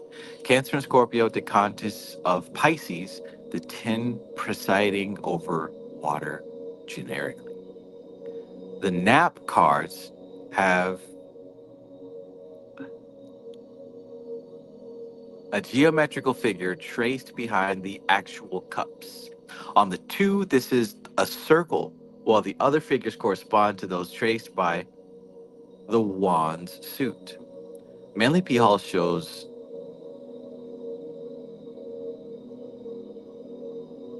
every ancillary model in a Vesica Pisces.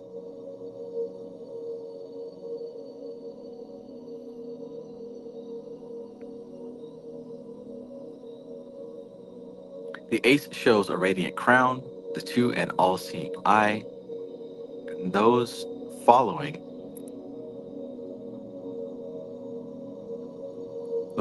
in H. In H, what does that mean? The Ace shows a radiant crown, the 2 an all-seeing eye, and those following an H with a flame rising in the center, a jewel, a fiery serpent, a king, a battle axe. a four-winged disc.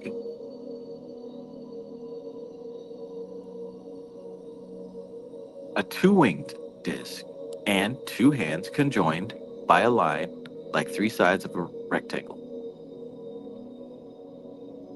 Case is alone in showing some of the cups reversed. This occurs in the bottom cup of the two. The two lower cups are the four. The three lower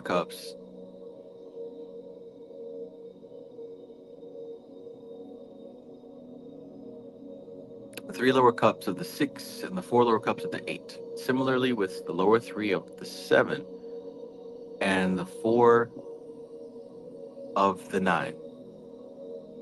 On the 10, none are reversed, and they are placed similarly to the sephiroth on the Tree of Life.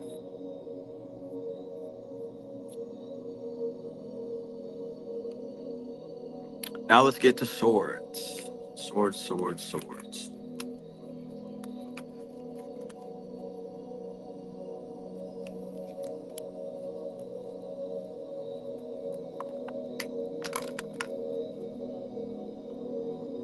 The traditional sword cards show long, curved swords interlaced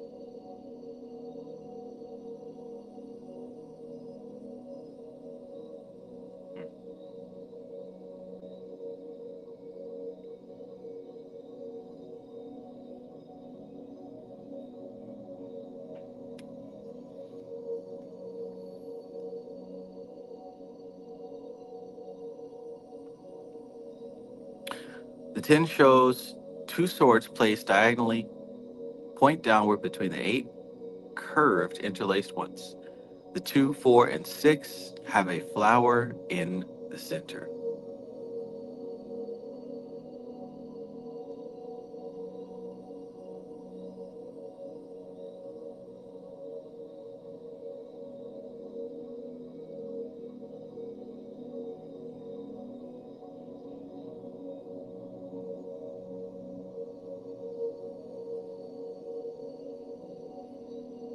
The Golden Dawn introduced their white radiating angelic hands to hold the swords, which are all straight.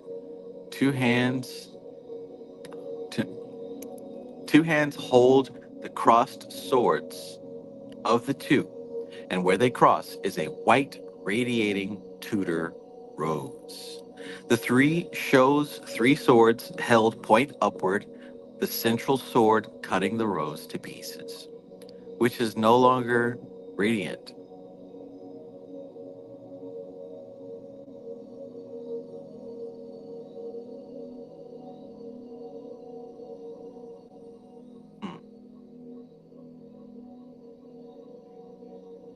The 4 is similar to the 2, except that each hand holds 2 swords.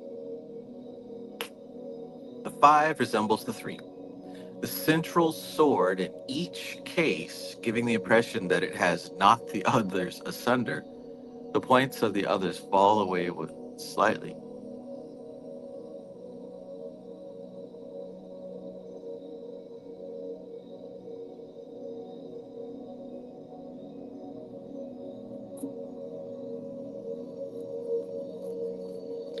The 6 again is similar to the 2 and 4.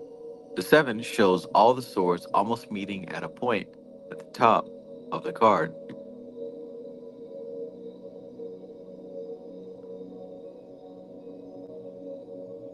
Lord of mercy.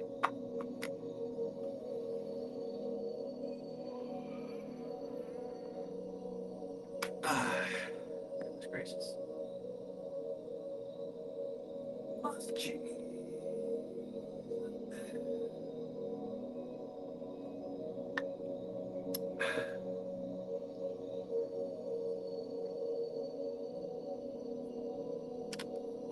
So sleepy.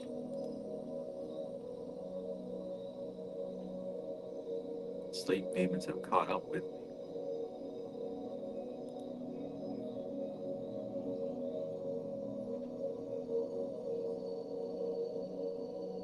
Winning the fight, but at what cost? At what cost? You know what? That's all right. I'll take a quick break. That's what I'll do. We got this page and that page left.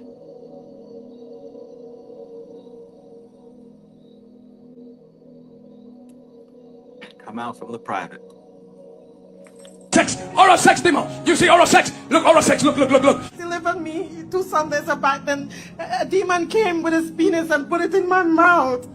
And then he came again and he slept with me last week, and I told the pastor that I need deliverance.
Testing. 1, 2. Testing. 1, 2. All right. I'm going to first make olive oil, fat of the land. Also an album by Prodigy.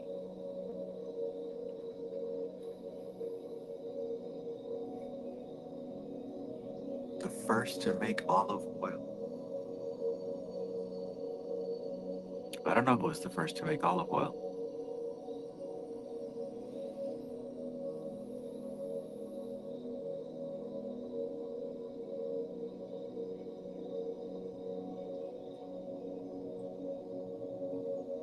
Okay, so back to it. The Crawley-Harris 2 is similar to the above. The 3 shows 3 swords, a straight upright one, and 2 curved ones, from the top corners piercing a rose. The 4 shows 4 swords, one from each corner, meeting in the center of a rose, while the 5 is of similar design, but with curved swords, and the petals of the dismembered rose tracing out an inverted pentagram. The 6 again has all the sword points meeting in the center, where there is a rose upon a Calvary cross. The 7 has a sword point up, opposed by 3 smaller swords, each side, engraved on their hilts with planetary symbols. The upright one has the sun. The 8 shows 6 Indian swords of assorted shape, the top 3 pointing in the opposite direction.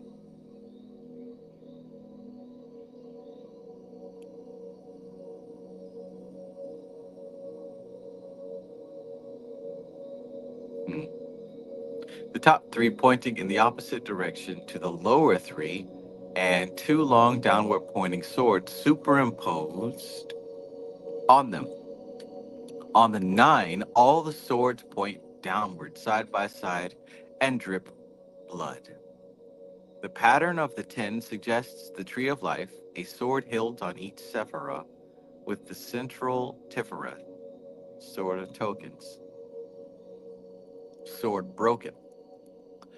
There is a complex geometrical background to all these designs, and like the Golden Dawn ones, they are allocated to the decans, the signs of which appear on the cards from the 2 up: Moon, Saturn, Jupiter of Libra,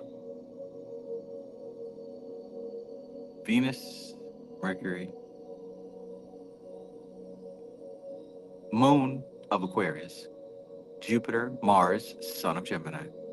Crowley also renames the 4, 6, 7, and 8 Truths, Science, Futility, Warfare.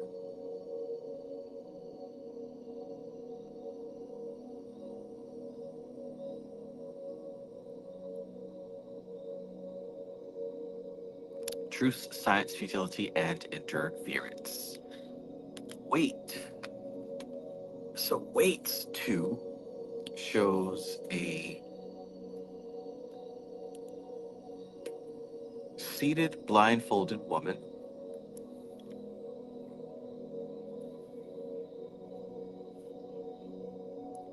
Weights 2 shows a seated blindfolded woman, her back to the sea and rocks, a horned moon above, balancing a diagonally held sword on each shoulder. Her arms are crossed on her breast to hold them so. His 3 is a profound symbol of Bina. A profound symbol of Bina. 3 swords piercing a heart. He introduces rain and clouds in the background. The 4 shows a knight laid upon a tomb in an attitude of prayer. 1 sword beside him, and 3 others point downward, suspended over his head.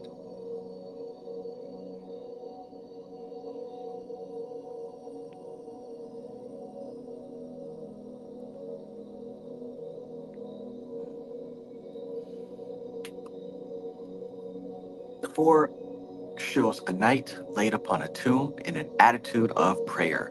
1 sword beside him, and 3 others point downward, suspended over his head and breast.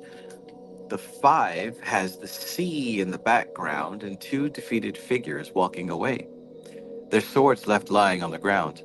The victor carries 2 swords on his shoulder and holds another point to the ground. Water again appears in the 6, where all the swords are point downward in a punt in which a man ferries a woman and child across a river. The 7 shows a man stealing off with 5 swords, 2 others left behind.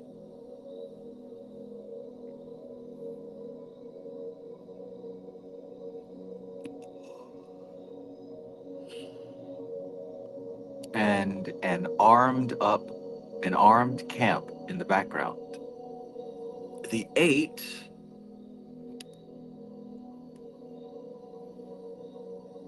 8 has all the swords stuck into the ground by a bound and blindfolded woman.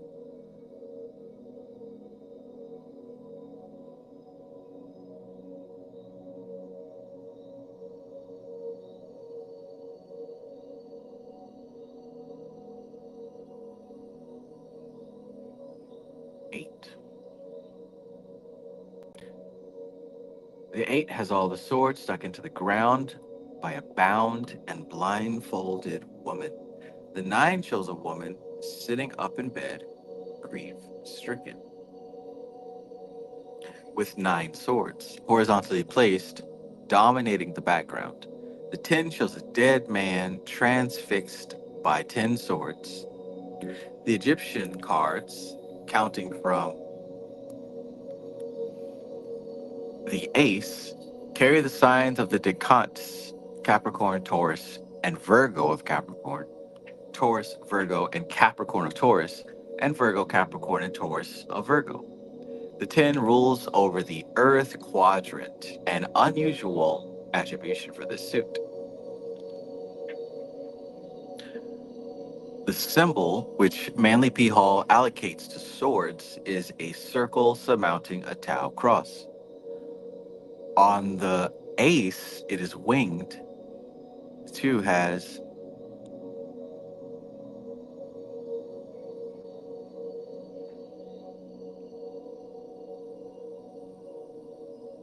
ten rules over the Earth quadrant, an unusual attribution for this suit. The symbol which Manly P. Hall allocates to swords, the circle surmounting a Tau cross. On the ace, it's winged. The 2 has a straight trumpet behind it. The 3, a radiant eye looking through the disc. The 4, a balanced pan suspended from each arm of the cross. 5, a flail. It's a 6, 2 of the symbols crossed.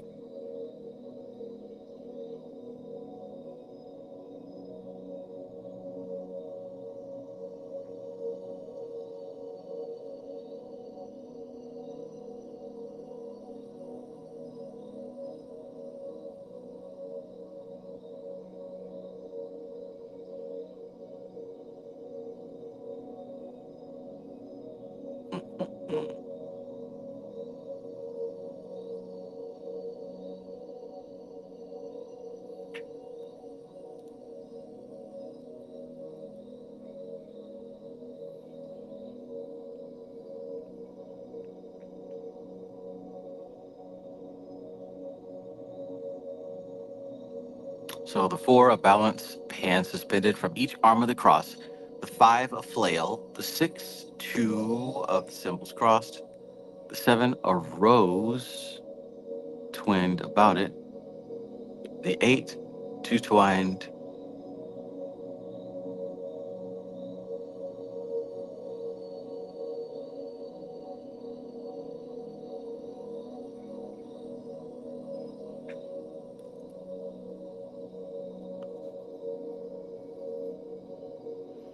The 9, a crescent moon, and the 10, a serpent impaled upon it.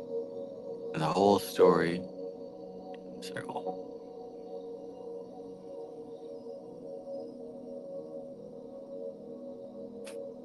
All right, so the discs. All the traditional discs have floral decoration, and additionally, there is an S-shaped scroll around the discs of the 2, often bearing the manufacturer's name, and an open book.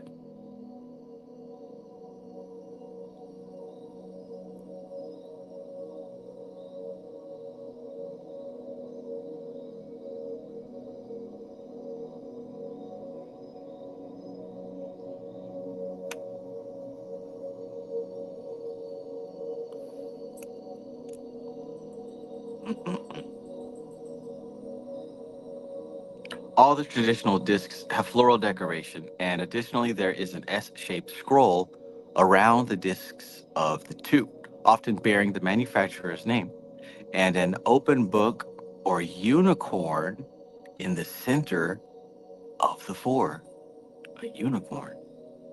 That's random.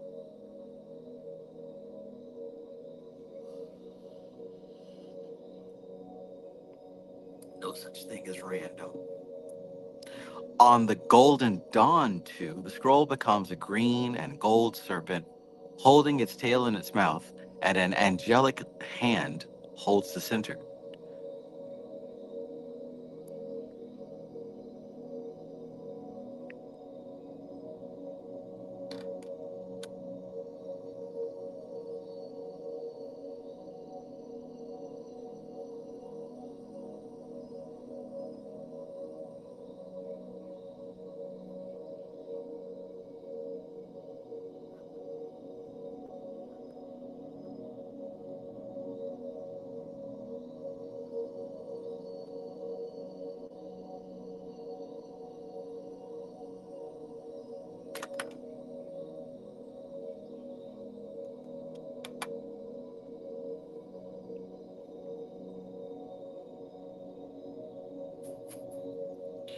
You got a hold of the wrong stuff.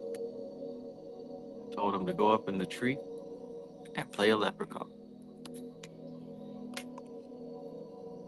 The 3 has a hand holding the branch from which 2 white rose buds extend to surmount the upper disc. The 4 has also a branch, but with no flowers or buds, though a full-blown rose dominates the center. The 5, similarly has no buds, and roses are falling from the branch. On the 6, buds and flowers touch each disc. On the 7, buds overhang the top of the 5 discs only. On the 8, the discs themselves have no central cross, and roses touch only the lower 4. On the 9 and 10, roses touch every disc, but the 9 is the only card on which additional buds are shown. The Crowley Harris 2 likewise shows the serpent, though crowned, and the discs are Tai Chi 2 signs, inscribed in the circular countercharges, with the elemental triangles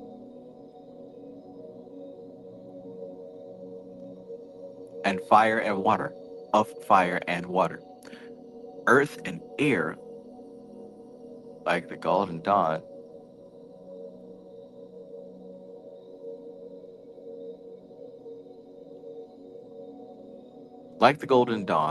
card, it suggests rotation. The 3 is similarly a card of great movement. The discs are wheels at the base of a 3-dimensional pyramid and are inscribed with the alchemical signs of mercury, salt, and sulfur. The 4 shows a plan of a fortress, the discs being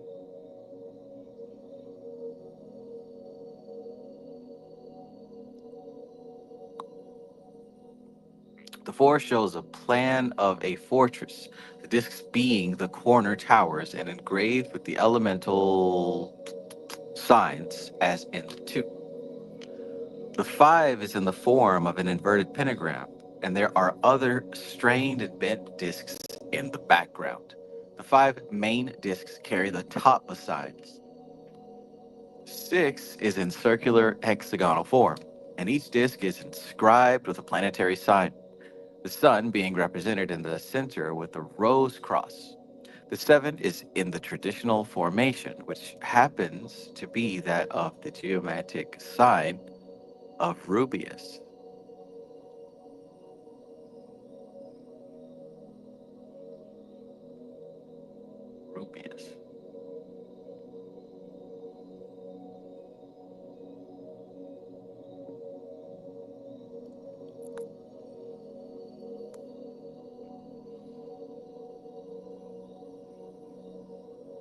The discs are of lead and engraved with the signs of Earth and Saturn. The 8, also in usual formation, populous of geomancy, shows the discs as flowers on a tree, each protected by a huge leaf. The 9 has the central 3 discs interlaced in the center, with the others forming up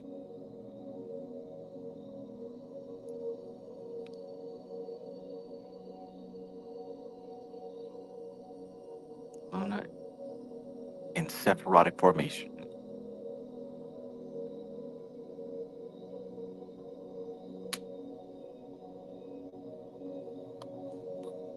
Boingo, boingo.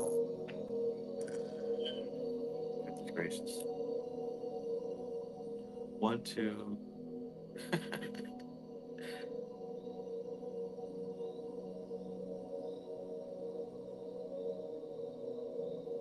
The fine print. The fine print. Almost got it. Almost got it. The latter are inscribed with the deities of Saturn, Mars, Jupiter, Mercury, Venus, Luna in Sephirothic formation. The 10 represents by its shape, tree of life, and each disc is stamped with a different sign, but all representative of Mercury. The discs are shown as coins on the top of a pile of money, and the disc representing Malkuth is larger than the cards. These are from 2 up: Jupiter, Mars, Sun of Capricorn, Mercury, Moon, Saturn of Taurus.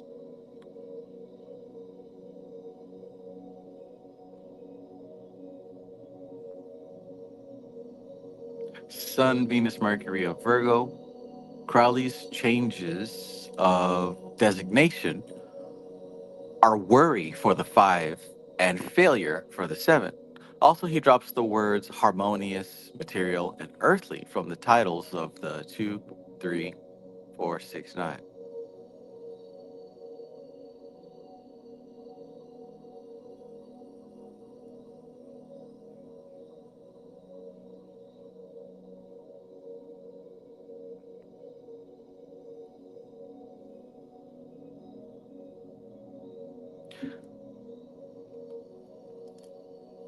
Time for the war. Pentacles, pentacles, pentacles. All right, so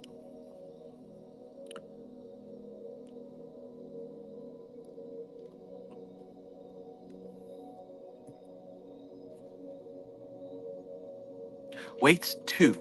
Likewise, oh, that's not it. That's it. Weights 2 likewise shows the lemniscate figure round the discs of the 2, but he shows them being held so by a dancing man in a tall phallic hat. In the background, ships bob up and down on a startling undulatory sea. The 3 shows a mason working upon a design of 3 discs at a double doorway, watched by 2 monks who hold the plan. The 4 shows a king holding 1 disc, another on his head, and 1 under each foot.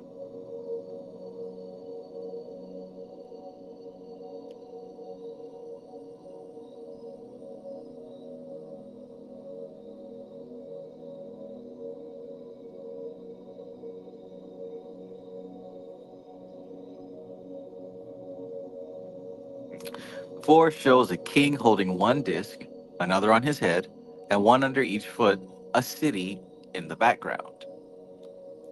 The 5 has 2 beggars passing in the snow before a lighted window on which 5 discs are inscribed. The 6 shows a merchant, scales in one hand, giving money to one of the 2 kneeling beggars. The discs are shown overhead. The 7 depicts a man leaning on a staff, gazing into a bush in which are 7 discs. The 8, again, shows a mason carving the discs, working on one of them, another at his feet, and the others hung up on display. The 9 has the discs embedded in prolific grapevines, a garden and manor in the bathroom.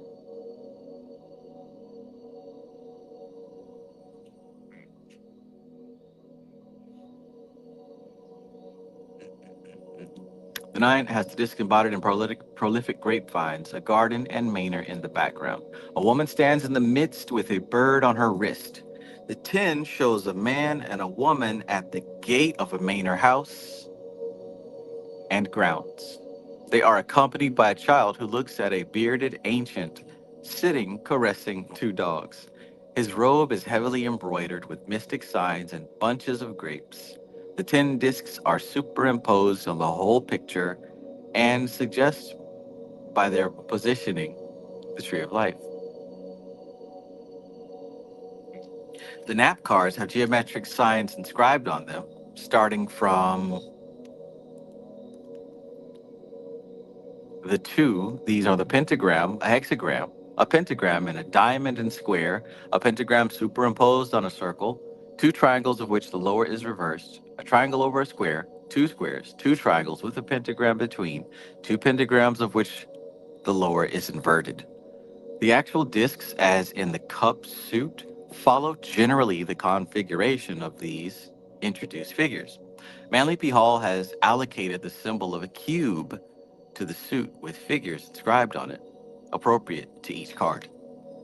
The ace has a pointed lemniscate figure.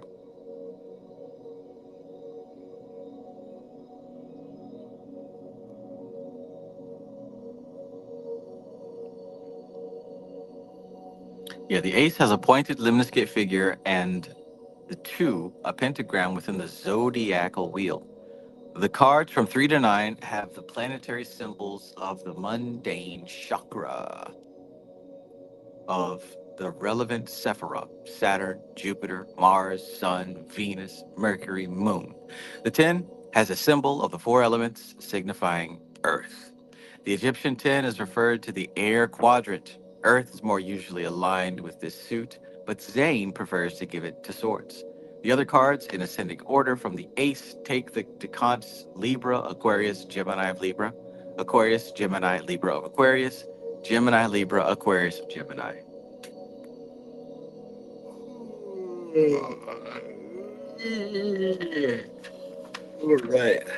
All right. Well, that about does it for part 2. Jeez Louise. Sleeping just kind of hit me out of nowhere. But we accomplished the task. So with that being said, I'm going to rest and recharge this vessel because there's more work to be done. I hope that you learned something tonight, those of you who are still here, bearing with me falling asleep. But this concludes tonight's book study. Continue having a wonderful night. Keep it going. Keep it going.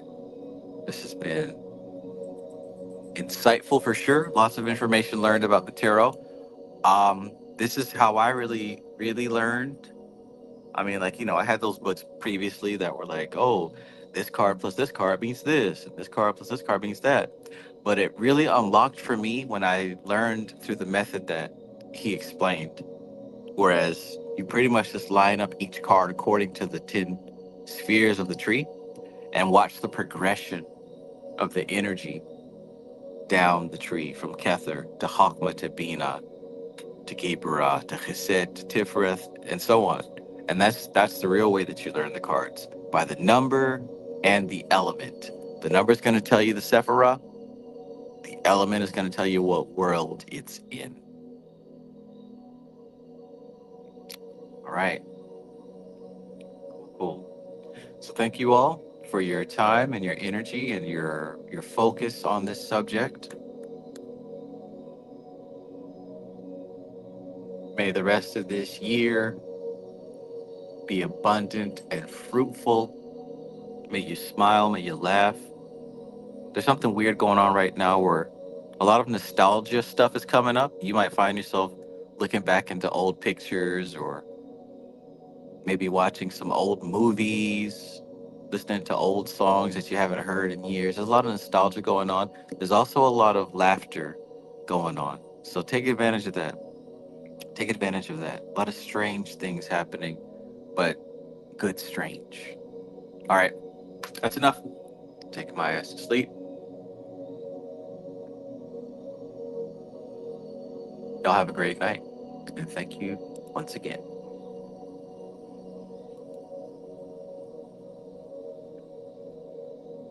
All right, peace to everybody.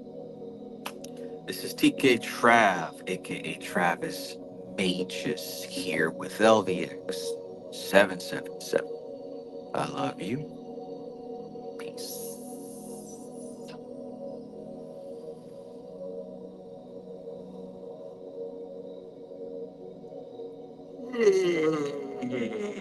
Oh man. Without warning too, just sudden.